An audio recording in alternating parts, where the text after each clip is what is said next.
Press meet ಕೂಡ ಒಂದು arrange ಮಾಡ್ತಾ ಇದ್ದೀವಿ. ಎಲ್ಲ ಪ್ರೆಸ್ನವ್ರಿಗೂ ಕೂಡ ಮೀಡಿಯಾದವ್ರಿಗೂ ಸೇವೆ ಆಗಬೇಕು. ಸೊ ಜೈಲಿನಲ್ಲಿ ಒಂದು ಪ್ರೋಗ್ರಾಮ್ ಆಯಿತು. KGF ನಾಳೆ ಎಲ್ಲ ನಡೆದು ಸಾಯಂಕಾಲ ಪಟ್ಟಿ ಅರೇಂಜ್ಮೆಂಟ್ ಆಗ್ತಾರೆ. ಸೊ ಹಾಗಾಗಿ ಡೈಲಿ ಒಂದೊಂದು 2-3 ಪ್ರೋಗ್ರಾಮ್ಸ್ ಅರೇಂಜ್ ಆಗ್ತಾರೆ. ओम शांति, ओम शांति। विशेष हमारा इस भट्टी की थीम है स्वयं की स्थिति को शक्तिशाली कैसे बनाना है। तो स्थिति को शक्तिशाली बनाने के लिए सबसे पहले दिन हम लोगों ने कल पहले क्लास में एक एक इंद्रियों पर कैसे शासन करने से स्थिति निर्विघ्न शक्तिशाली बनेगी उसके बारे में चर्चा की। उसके बाद दूसरे शाम को क्लास स्थिति को शक्तिशाली बनाने का आधार है योग को विधि पूर्वक करना, पावरफुल करना। योग की विधि मोबाइल का एग्जाम्पल सुना करके मन क्या है, बुद्धि क्या है, कैसा योग लगाना है उसके बारे में चर्चा की। फिर सवेरे चर्चा की थी स्थिति को शक्तिशाली बनाने का आधार है संकल्प शक्ति। जितना संकल्प को समर्थ बनाएंगे, पॉजिटिव बनाएंगे, स्थिति शक्तिशाली बनेगी।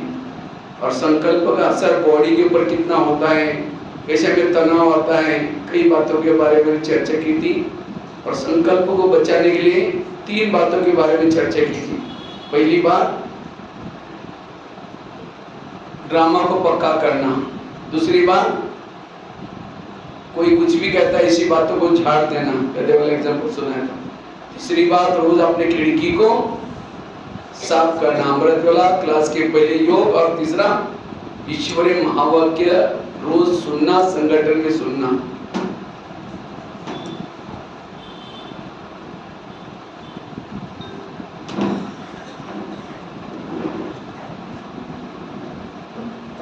अभी चौथी बात है, उसी क्लास को हम कंटिन्यूशन करेंगे, क्योंकि जब तक आप अपने मन के संकल्प को पॉजिटिव नहीं बनाएंगे तब तक योग लगाना असंभव है, तब तक हल्के नहीं बनेंगे।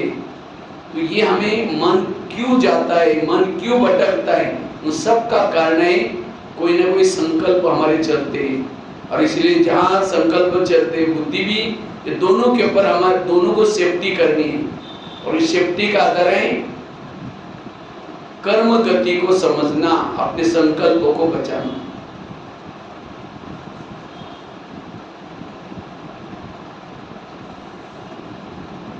ಓಂ ಶಾಂತಿ. ನಿನ್ನೆ ಟಾಪಿಕ್ಗೆ ರಿಲೇಟೆಡ್ ಟಾಪಿಕ್ ಅನ್ನ ಇವತ್ತು ತಗೊಳ್ತಾ ಇದ್ದಾರೆ. ಕರ್ಮಗಳ ಒಂದು ಗುರಿಯ ಗತಿಯನ್ನು ನಾವು ಅರ್ಥ ಮಾಡ್ಕೊಬೇಕು, ಸಂಕಲ್ಪ ಶಕ್ತಿಯ ಮಹತ್ವವನ್ನು ಅರ್ಥ ಮಾಡಿಕೊಂಡು ಸಂಕಲ್ಪವನ್ನು ಮಾಡಬೇಕು. ಹಾಗಾಗಿ ಕರ್ಮಗಳ ಗುರಿಯ ಗತಿ ಏನು ಅನ್ನೋದನ್ನು ಕೂಡ ಇವತ್ತಿನ ಒಂದು ವಿಷಯದಲ್ಲಿ ತಿಳಿಸ್ಕೊಡ್ತಾರೆ. ಹಲವಾರು ನಿಮ್ಮ ಮನಸ್ಸಿನಲ್ಲಿರುವಂತಹ ಪ್ರಶ್ನೆಗಳಿಗೂ ಕೂಡ ಇವತ್ತು उत्तर सिगते। नहीं तो जैसे कहा कहते ना अंधा पीस रहा है और कुत्ता बैठ करके उसको खा रहा है।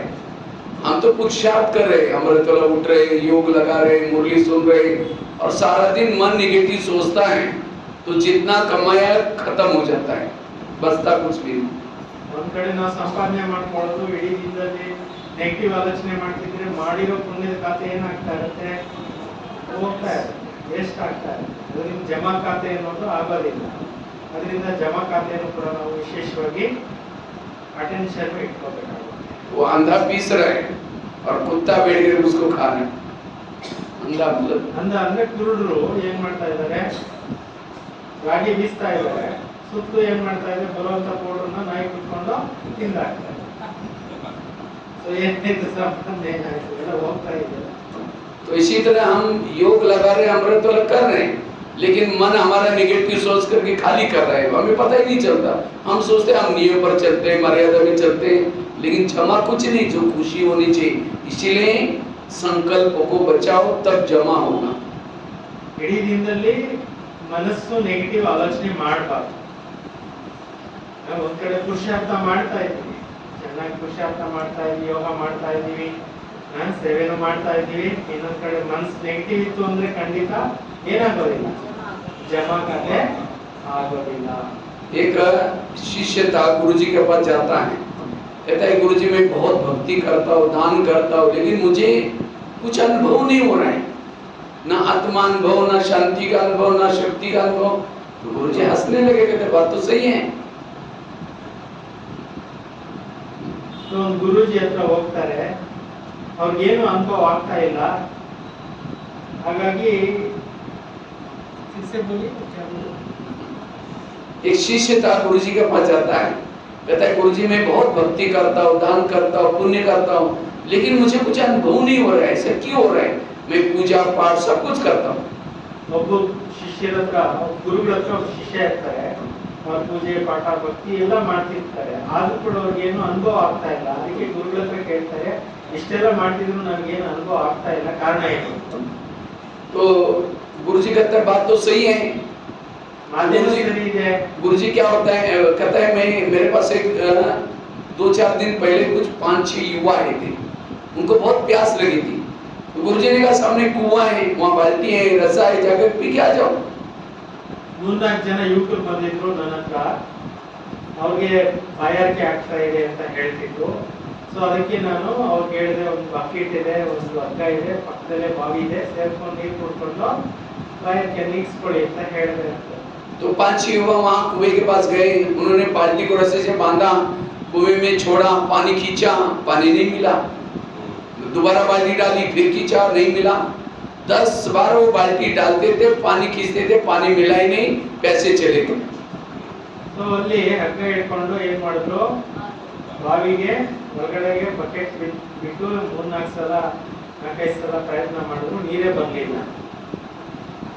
10 बार उन्होंने किया लेकिन पानी नहीं मिला। 10 ಬಾರಿ ಅವರು ಅದೇ ತರ ಮಾಡಿದ್ರು, ನೀರೇ ಬರ್ಲಿಲ್ಲ ಮೇಲಕ್ಕೆ.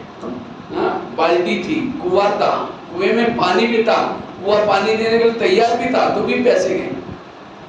ಎಷ್ಟೊಂದ್ ಸಲ ಪ್ರಯತ್ನ ಮಾಡಿದ್ರು, ಬಕೆಟ್ ಇತ್ತು, ಹಗ್ಗ ಇತ್ತು, ಬಾವಿನಲ್ಲಿ ನೀರಿತ್ತು, ನೀರು ಕೊಡ್ಲಿಕ್ಕೆ ಬಾವಿ ರೆಡಿ ಇತ್ತು, ಆದ್ರೂ ಕೂಡ ನೀರು ಬರ್ಲಿಲ್ಲ. क्योंकि बाल्टी को छेद थे, इसलिए वो पैसे गए। ಅದರಿಂದ ಅದು ಬಕೆಟ್ ನಲ್ಲಿ ಒಂದು ಹೋಲ್ ಇತ್ತು, ಎಷ್ಟೋ ನೀರು ಮೇಲೆ ಕೆತ್ತಾ ಇದ್ರು ಕೂಡ ಏನಾಗ್ತಾ ಇತ್ತು, ನೀರೆಲ್ಲ ಸೋರೋಗ್ತಿತ್ತು, ಅದಕ್ಕೆ ಖಾಲಿ ಆಗೋಗ್ತಾ ಇತ್ತು. इसी तरह कहा गुरुजी ने, वो बताया शिष्य को, तुम भी बहुत मेहनत करते हो, भक्ति करते हो, दान पुण्य करते हो, लेकिन तुम्हारे मन को छेद है, तुम्हें मेरा सोचने की आदत है, इसीलिए अनुभव नहीं हुआ। ಅದಕ್ಕೆ ಶಿಷ್ಯರಿಗೆ ಹೇಳಿದ್ರು, ನಿಮ್ಮ ಒಂದು ಬುದ್ಧಿನಲ್ಲಿ ವ್ಯರ್ಥ ಇದೆ, ವ್ಯರ್ಥ ಇರೋದ್ರಿಂದ ಕೂತಿದೆ, ಅದು ಎಷ್ಟು ನೀವು ಪುಣ್ಯ ಮಾಡ್ಕೊಂಡು ಪುರುಷಾರ್ಥ ಮಾಡಿದ್ರು, ಭಕ್ತಿ ಮಾಡಿದ್ರು ಎಲ್ಲ ವೇಸ್ಟ್ ಆಗಿ ಹೋಗ್ತಾ ಇದೆ, ತೂತು ಮುಚ್ಚಿದೆ ಫಸ್ಟ್. ये कहानी हमारी अपनी है, ಇದು ನಮ್ಮದೇ ಸ್ಟೋರಿ ಅಂತ. आज हम भी योग करते, अमृत वेला करते, सेवा करते, सब कुछ करते, तो भी आत्मा अनुभव नहीं, परमात्मा अनुभव नहीं, शांति का अनुभव नहीं। क्यों? मन रूपी बाल्टी को छेद नहीं, अपने मन के छेद को बंद करो। ಈಗ ನಾವು ಚೆನ್ನಾಗಿ ಪುರುಷಾರ್ಥ ಮಾಡ್ತೀವಿ, ಅಮೃತ ವೇಳೆ ಹೇಳ್ತೀವಿ, ಮುರಳಿ ಕೇಳ್ತೀವಿ, ಎಲ್ಲ ಮಾಡ್ತೀವಿ, ಆದ್ರೂ ಕೂಡ ನಮ್ಗೆ ಕಮಾಯಿ ಜಮಾ ಆಗ್ತಾ ಇಲ್ಲ. ಕಾರಣ ಏನಂದ್ರೆ ಹೋಲ್ ಅನ್ನು ಬಂದ್ ಮಾಡಿಲ್ಲ. ಅಂದ್ರೆ मन रूपी बाल्टी को छेद है, उसको बंद करना। ಮನಸ್ಸೆಂಬ ಒಂದು ಬಕೆಟ್ ನಲ್ಲಿ ಹೋಲ್ ಇದೆ, ಅದನ್ನ ಬಂದ್ ಮಾಡೋದು ಜಮಾ ಖಾತೆ, ಪುಣ್ಯದ ಖಾತೆ ಜಮಾ ಆಗೋದಿಲ್ಲ. इसीलिए बाबा कहते हैं मन जीते सो जगत जीते, मन चुप रहे, no question, no correction, no quotation, no opposition, मन चुप। ಅದಕ್ಕೆ ಬಾಬಾ ಹೇಳ್ತಾರೆ, ಕ್ವಶನ್ ಇಲ್ಲ, ಕೊಟೇಶನ್ ಇಲ್ಲ, ಕರೆಕ್ಷನ್ ಇಲ್ಲ, ಯಾವುದು ಇಲ್ಲ. ಸೊ ಮನಸ್ಸನ್ನ ಈ ಒಂದು ಎಲ್ಲಾ ವ್ಯರ್ಥಗಳಿಂದ ಬಂದ್ ಮಾಡಿ. तब नहीं तो हम पवित्रता का पालन किए, ब्रह्मचर्य का पालन किए, शुद्ध भोजन खाते, मुरली सुनते, ऊर्जा तो क्रिएट हो रहे, लेकिन वो ऊर्जा मन के द्वारा वेस्ट जा रही। ನಾವು ಎಲ್ಲ ಮಾಡ್ತಾ ಇದೀವಿ, ಪುರುಷಾರ್ಥ ಎಲ್ಲ ನಡೀತಾ ಇದೆ, ಪವಿತ್ರ ಜೀವನನೂ ಮಾಡ್ತಾ ಇದೀವಿ, ಆದ್ರೂ ಕೂಡ ವ್ಯರ್ಥ ಯಾಕೆ ವ್ಯರ್ಥ ಇಲ್ಲಿ ಬರ್ತಾ ಇದೆ, ಅಲ್ಲಿ ಎಲ್ಲ ವೇಸ್ಟ್ ಆಗ್ತಾ ಇದೆ. और उसका एक बहुत बड़ा कारण है, चौथा कारण ये है कर्मों की खुई गति की स्पष्टता ब्राह्मणों के सामने नहीं है। ಕರ್ಮಗಳ ಗುಹ್ಯಗತೆ ಅನ್ನೋದು ಸ್ಪಷ್ಟವಾಗಿ ಬ್ರಾಹ್ಮಣರಿಗೆ ಸ್ಪಷ್ಟವಾಗಿ ಅರ್ಥ ಆಗಿಲ್ಲ. जिनको ये कर्मों का ज्ञान होगा उसका मन चुप रहेगा। ಯಾರಿಗೆ ಕರ್ಮಗಳ ಜ್ಞಾನ ಇರುತ್ತೆ ಅವರ ಮನಸ್ಸು ಸರಿಯಾಗಿರುತ್ತೆ. ज्ञान में चलने के बाद भी हम कहते हैं मेरे साथ ऐसा हो रहा है, ये ज्ञानी होने में ऐसा करता है, वंडर है। हाँ, ये सारे क्वेश्चन चलते, मतलब वो ज्ञान समझा ही नहीं, उसने ड्रामा को समझा ही नहीं, कर्म गति को समझा ही नहीं। ಈ ಜ್ಞಾನ ಮಾರ್ಗದಲ್ಲಿ ನಡೀತಾ ಸರಿಯಾಗಿ ಜ್ಞಾನವನ್ನು ಅರ್ಥ ಮಾಡ್ಕೊಂಡಿಲ್ಲ, ಕರ್ಮದ ಕ್ರಿಯೆಗಳಿಗೆ ಅರ್ಥ ಮಾಡ್ಕೊಂಡಿಲ್ಲ, ಈ ಜ್ಞಾನದ ಸ್ಪಷ್ಟೀಕರಣ ಅವರಿಗೆ ಬುದ್ಧಿನಲ್ಲಿ ಆಗಿಲ್ಲ, ಅದರಿಂದ ಈ ರೀತಿ ಆಗುತ್ತೆ.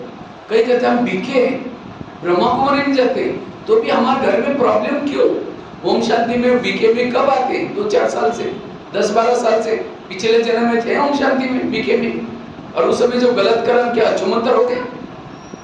अगर बीके बनने के बाद भी प्रॉब्लम आई, ये मेरे पिछले जन्मों का हिसाब है। ಈಗ ಬ್ರಹ್ಮಕುಮಾರಿ ಈಶ್ವರ ವಿಶ್ವವಿದ್ಯಾಲಯ ಬಂದ್ಮೇಲೂ ಕೂಡ ನಮಗೆ ಪ್ರಾಬ್ಲಮ್ಸ್ ಇದೆ ಅಂತಂದ್ರೆ ಅದು ಪೂರ್ವ ಜನ್ಮಗಳ ಲೆಕ್ಕಾಚಾರ ಕಂಪ್ಲೀಟ್ ಆಗಿ ಕ್ಲೋಸ್ ಆಗಿಲ್ಲ, ಅದಕ್ಕೆ ಅದು ಸಮಸ್ಯೆಗಳ ರೂಪದಲ್ಲಿ ನಮ್ಗೆ ಏನಾಗ್ತಾ ಇರುತ್ತೆ, ಪ್ರಾಬ್ಲಮ್ಸ್ ರೂಪದಲ್ಲಿ ಕಾಡ್ತಾ ಇದೆ. कर्मों ने ब्रह्मा को नहीं छोड़ा, दादियों को नहीं छोड़ा, तो आप तो कौन है? ಕರ್ಮದ ಲೆಕ್ಕಾಚಾರ ಅನ್ನೋದು ದಾದಿಗಳನ್ನು ಬಿಡ್ಲಿಲ್ಲ, ಬ್ರಹ್ಮ ಬಾಬವನ್ನು ಬಿಡ್ಲಿಲ್ಲ, ಯಾರನ್ನೂ ಬಿಡ್ಲಿಲ್ಲ ಅಂದ್ರೆ ನೀವ್ಯಾರು? ನಿಮ್ಮನ್ನು ಬಿಡುತ್ತಾ? ब्रह्मा बाबा को खांसी आती थी, बाबा कभी कभी शिव बाबा को कहते थे बाबा मेरी थोड़ी खांसी ठीक करो ना, तो शिव बाबा कहता था मैं पतितों को पावन बनाने के लिए आया हूँ, तुम्हारी खांसी ठीक करने के लिए नहीं आया हूँ। हाँ, खांसी तुम्हारे कर्मों का हिसाब है, तुमको ही चुप करना पड़ेगा। मैं तुम्हारे घर में रहता हूँ, सेवा करता हूँ, उसका कोई अलग से मैं दूंगा, लेकिन खांसी तुम खुद ही ठीक करो। ಬ್ರಹ್ಮ ಬಾಬಾ ಅವರು ಶಿವ ಬಾಬಾ ಹತ್ರ ಕೇಳ್ತಾ ಇದ್ರಂತೆ, ಬಾಬಾ ನನಗೆ ಕೆಮ್ಮು ನೆಗಡಿ ಬರುತ್ತೆ, ಅದನ್ನ ನಿಲ್ಲಿಸ್ಬಿಡು, ಸ್ಟಾಪ್ ಮಾಡು ಅಂತ ಕೇಳಿದಾಗ, ಈ ಶರೀರ ನಾನು ಉಪಯೋಗಿಸ್ಕೊತಾ ಇದ್ದೀನಿ, ಅದಕ್ಕೆ ನಿನ್ಗೆ ಏನು ಪೇಮೆಂಟ್ ಕೊಡಬೇಕು ಕೊಟ್ಟಾಕ್ತೀನಿ, ಬಾಕಿ ನೀನ್ ಲೆಕ್ಕಾಚಾರ ನೀನೇ ಮುಗಿಸ್ಕೋಬೇಕು ಅಂತ ಹೇಳ್ತಾರೆ. गुलजार दादी बाबा का रथ 4 साल हॉस्पिटल में रही, बाबी को संकल्प, दादी को कभी संकल्प चला? ಬಾಬಾ ಅವ್ರ ರಥ, ಎರಡನೇ ರಥ ಗುಲ್ಜಾರ್ ದಾದಿ ಅವರು 4 ವರ್ಷ ಹಾಸ್ಪಿಟಲ್ ಆಗಿದ್ರು, ಸಾಕಷ್ಟು ಅವ್ರಿಗೂ ಆಪರೇಷನ್ ಇದೆಲ್ಲ ಆಗಿತ್ತು, ಆದ್ರೆ ಅವರು ಯಾವತ್ತೂ ಕೂಡ ಏನ್ ಮಾಡಲಿಲ್ಲ. ये सभी का हमारा अंतिम जन्म है, और अंतिम जन्म में हमने जो 63 जन्म में जो कुछ किया है, सास बनकर के बहू को तंग किया है, राजा बनकर के किसी को राजा से निकाल दिया है, किसी को, ये सारे हिसाब को चुप्त करना है, और जब तक कोई हिसाब चुप्त नहीं करेगा कोई भी वापिस परंदा में नहीं जा सकता। ನಾವು 63 ಜನ್ಮಗಳಲ್ಲಿ ಅನೇಕ ಕರ್ಮಗಳನ್ನ ಮಾಡ್ತಾ ಬಂದಿದ್ದೀವಿ, ರಾಜರಾಗಿ ಅನೇಕನ್ನ ದೇಶಾಂತರ ಓಡಿಸಿರ್ತೀವಿ, ಏನೇನೋ ಕರ್ಮಗಳು ಮಾಡಿರ್ತೀವಿ, ಸೊಸೆಗೆ ತೊಂದರೆ ಕೊಟ್ಟಿರ್ತೀವಿ ಅತ್ತೆಯಾಗಿ, ಅಥವಾ ಯಾವ್ದಾವ್ದೋ ರೂಪಗಳಲ್ಲಿ ಭಿನ್ನ ಭಿನ್ನ ಪ್ರಕಾರದಲ್ಲಿ ನಾವು ಅನೇಕ ಕರ್ಮಗಳನ್ನು ಮಾಡ್ಬಿಟ್ಟಿರ್ತೀವಿ, ಅದು ಇವಾಗ ಅದು ರಿಟರ್ನ್ ಆಗಿ ಬರ್ತಾ ಇರುತ್ತೆ. ಅದೆಲ್ಲ ನಾವು ಯೋಗದಿಂದ ಮುಗಿಸ್ಕೋಬೇಕು, ಇಲ್ಲ ಲೆಕ್ಕಾಚಾರ ಎದುರುಗಡೆ ಬಂದು ಮಾಡ್ಕೊಳ್ಳಬೇಕು. कर्मों को चुप्त करने के 3 तरीके, एक है योग लगा करके चुप्त करो। ಕರ್ಮ ಲೆಕ್ಕಾಚಾರನ ಮುಕ್ತಾಯ ಮಾಡ್ಕೊಳ್ಳೋದು ಒಂದಾಗಿದೆ, ಯೋಗ ಮಾಡಿ ಚೆನ್ನಾಗಿ ತಪಸ್ ಮಾಡಿ ಲೆಕ್ಕಾಚಾರ ಮುಕ್ತಾಯ ಮಾಡ್ಕೊಳ್ಳೋದು. अगर योग नहीं करेंगे तो कोई आपको तंग करेगा, परेशान करेगा, उसको सहन करेंगे, कोई संकल्प नहीं चलाएंगे, तब भी आपके हिसाब चुप्त हो जाते हैं। ಯೋಗ ಮಾಡ್ಲಿಕ್ಕೆ ನೀವು ಕೂತ್ಕೊಂತೀರಿ ಅಂತಂದ್ರೆ ನಿಮ್ಗೆ ಅನೇಕ ಪ್ರಕಾರದಲ್ಲಿ ವಿಘ್ನಗಳು ಬರ್ತವೆ, ಬೇರೆಯವರು ನಿಮ್ಗೆ ತೊಂದರೆ ಕೊಡ್ತಾರೆ, ಹೀಗೆ ಇವೆಲ್ಲನೂ ಕೂಡ ಅಡಚಣೆಗಳು ಬರ್ತಾ ಇರ್ತವೆ.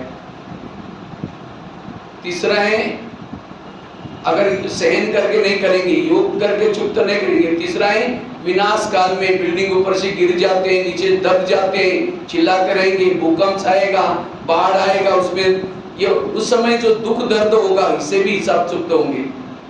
ಇವೆಲ್ಲ ಲೆಕ್ಕಾಚಾರ ಇನ್ನೂ ಉಳಿಸ್ಕೊಂಡ್ಬಿಟ್ಟಿದ್ವಿ, ಯೋಗ ಮಾಡಿ ಸಂಪೂರ್ಣವಾಗಿ ಮುಗಿಸ್ಕೊಂಡಿಲ್ಲ ಅಂತಂದ್ರೆ ಕೊನೆ ಟೈಮ್ನಲ್ಲಿ ಬಿಲ್ಡಿಂಗ್ಸ್ ಬಿದ್ದೋಗ್ತವೆ, ಒಳಗಡೆ ಎಷ್ಟೋ ಜನ ಸಿಕ್ಕಾಕೊಂತಾರೆ, ಅಲ್ಲಿ ಕೂಡ ಸಫರಿಂಗ್ಸ್, ಊಟ ಇಲ್ಲ, ತಿಂಡಿ ಇಲ್ಲ, ಇವೆಲ್ಲನೂ ಕೂಡ ಎಷ್ಟೋ ತರದ ರೀತಿಯಲ್ಲಿ ಕರ್ಮ ಲೆಕ್ಕಾಚಾರ ಮುಗಿಸ್ಬೇಕಾಗುತ್ತೆ.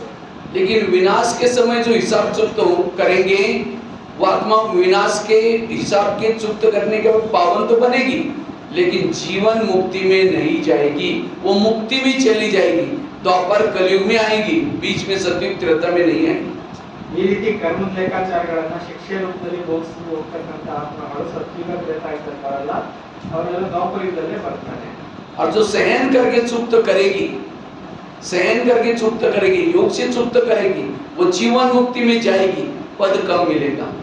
ಈಗ ಸಹನೆ ಮಾಡ್ಕೊಂಡು ಲೆಕ್ಕಾಚಾರ ಮುಕ್ತಾಯ ಮಾಡ್ಕೊಂತಾರೆ, ಯೋಗದಿಂದ ಲೆಕ್ಕಾಚಾರ ಮುಕ್ತಾಯ ಮಾಡ್ಕೊಂತಾರೆ ಅಂತಂದ್ರೆ ಅವ್ರ ಲೆಕ್ಕಾಚಾರ ಇಲ್ಲೇ ಮುಗಿಸ್ಕೊಂಡು ಜೀವನ್ ಮುಕ್ತಿಗೆ ಬರ್ತೇವೆ. और जो योग करके चुप्त करेगा वो जीवन मुक्ति में ऊंच पद प्राप्त करेगा। ಯೋಗ ಮಾಡಿ ಮಾಡಿ ಲೆಕ್ಕಾಚಾರನೆಲ್ಲ ಮುಗಿಸ್ಕೊಳ್ಳೋಂಥವ್ರು ಸತ್ಯುಗದಲ್ಲಿ ಜೀವನ್ ಮುಕ್ತಿ ಪದವಿನ ಪಡ್ಕೊಂತಾರೆ. ಅದಕ್ಕೆ ಬಾರಿ ಬಾರಿ ಬಾಬಾ ಹೇಳ್ತಾರೆ, ಯೋಗ ಮಾಡಿ ವಿಕರ್ಮ ವಿನಾಶ ಮಾಡ್ಕೊಳ್ಳಿ. ಎಷ್ಟು ಸಲ ಬರುತ್ತೆ, ಡೈಲಿ ಒಂದೊಂದ್ಸಲ ಆದ್ರೂ ಬಾಬಾ ಅವ್ರ ದಯಾ ಸಾಗರ ಹೇಳ್ತಾನೆ ಇರ್ತಾರೆ. इसलिए योग का बहुत बड़ा महत्व है, और इस जन्म के जो विकर्म किए हैं 63 जन्मों के विकर्मों को कम करने के लिए योग बल चाहिए। ಅದಕ್ಕೆ ಈ 63 ಜನ್ಮಗಳ ಯೋಗದಿಂದ ಲೆಕ್ಕಾಚಾರಗಳನ್ನ ಮುಕ್ತಾಯ ಮಾಡ್ಕೋಬೇಕು. ಇದು ತುಂಬಾ ಅವಶ್ಯಕತೆ ಇದೆ. और इस जन्म में जो बचपन से लेकर के ज्ञान में आने से तक जो विकर्म किए हैं उसको योग से चुक्त नहीं होंगे।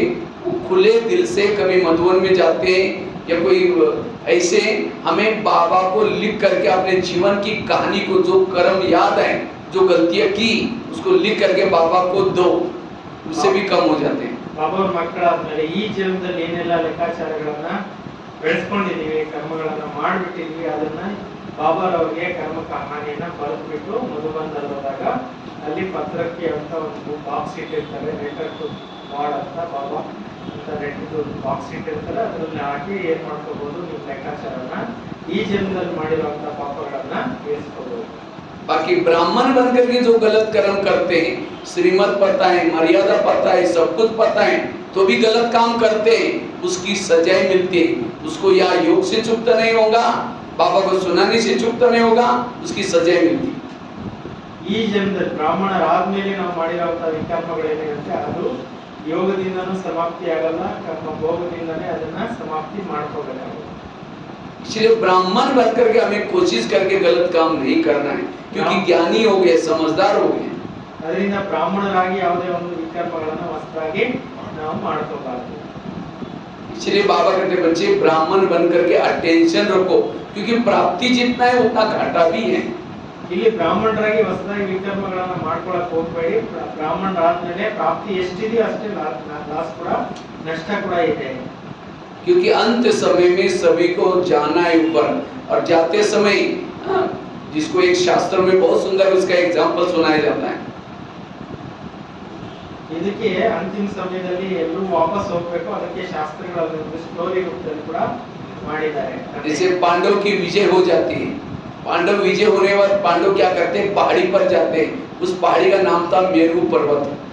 ಪಾಂಡವರು ಅಂತಿಮ ಸಮಯದಲ್ಲಿ ವಿಜಯ ಪಡ್ಕೊಂಡು ವಾಪಸ್ ಹೋಗ್ಬೇಕಾದ್ರೆ ಪರ್ವತಾರೋಹಣ ಮಾಡುವಂತ ಹೆಸರಿದೆ, ಮೇರು ಪರ್ವತ. ಮೇರು ಪರ್ವತ ಅನ್ನುವಂತ ಹೆಸರು.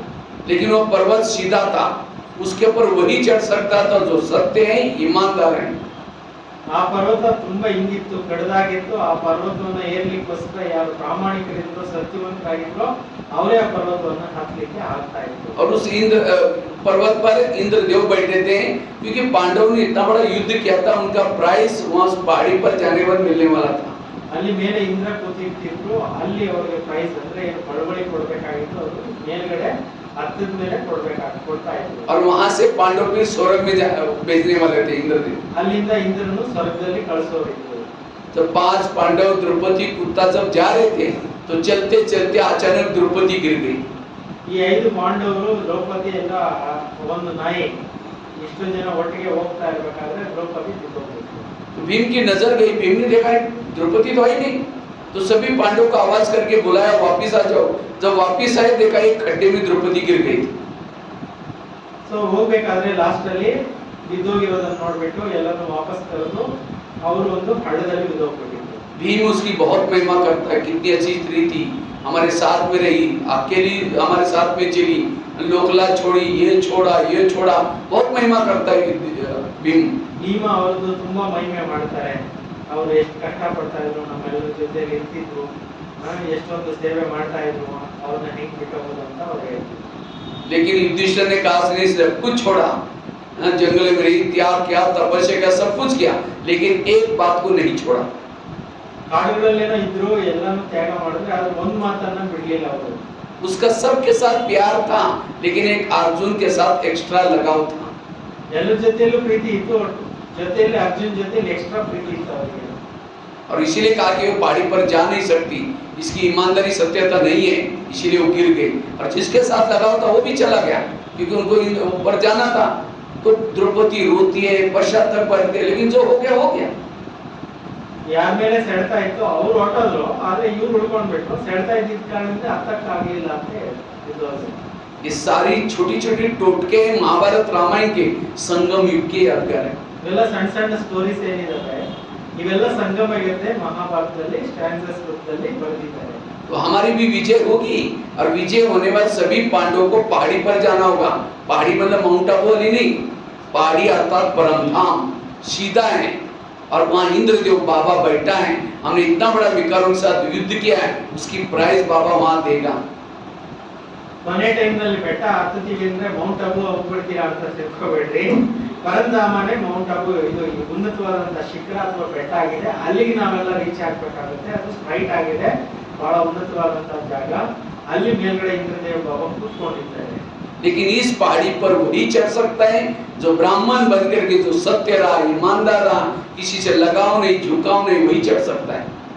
ಈ ಸಮಯದಲ್ಲಿ ಯಾರಿಗೆ ಸೆಳೆತ ಇಲ್ಲ, ಮೋಹ ಇಲ್ಲ, ಯಾವುದೇ ಒಂದು ಪ್ರಾಮಾಣಿಕವಾಗಿ ಸತ್ಯತೆಯಿಂದ ಯಾರು ಪುರುಷಾರ್ಥ ಮಾಡಿರ್ತಾರೆ ಅವರೇ ಕೊನೆ ಟೈಮ್ ನಲ್ಲಿ ಪರಂಧಾಮಕ್ಕೆ ಹೋಗ್ಲಿಕ್ಕೆ. अगर किसी से लगा हुआ है, झुका हुआ है, बेईमानी का काम किया, गिर जाएंगे। ಸತ್ಯತೆ ಇಲ್ಲ, ಪ್ರಾಮಾಣಿಕತೆ ಇಲ್ಲ ಅಂದ್ರೆ ಅವರು ಇಲ್ಲೇ ಬಿದ್ದೋಗ್ಬಿಡ್ತಾರೆ. बाबा कहते हैं लास्ट में धर्मराज की पुरी को क्रॉस करना पड़ेगा। जैसे पहले माउंट आबू में पार्टी वाले मिलते थे, बाबा बैठता था, जोन इंचार्ज बैठती थी और दादियां बैठती थी, एक एक भाई बहने बाबा से सामने से जाते थे दृष्टि लेते हुए। इसी तरह अंत में भी यही दृश्य रहेगा। तो ಬಾಬಾ ಅವರು ಎದುರುಗಡೆ ಎಲ್ಲರನ್ನು ಭೇಟಿ ಯಾವ ತರ ಮಾಡ್ತಾ ಇದ್ರು, ಫಸ್ಟ್ ಅಲ್ಲಿ ಮೌಂಟ್ ಆಬೂನಲ್ಲಿ ಓಂ ಶಾಂತಿ ಭವನದಲ್ಲಿ ನಿರ್ಣಯ ಹಿಂಗಾಗ್ತಾ ಇತ್ತು. ಬಾಬಾ ಅವ್ರ ಪಕ್ಕದಲ್ಲಿ ಗದ್ದಿ ಹಾಕಿರ್ತಿದ್ರು, ಅದ್ರ ಮೇಲೆ ನಿಮಿತ್ತ ಟೀಚರ್ ಬಂದು ಕೂತ್ಕೊಂತಾ ಇದ್ರು. ಎಲ್ಲರಿಗೂ ಎದುರುಗಡೆ ಕ್ರಾಸ್ ಮಾಡ್ಬೋದಿತ್ತು, ಎಲ್ಲರಿಗೂ ದೃಷ್ಟಿ ಬಾಬಾ ಅವ್ರನ್ನ ಎಲ್ಲ ಆಗ್ತಾ ಇತ್ತು.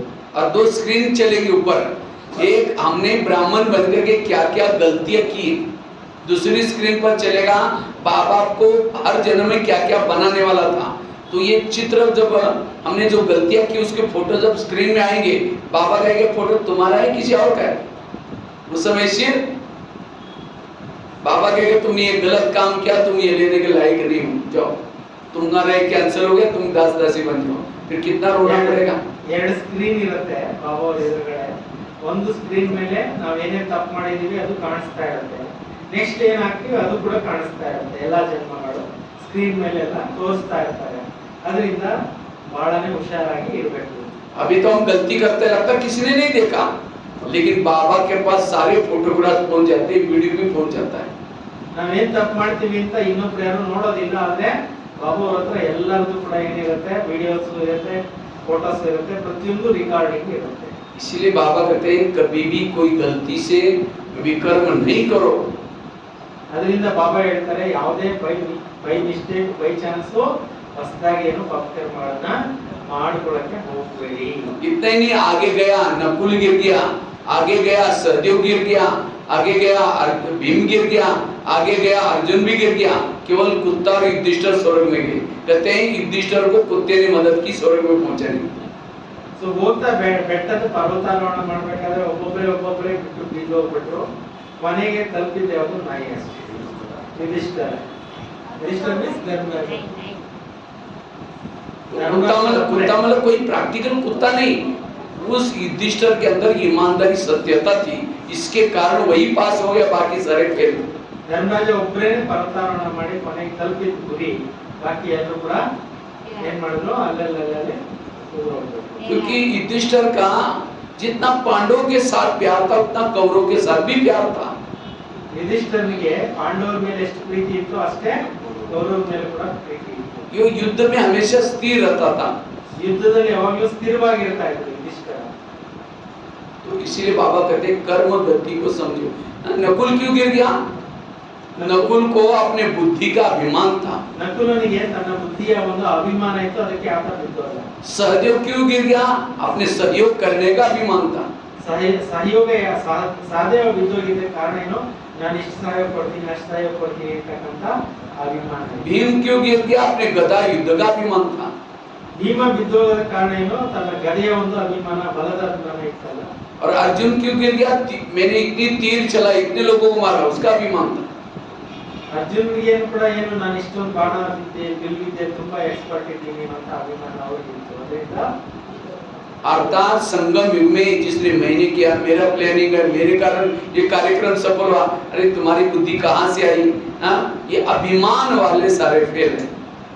ಈ ರೀತಿ ಸಂಗಮ ಯುಗದಲ್ಲಿ ನನ್ನಿಂದ ಹಿಂಗಾಯ್ತು, ಹಂಗಿಂದ ನನ್ನಿಂದ ಆಯ್ತು ಅಂತ ಅಭಿಮಾನ ಪಟ್ಕೊಳಕ್ ಹೋಗ್ಬಾರ್ದು.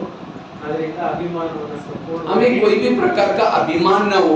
आज जिस दरी पर हम बैठते हैं ये किसी और ने ला कर दिए है, जिस जो मुरली सुनाते हैं वो किसी ने और ने सुनाई, किसी ने और ने प्रिंट की, किसी और ने भेजी, जो माइक है किसी और का है, खाना किसी का और का खाते हैं, तो हम क्या करते हैं? हम कुछ नहीं करते। कराने वाला करार है, इसलिए निरहंकारी। ಇಲ್ಲಿ ನಾವು ಏನು ಉಪಯೋಗಿಸ್ತಾ ಇದೀವಿ ಇದೆಲ್ಲನೂ ಕೂಡ ನಮ್ಮದು ಏನೂ ಅಲ್ಲ. ಯಾರೋ ಮೈಕ್ ಕೊಟ್ಟರು, ಯಾರೋ ಇದೆಲ್ಲ ವ್ಯವಸ್ಥೆಗಳು ಕೊಟ್ಟರು, ಯಾರೋ ಮುರಳಿ ಪ್ರಿಂಟ್ ಮಾಡ್ತಾರೆ, ಯಾರೋ ಬರೀತಾರೆ, ಎಲ್ಲಿಂದನೋ ಇವೆಲ್ಲವೂ ಕೂಡ ಕೊನೆ ಬಾಬಾನೇ ತಾನೇ ಕೊಟ್ಟಿರೋದು. ಅದರಿಂದ ನಾನು ಅಭಿಮಾನ ಅಹಂಕಾರ ಅನ್ನೋದು ಬರ್ಬೋದು. बुद्धि का अभिमान, कईयों को सहयोग का अभिमान, ಕೆಲವರು ಬುದ್ಧಿ ಅಭಿಮಾನ ಇರುತ್ತೆ, ಕೆಲವರು ಸಹಯೋಗ ಕೊಟ್ಟಿದ್ದೀನಿ ಅನ್ನೋ ಅಭಿಮಾನ ಇರುತ್ತೆ. लगता है मैंने ये दिया, इसके कारण ये हुआ, इसके कारण सेंटर बना। ये हम तो किसी को दूसरे को थोड़ी दे रहे हैं, मेरा भाग्य बनाने के लिए दे रहे हैं। इसलिए कभी भी कोई अभिमान ना हो। ಇದು ಕೊಟ್ಟೆ ಅದು ಕೊಟ್ಟೆ ಅಂತ ಹೇಳ್ಕೊಳ್ಳಬಾರ್ದು, ಅಭಿಮಾನನ ಕೂಡ ತೋರಿಸಬಾರ್ದು. ಯಾಕೆಂತಂದ್ರೆ ಎಲ್ಲವೂ ಕೂಡ ಮಾಡಿಸೋರೆ. आज पांडवों ने अंततः कृष्ण को पहचाना ही नहीं है। ಕೊನೆಯವರೆಗೂ ಪಾಂಡವರು ಕೃಷ್ಣನ ಗುರುತಿಸಲೇ ಇಲ್ಲ. इसी तरह हमने भी अभी तक बाबा को नहीं पहचाना। बाबा कहते ना, ये मावा कहता है मुझे पहचानने वाले फोटो में कोई है। अभी भी हमने बाबा को नहीं पहचाना है। ಅದಕ್ಕೆ ಬಾಬಾ ಹೇಳ್ತಿರ್ತಾರೆ ಮುರಳಿಗಳಲ್ಲಿ, ಕೋಟಿನಲ್ಲಿ ಕೆಲವರಲ್ಲೇ ಕೆಲವರು ನನ್ನನ್ನ ಆರಾಧನೆ ಮಾಡ್ತಾರೆ. अभी भी लगता है मैंने किया, मैं करता हूँ, मैं और इसके कारण आज प्रॉब्लम्स है। ನಾನ್ ಮಾಡಿದೆ ಅಂತಕ್ಕಂಥ ಈ ಒಂದು ನನ್ನತನದ ಮಾತುಗಳಿಂದಲೇ ಅನೇಕ ಪ್ರಕಾರದ अभिमानಗಳು ಬರ್ತಾ ಇದೆ. जैसे महाभारत में और एक दृष्टांत है इसका, जैसे जब युद्ध होने वाला था तो बार्बरिक जो भीम का पोतरा था उसको पता चला कि कौरव पांडव में युद्ध होने वाला है। कहता है मैं भी युद्ध में जाऊंगा उसमें। ಕೌರವರದು ಪಾಂಡವರದು ಯುದ್ಧ ಆಗಬೇಕಾಗಿತ್ತು, ಅದರಲ್ಲಿ ನಾನು ಹೋಗಬೇಕು ಅಂತ ಹೇಳ್ತಿದ್ರು. तो लेकिन उसको लगता है कि मैं युद्ध उनके साथ करूंगा जो कमजोर है, क्योंकि उसको एक देवी का वरदान था बार्बरिक को, जिसके जो कमजोर के साथ युद्ध करेगा उसको ताकत मिलेगी और ये ताकत बढ़ती जाएगी। और कमजोर कौन थे? कौरव थे। तो वो कौरव के साथ युद्ध करने के लिए निकल पड़ा। बार्बरिक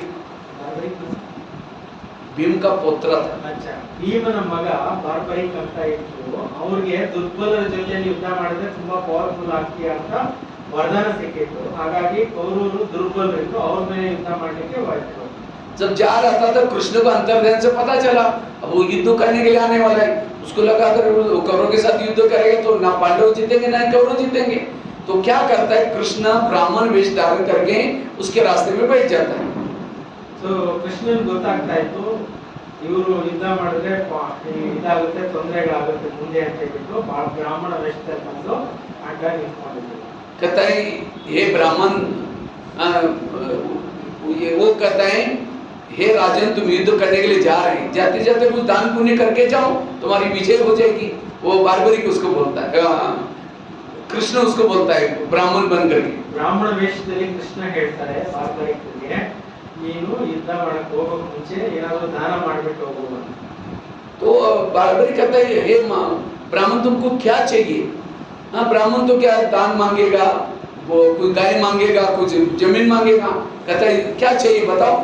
तो कहता है मैं जो मांगेंगे देंगे। अरे बोला जो चाहिए दूंगा, वचन दे दिया बार्बरिक ने।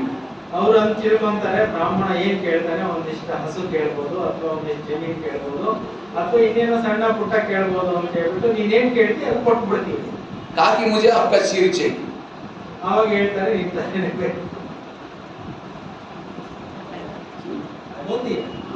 सिर चाहिए।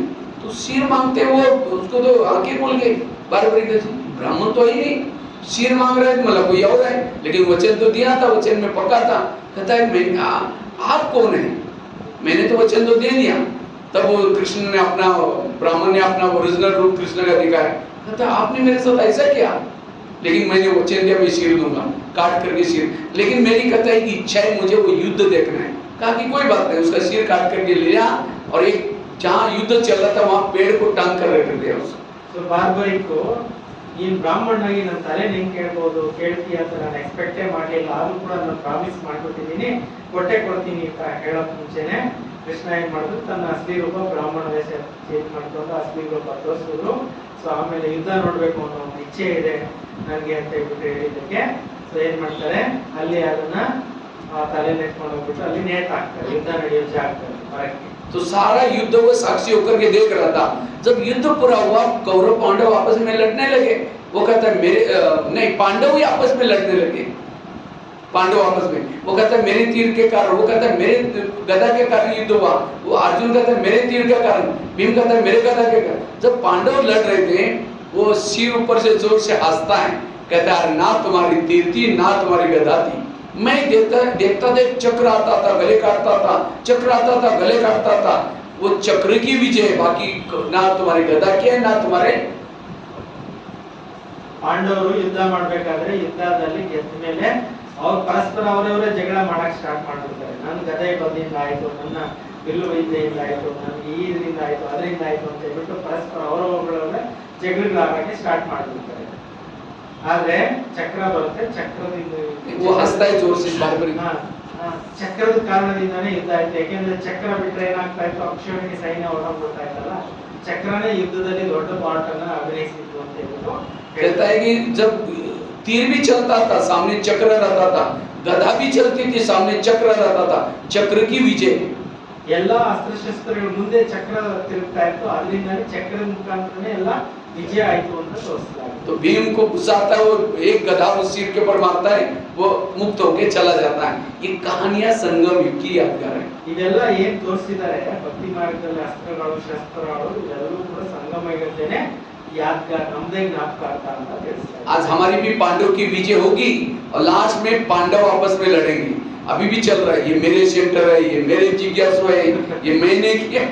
कराने वाला तो बाजू में है और हम आपस में अपने आप को मालिक समझ ले. इसका मतलब बाबा को समझा नहीं अभी तक हमें. अगर बाबा ना होता, किसी को जाकर सुनाओ गीता का भगवान कृष्ण नहीं शिव है, लोग पिटाई करके मार देते हुए. ನೋಡಿ ಈಗ ಈ ಒಂದು ಸಮಯದಲ್ಲಿ ಬ್ರಾಹ್ಮಣರೇ ಪರಸ್ಪರ ಯುದ್ಧಗಳು ಮಾಡ್ತಾ ಇದ್ದೀವಿ. ಆಕ್ಚುಲಿ ನಮ್ದೇನೆ ಪಾಂಡವರದು ಯಾದಗಾರ ಯುದ್ಧದ ರೂಪದಲ್ಲಿ ನಡೀತಾ ಇರೋದು. ನಾನ್ ಸೆಂಟರ್ ಮಾಡಿದೆ, ನನ್ನ ಸೆಂಟರ್ ಇದು, ನನ್ನ ಸ್ಟೂಡೆಂಟ್ ಇವರು, ಹೀಗೆ ಹಾಗೆ ಎಷ್ಟೊಂದೆಲ್ಲ ಇದೆಯಲ್ಲ ಗಲಾಟೆಗಳು ಆಗ್ತಾ ಇದೆ. ಇದು ಮನೆ ಟೈಮ್ನಲ್ಲಿ ಇನ್ನೂ ಜಾಸ್ತಿ ಆಗೋದಿದೆ. ಅದಕ್ಕೆ ಎಲ್ಲದರಲ್ಲಿ ನಾವು ಚಕ್ಕರ್ನಲ್ಲಿ ಹೋಗ್ಬಾರ್ದು. ಒಂದ್ ವೇಳೆ ಬಾಬಾನೇ ಇಲ್ಲ ಅಂದ್ರೆ ಯಾರಾದ್ರೂ ಈ ಜ್ಞಾನ ತಿಳಿಸ್ಲಿಕ್ಕೆ ಆಗ್ತಿತ್ತ? ಒಂದ್ ವೇಳೆ ನೀವು ಹೋಗ್ಬಿಟ್ಟು ಗೀತಾ ಜ್ಞಾನದಾತ ಪರಮಾತ್ಮ ಶಿವ ಅಂತ ಹೇಳ್ಬಿಟ್ಟು ಹೊರಗಡೆ ಏನಾದ್ರು ಜನಗಳಿಗೆ ಈ ಮಾತು ನೀವು ಬಾಬಾ ಜ್ಞಾನ ಇಲ್ಲ ಅಂದ್ರೆ ಕೊಟ್ಟಿದ್ದಿದ್ರೆ ನಿಮ್ಮನ್ನು ಚೆನ್ನಾಗಿ ಹೊಡೆದು ಕಳಿಸ್ತಾ ಇದ್ರು ಅಂತ ಹೇಳ್ತಾರೆ. अगर बाबा ना होता तो हम 5 दिन भी पवित्र नहीं रह सकते, एक सप्ताह भी ब्रह्मचर्य का पालन नहीं कर सकते. ಬಾಬಾನೇ ಜೊತೆಗಿಲ್ಲ ಅಂದ್ರೆ ನೀವು ಒಂದು ತಿಂಗಳು ಒಂದು ವಾರ ಹೇಗಕ್ಕೆ ಆಗ್ತಾ ಇರಲಿಲ್ಲ. ಈ ಜ್ಞಾನ ಮಾರ್ಗದಲ್ಲಿ ಪವಿತ್ರ ಜೀವನ ಮಾಡ್ಲಿಕ್ಕೂ ಸಾಧ್ಯ ಆಗ್ತಾ ಇರಲಿಲ್ಲ. ಎಲ್ಲ आज द्वापर में अच्छा दुनिया थी, वातावरण अच्छा था, तो भी नहीं रह पाएगी. लेकिन आज ऐसे विकारी दुनिया, कितने सारे साधन फैशन ये उससे में रह करके पवित्र रहते हैं. बाबा करा रहा है, बाबा बैकबोन है. सदा मेरे सिर्फ बाबा बाबा करते रहो, मैंने इसको कभी नहीं कहना. ಯಾವಾಗ್ಲೂ ಕೂಡ ಬಾಬಾ ಬಾಬಾ ಅಂತ ಹೇಳ್ತಾರೆ, ಬಾಬಾ ಮಾಡಿಸ್ತಾ ಇದ್ದಾರೆ, ಬಾಬನಿಂದ ನಡೀತಾ ಇದೆ. ಯಾವಾಗ್ಲೂ ಕೂಡ ಬಾಬಾ ಬಾಬಾ ಅಂತ ಹೇಳ್ತಾರೆ, ನಾನು ಮಾಡಿದೆ, ನಾನು ಬಿಟ್ಬಿಡಿ. इसलिए अब हमें इस कर्म गति को समझ करके अपने संस्कारों को परिवर्तन करना है और पॉजिटिव रहना है. क्योंकि जहाँ मैं है संकल्प विकल्प ज्यादा चलते हैं, तो बाबा बाबा करेंगे हमारा संकल्प स्टॉप होगा. ಬಾಬಾ ಬಾಬಾ ಅಂತಂದ್ರೆ ನಿಮ್ಮ ಸಂಕಲ್ಪಗಳೆಲ್ಲ ಸ್ಟಾಪ್ ಆಗುತ್ತೆ. ಬಾಬಾ ಬಾಬಾ ಅಂತ ಹೇಳ್ತಾರೆ, ಸಂಕಲ್ಪ ಎಲ್ಲಾನು ಕೂಡ ಸ್ಟಾಪ್ ಆಗುತ್ತೆ, ಎಲ್ಲರೂ ಚೆನ್ನಾಗಿ. इसलिए इस कर्मों की गुई गति को समझना. आज ब्राह्मणों के साथ बाबा है, बाबा कराता है, बाबा कराता है, बाबा तो निरंतर हमारा योग भी लगेगा. ಬಾಬಾ ಮಾಡಿಸ್ತಾರೆ ಅಂತಕ್ಕಂಥದ್ದು ನಿರಂತರವಾಗಿ ಬುದ್ಧಿನಲ್ಲಿರಲಿ, ಅವಾಗ ಎಲ್ಲವೂ ಕೂಡ ಚೆನ್ನಾಗಿ ನಡೀತಾ ಇರುತ್ತೆ. आज हम ज्ञान में नहीं थे, हमारी स्थिति क्या थी, क्या अवस्था थी, कोई पूछता था हमें. लेकिन ज्ञान माध्यम हमारी कितनी वैल्यू बढ़ा दी बाबा ने.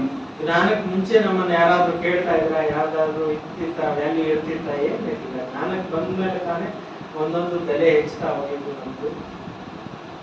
इसलिए संकल्प, आज कर्मों की इतनी हुई गति है, थोड़ा भी हम कुछ करते उसका कर्म बन जाता है. इसलिए बाबा कहते हैं कर्मों को समझ करके सदा निश्चित रहो. ಧರ್ಮಗಳ ಗುರಿಗತಿ ತುಂಬಾ ಸೂಕ್ಷ್ಮವಾಗಿದೆ. ಸ್ವಲ್ಪ ಏನೇ ನಾವು ತಪ್ಪು ಮಾಡ್ತೀವಿ ಅದು ಕೂಡ ಬಹಳನೇ ಒಂದು ಶಿಕ್ಷೆ ಅನುಭವಿಸಬೇಕಾಗುತ್ತೆ. अभी मैं दिल्ली में रहता था, हमारे दिल्ली के पांडवन के सामने एक हाईवे था, रोहतक रोड। तो वहाँ एक चौराहे में पुलिस वाला आता था। वहाँ रात को 10 बजे से लेकर के सवेरे 5 तक ट्रक्स जाने के लिए परमिशन थी। तो हमारे गेट के सामने एक पुलिस वाला आकर के क्या करता था, जो भी ट्रक्स आते थे हाथ खड़ा करता था, वो ट्रक वाले उसको पैसे देके निकल जाते थे। और मेरी उस समय किचन की सेवा तो थी, लेकिन रात को सिक्योरिटी का काम भी मैं करता था। तो मैं देखता था ये ऐसा हाथ खड़ा कर रहा है, पैसा ले रहा है।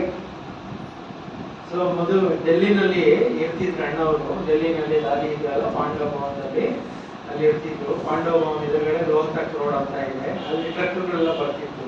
ಅಲ್ಲೊಬ್ರು ಪೊಲೀಸ್ ಸೆಕ್ಯೂರಿಟಿ ಅವ್ರು ನಿಂತಿರ್ತಿದ್ರು. ಕೈ ಅಡ್ಡಿಸೋದು, ಅವ್ರ ಹತ್ರ ದುಡ್ಡು ಕಾಸಿಸ್ಕೊಳ್ಳೋದು, ಕಳಿಸೋದು ಮಾಡ್ತಾ ಇದ್ರು. तो कभी कभी वो पानी पीने के लिए अंदर पांडव में आता था, फ्रिज का ठंडा पानी पीने के लिए। तो मैं पूछता था, सर आप ये ऐसे खड़ा करके आप जो पैसे लेते हैं ये कोई रोड का टैक्स है? कहता नहीं नहीं, रोड का टैक्स नहीं है, उनको जल्दी जाना होता है, फिर उनको कहेंगे तुम्हारा कागज दिखाओ, तुम्हारा वो लोड है, साइड पर करो। फिर साइड पर करेंगे तो फिर कुछ ना कुछ गलती निकालेंगे, सारा दिन वही खड़ा करेंगे। वो सोचते हैं पैसे दो और यहाँ से भागो, नहीं तो कल सारा दिन वेस्ट जाएगा। ಇವ್ರು ಕೇಳಿದ್ರು ಅಲ್ಲಿ ಪೊಲೀಸ್ ಅವ್ರಿಗೆ, ಇದೇ ಟ್ಯಾಕ್ಸ್ ಇಸ್ಕೊಂತೀರಾ ಅಂತ ಕೇಳಿದ್ರು. ಇಲ್ಲ ಇಲ್ಲ, ಈ ರೋಡ್ನಲ್ಲಿ ಹೋಗ್ತಕ್ಕಂಥವ್ರಿಗೆಲ್ಲರಿಗೂ ಕೂಡ ನಾನು ತಿಳಿಸಿದ ತಕ್ಷಣ ಇದ್ರ ಒಳಗಡೆ ಚೆಕಿಂಗ್ ಆಗುತ್ತೆ, ಏನೇನಿದೆ ಎಲ್ಲ ಟ್ಯಾಕ್ಸ್ ಏನು ಪೇಪರ್ಗಳೆಲ್ಲ ಚೆಕ್ ಮಾಡಬೇಕಾಗುತ್ತೆ. ಅದಕ್ಕೋಸ್ಕರ ಅವರು ಸಮ್ಮತಿ ಕೊಟ್ಬಿಟ್ಟು ಮೂವ್ ಆಗ್ತಾ ಇರ್ತಾರೆ. मैंने कहा सर वो फिर पैसा आप गवर्नमेंट में जमा करते हैं? नहीं नहीं, मेरे पास आधा रहता, आधा पास को देता, काम पूरा हो जाता है। ಈ ದುಡ್ಡೆಲ್ಲ ಎಲ್ಲಿಗೆ ಹೋಗುತ್ತೆ ಅಂತ ಕೇಳಿದ್ರು. ಇದು ಅರ್ಧ ಪಾಸ್ಗೆ ಹೋಗುತ್ತೆ, ಇನ್ನರ್ಧ ನಾನು ಇಟ್ಕೊಂಡಿದ್ದೀನಿ. मैंने कहा सर आप रक्षा करने वाले ऐसा काम, अरे आजकल तो सब लोग करते हैं, छोटे से बड़े से सब करते हैं। मैं कभी कभी कहता था, कभी आप आओ आश्रम में, यहाँ 7 दिन का कोर्स करो, स्वर्ग आने वाला है, सत्य आने वाला है। कहता है जहाँ धन है, जहाँ गाड़ी है, संपत्ति है, वही स्वर्ग है, आपका स्वर्ग हमको नहीं चाहिए। ಅವ್ರು ಹೇಳಿದ್ರು ಇಲ್ಲಿ ಬಂದು ಕೋರ್ಸ್ ತಗೊಳ್ಳಿ, ಜ್ಞಾನ ತಿಳ್ಕೊಳ್ಳಿ ಅಂತ ಹೇಳಿದ್ರೆ, ಅವ್ರು ಏನ್ ಹೇಳಿದ್ರು ಅಂದ್ರೆ, ನಮ್ಮ ಹತ್ರ ಎಲ್ಲ ಗಾಡಿ ಇದೆ, ಅನುಕೂಲಗಳಿದೆ, ಆವಾಗ ಅದೇ ಸ್ವರ್ಗ, ಇದೆಲ್ಲ ನಮ್ಗೆ ಬೇಡ ಅಂತ.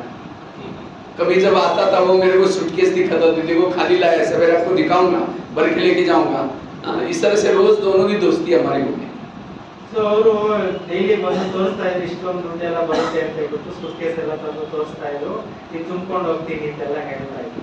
लेकिन एक दिन जब आया वो पुलिस वाला, बहुत उदास दिखाई पड़ा। मैंने कहा सर आज क्या बात है, बहुत उदास लग रहे। अरे बड़ी घटना हो गई मेरे साथ, बोलता है। ಒಂದ್ ದಿವಸ ಬಂದ್ರು, ಒಂದ್ ದಿವಸ ತುಂಬಾನೇ ಅಪ್ಸೆಟ್ ಆಗಿದ್ರು, ಬಹಳ ಉದಾಸರಾಗಿದ್ರು. ಏನಾಯ್ತು ಅಂತ ಕೇಳಿದೆ. मैंने कहा सर क्या हुआ? कहता मेरा एक ही बेटा था, वो IIT में पढ़ता था, डोनेशन देकर के उसको मैंने एडमिशन लिया, लेकिन आज उसके वाले से मुझे फोन आया, आपका बेटा 4 दिन से गायब है, ढूंढो करके। ಇವತ್ತು ನನ್ನ ಒಂದು ಮನೆಯಲ್ಲಿ ದುರ್ಘಟನೆ ಆಗಿದೆ, ನನ್ನ ಮಗ IIT ನಲ್ಲಿ ಅಡ್ಮಿಷನ್ ಆಗಿದ್ರು, ಸ್ಟಡೀಸ್ ಮಾಡ್ತಾ ಇದ್ರು, ಅಲ್ಲಿಂದ ಫೋನ್ ಬಂತು, 4 ದಿವಸದಿಂದ ನಿಮ್ಮ ಮಗ ನಾಪತ್ತೆ ಆಗಿದ್ದಾರೆ. तो मैंने कहता है दोस्तों से बात करके पूछा, कहता है कि 8 दिन पहले कोई उसने लव मैरिज किया और वहां से चला गया है, उसके बाद पता नहीं क्या हुआ। ಯಾರೋ ಒಂದು ಹೇಳಿದಂತೆ, ಇಲ್ಲಿಂದ ನಿಮ್ಮ ಹುಡುಗ ಲವ್ ಮ್ಯಾರೇಜ್ ಮಾಡ್ಕೊಂಡು ಹೋಗಿದ್ದಾನೆ, ಎಲ್ಲಿ ಹೋಗಿದ್ದಾನೆ ಯಾರಿಗೂ ಗೊತ್ತಿಲ್ಲ. तो उसे सोचा कि चलो वहाँ जाकर के देखूंगा क्या मामला है, जाकर के बैंक में ATM में गया, पैसा निकल ले, ATM सारा खाली, क्योंकि वो नंबर उसको भी दिया था। कहता है इसीलिए जब से ATM देखा, मेरे को बेटा गया, इसीलिए टेंशन में नहीं, मैंने जिंदगी में जितना कमाया सब चला गया। मैंने कहा सर कमाया था कैसा? ऐसा हाथ करके कमाया, ऐसा ही चला गया।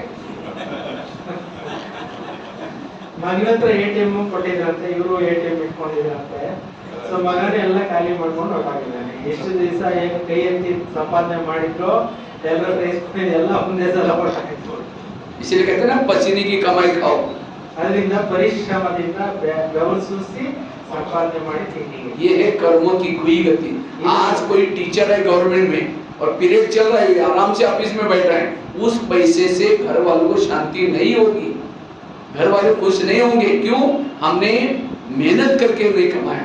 इसलिए हर व्यक्ति को अपनी ड्यूटी एक्यूरेट करनी। स्कूल ನಲ್ಲಿ ಟೀಚರ್ಸ್ ಇರ್ತಾರೆ, ಟೀಚರ್ಸ್ ಟೀಚಿಂಗ್ ಮಾಡಬೇಕಾದ್ರೆ ಸುಮ್ಮನೆ ಅಲ್ಲಿ ಇಲ್ಲಿ ಟೈಮ್ ಪಾಸ್ ಮಾಡ್ಕೊಂಡು ಕೂತ್ಕೊಂಡು ಅದರಲ್ಲಿ ಬರುವಂತ ಸ್ಯಾಲರಿ ಇಟ್ಕೊಂಡು ಹೋದ್ರೆ ನೆಮ್ಮದಿಯಿಂದ ನಿದ್ದೆ ಮಾಡ್ಲಿಕ್ಕಾಗೋದಿಲ್ಲ. ಪ್ರತಿಯೊಬ್ಬ ಮನುಷ್ಯನು ಕೂಡ ಕಷ್ಟಪಟ್ಟು ಅವ್ರ ಶ್ರಮದಿಂದ ಬದುಕಬೇಕು. कभी कभी हम माउंट आबू में जब खाना बनाते हैं देखा पूरी 6000 लोगों की कढ़ाई सारा सब्जी लग गई, जल गई, सारा बदबू आ गया कढ़ाई में, सारा फेंकना पड़ रहा है। ಒಂದೊಂದ್ಸಲ ನಾವು ಅಡಿಗೆ ಮಾಡ್ತೀವಲ್ಲ, 5-6 ಸಾವಿರ ಜನಕ್ಕೆ ಬೇಕಾಗಿರುವಂತ ಎಲ್ಲ ತರಕಾರಿಗಳು ಎಲ್ಲ ಪಲ್ಯ ಎಲ್ಲ ಮಾಡ್ತೀವಿ, ಒಂದೊಂದ್ಸಲ ಸೀದೋಗ್ಬಿಡುತ್ತೆ, ಎಲ್ಲ ವೇಸ್ಟ್ ಆಗಿ ಬಿಸಾಕ್ಬೇಕಾಗುತ್ತೆ, ಒಂದೊಂದ್ಸಲ ಹಿಂಗ್ ಆಗೋಗ್ಬಿಡುತ್ತೆ. इसका मतलब जो भंडारे में पैसा आया 2 नंबर का है, इसीलिए ब्राह्मणों के मुंह में नहीं गया। इसलिए भंडारे में जो हम पैसा लेते हैं वो पक्के ब्राह्मण, मेहनत करने वाले अच्छे ब्राह्मण उन्हीं का ही ले लेते हैं। ಮಧುಬಂದಲ್ಲಿ ಭಂಡಾರಕ್ಕೆ ಅಂದ್ರೆ ಊಟ ತಿಂಡಿಗಳಿಗೋಸ್ಕರ ಏನು ದುಡ್ಡು ಇಸ್ಕೊಂತೀವಿ, ಕಷ್ಟದ ಪರಿಶ್ರಮದಿಂದ ಬೆವರಿಸಿ ಸಂಪಾದನೆ ಮಾಡಿರೋ ಹಣನೇ ಅಲ್ಲಿ ಇಸ್ಕೊಂತೀವಿ, ಅಂತಿಂತವ್ರು ಲೋನ್ ಬರ್ತು ಸಂಪಾದನೆದೆಲ್ಲ ಅಲ್ಲಿ ಸ್ವೀಕಾರ ಆಗಲ್ಲ. कर्मों की बहुत खुई है, जैसा अन्न वैसा मन, जैसा खाओ जैसा पियोगे पानी वैसी बनेगी वाणी। कोई पानी में मांगते कैसे देंगे, ले तेरे को आता नहीं, गुस्से से पानी दिया वो पिएगा, उसको भी वाणी ऐसी ही बन जाएगी। ಕರ್ಮಗಳ ಬಗೆಗತಿ ತುಂಬಾನೇ ಸೂಕ್ಷ್ಮ ಇದೆ, ಪ್ರತಿಯೊಂದು ಕರ್ಮಕ್ಕೂ ಕೂಡ ತುಂಬಾನೇ ಆಳವಾದಂತ ಒಂದು ಸಂಬಂಧ ಇದೆ. ನೀರ್ ಕೊಡ್ಬೇಕಾದ್ರೂ ಪ್ರೀತಿಯಿಂದ ಕೊಡ್ಬೇಕು, ತಗೊಂಡು ಹೇಗೆ ಕೋಪದಿಂದ ಮಾಡಿದ್ರೆ ಕುಡಿದವ್ರಿಗೂ ಕೂಡ ಕೋಪ ಇದೆ. अभी बहन का अचानक माउंट आबू में ऑपरेशन हुआ, पेट का ऑपरेशन हुआ था, उसने मुझे एक अनुभव सुनाया, मुझे बड़ा अच्छा लगा। तो कहा कि अचानक उसके पेट में दर्द होने लगा, तो अचानक उसको क्या क्या माउंट आबू में ग्लोबल में गई, तो डॉक्टर को दिखाया, तो डॉक्टर ने कहा कि चेक करने के बाद कहा कि आपको तुरंत ऑपरेशन करना पड़ेगा, केस बड़े सीरियस है, उसको तुरंत क्या क्या ऑपरेशन थिएटर में लेके गए। ಒಬ್ಬರಕ್ಕ ಅವ್ರಿಗೆ ಮಧುಬಂದಲ್ಲಿ ಗ್ಲೋಬಲ್ ಹಾಸ್ಪಿಟಲ್ ಅಲ್ಲಿ ಟ್ರೀಟ್ಮೆಂಟ್ ಹೋಗಿದ್ರು, ಅವ್ರ ಹೊಟ್ಟೆ ನೋವು ಸಿಕ್ಕಾಪಟ್ಟೆ ಅಂತಿದ್ರು. ಸೊ ಅವ್ರಿಗೆ ಚೆಕ್ ಮಾಡಿದ್ರು ಡಾಕ್ಟರ್, ಇಮಿಡಿಯೇಟ್ ನಿಮಗೆ ಆಪರೇಷನ್ ಮಾಡಬೇಕು. और वो 40 साल से समर्पित बहन थी, 40 ವರ್ಷದ ಡೆಡಿಕೇಟೆಡ್ ಟೀಚರ್. तो जब वो ऑपरेशन थिएटर में उसको डॉक्टर तैयारी कर रहे थे, तब तक ऊपर ऐसी सोई थी, वो बाबा से रोरान करते, बाबा मुझे कौन से कर्मों का फल दे रहे हैं, मैंने आपकी इतनी सेवा की, बचपन से समर्पित हूँ, ये हूँ, ऐसे करते करते वो बहन ट्रांस में गई, ध्यान में चली गई। ಅವರು ಏನ್ ಮಾಡಿದೆ, ಬಾಬಾ ಹಿಂಗೆ ಯಾಕೆ ಹಿಂಗಾಯ್ತು, 40 ವರ್ಷಗಳಿಂದ ಸೇವೆ ಮಾಡಿದ್ದೀನಿ, ಇಷ್ಟೆಲ್ಲ ಆದ್ರೂ ಕೂಡ ನನಗೆ ಯಾವ ಲೆಕ್ಕಾಚಾರ ಇದು ಕಾಡ್ತಾ ಇದೆ ಅಂತ ಹೇಳ್ಬಿಟ್ಟು ಹೇಳ್ತಾ ಯೋಗದಲ್ಲಿ ಬಾಬುನ ಜೊತೆ ಮಾತಾಡ್ತಾ ಟ್ರಾನ್ಸ್ ನಲ್ಲಿ ಹೋಗೋದು. बाबा ने उसको बुला करके पूछा, तुम पूछ रहे थे ना मुझे कौन से कर्मों का फल दे रहे, चलो मैं दिखाता हूँ। बाबा ने उस बहन का पिछला जन्म दिखाया। ಬಾಬಾ ಅವರು ಆ ಆತ್ಮಕ್ಕೆ ಹಿಂದಿನ ಜನ್ಮ ಅಂದ್ರೆ ಹಿಂದಿಂದ 3 ಜನ್ಮದ ಹಿಂದೆ ಕರ್ಕೊಂಡೋಗಿ ಎಲ್ಲ ದೃಶ್ಯಗಳನ್ನ. तो पिछले जन्म में वो भाई था, ಹಿಂದಿನ ಜನ್ಮದಲ್ಲಿ 3ನೇ ಜನ್ಮ, ಹಿಂದಿನ ಜನ್ಮದಲ್ಲಿ ಅವರು ಬ್ರದರ್ ಆಗಿದ್ರು. और पुलिस वाले की ड्यूटी थी, भारत में जन्म था, उस समय भारत में अंग्रेज शासन था। ಆ ಟೈಮಲ್ಲಿ ಅವರು ಏನಾಗಿದ್ರು, ಪೊಲೀಸ್ ಆಗಿದ್ರು, ಇಂಗ್ಲಿಷ್ನವ್ರದ್ದು ಎಲ್ಲ ದೇಶದಲ್ಲಿ ರಾಜ್ಯ ನಡೀತಾ ಇತ್ತು ಅವಾಗ. तो पुलिस वालों को ऑर्डर मिली थी कि कोई भी अंग्रेज किसी को तंग करता उसको गोली मारो, तो एक अंग्रेज किसी को तंग कर रहा था, उसने गोली मारी। ಇಂಗ್ಲಿಷ್ನವ್ರದ್ದು ಆರ್ಡರ್ ಇತ್ತು, ಯಾರಾದ್ರೂ ತೊಂದರೆ ಮಾಡ್ತಾರೆ ಅಂತಂದ್ರೆ ಅವ್ರಿಗೆ ಫೈರಿಂಗ್ ಮಾಡ್ಬೋದು ಅಂತ, ಅವ್ರು ಹಿಂದಿನ ಜನ್ಮದಲ್ಲಿ ಅವರು ಫೈರಿಂಗ್ ಮಾಡಿದ್ರು. वो भाई ने जब पुलिस वाले ने गोली मारी, वो गोली अंग्रेज को नहीं लगी, पीछे माताजी बगीचे में घास काट रही थी, उसके पेट में धंस गई। ಅವ್ರು ಯಾರಿಗೋ ಹೊಡೆಯಕ್ಕೆ ಹೋಗಿ ತೋಟದ ಇದರಲ್ಲಿ ಗದ್ದೆನಲ್ಲಿ ಹುಲ್ಲು ಹೊರಿತಾ ಇದ್ರೆ ಅವ್ರಿಗೂ ಹೋಗಿದ್ರು. और उसके अंदर से जो बददुआएं निकली, आज जो निकली, बाबा ने कहा आज उस कर्मों का फल ही तुम्हारे पेट में दर्द होगा। ಅವತ್ತು ಮಾಡಿರೋ ಕರ್ಮದ ಲೆಕ್ಕಾಚಾರ ಇವತ್ತು ಎದುರುಗಡೆ ಬಂದು ಇವತ್ತು ನಿನ್ನ ಹೊಟ್ಟೆ ನೋವು ಆಗ್ತಾ ಇದೆ ಅಂತ ಬಾಬಾ ದೃಶ್ಯ ತೋರಿಸಿದ್ರು. तो आज हमारे जीवन में भी कोई प्रॉब्लम समस्या आते, कोई ना कोई जन्मों की समस्या और प्रॉब्लम होते, और ये सब देख करके हम कहते ये वंडर है, ऊपर भी देखेंगे कि भगवान तुमने भी आंखें बंद किया क्या, ये मेरे साथ क्या हो रहा है। अगर भगवान पिछला जन्म आपको दिखाता तो कर्म गति को समझ कर ये दुनिया में जो कुछ हो रहा है हर व्यक्ति के कर्मों का परिणाम। ಈ ಜನ್ಮಗಳಲ್ಲಿ ಏನೆಲ್ಲ ಆಗ್ತಾ ಇದೆ ಅದು ಅನೇಕ ಜನ್ಮಗಳ ಕರ್ಮದ ಲೆಕ್ಕಾಚಾರನೇ ಈ ರೀತಿ ನಮಗೆ ಅನೇಕ ರೂಪಗಳಲ್ಲಿ ಬಂದು ಕಾಡ್ತಾ ಇರುತ್ತೆ. ನಾವು ಹಿಂದಿನ ಜನ್ಮಗಳಲ್ಲಿ ಏನೇನೆಲ್ಲ ಮಾಡಿರ್ತೀವಿ ಅದೆಲ್ಲನೂ ಕೂಡ ಆಚೆ ಬರ್ತಾ ಇರುತ್ತೆ. आजकल ऐसी ऐसी मसलें निकली है, हाँ पेट में गर्भ में देखते हैं कि बच्ची है या बच्चा है। आजकल बच्चियों को कोई पसंद नहीं करता, तो क्या करते हैं उसको डॉक्टर को दिखाते हैं, डॉक्टर भी मिला हुआ है उसके लिए, नर्स भी मिली है, मम्मी भी मिला है, पापा जी भी मिला है। अगर वो नर्स कहते मैं पुलिस वालों को बताऊंगी तो भी बच सकता है, डॉक्टर भी कहता है मैं ऐसी केस नहीं लूंगा तो भी बच सकता है, अगर मम्मी मना करते तो भी, चारों भी मिले हैं। और वो बच्ची भी कुछ लात भी नहीं मार सकती क्योंकि बच्चे तो छोटी हैं। ಈಗ ನೋಡಿ ಹೊಟ್ಟೆಯಲ್ಲಿ ಮಗು ಬೆಳೀತಾ ಇರುತ್ತೆ, ಈಗ ಈ ತರ ಎಲ್ಲ ಇನ್ಸ್ಟ್ರೂಮೆಂಟ್ಸ್ ಎಲ್ಲ ಕಂಡು ಹಿಡಿದ್ಬಿಟ್ಟಿದ್ದಾರೆ. ಹೊಟ್ಟೆಯಲ್ಲಿ ಬೆಳೀತಾ ಇರುವಂತ ಮಗು ಹೆಣ್ಣು ಗಂಡು ಎಲ್ಲ ಗೊತ್ತಾಗುತ್ತೆ. ಗುರುತಿಸುವಂತ ಒಂದು ಟೈಮ್ ನಲ್ಲಿ ಡಾಕ್ಟರ್ಗಳು ಎದುರಿಸಿ ಪೊಲೀಸ್ ಹೇಳ್ತೀವಿ ಕೂಡ ತೆಗಿಸೋದಿಲ್ಲ. ಆಮೇಲೆ ಅವರೆಲ್ಲ ಸೇರ್ಕೊಂಡು ಬುದ್ಧಿವಾದ ಹೇಳಿದ್ರು ಕೂಡ ತೆಗಿಸೋದಿಲ್ಲ. ಆದ್ರೂ ಕೂಡ ಒಂದೊಂದ್ಸಲ ಡಾಕ್ಟರ್ಗಳು ಏನ್ ಮಾಡ್ತಾರೆ, ಈ ರೀತಿ ಕೇಸಸ್ ಅನ್ನ ಹ್ಯಾಂಡಲ್ ಮಾಡ್ಬಿಡ್ತಾರೆ. उसको निकाल करके वो गर्भ को क्या करते हैं, कचरे में डाल देते हैं और कुत्ते सारे खा लेते हैं।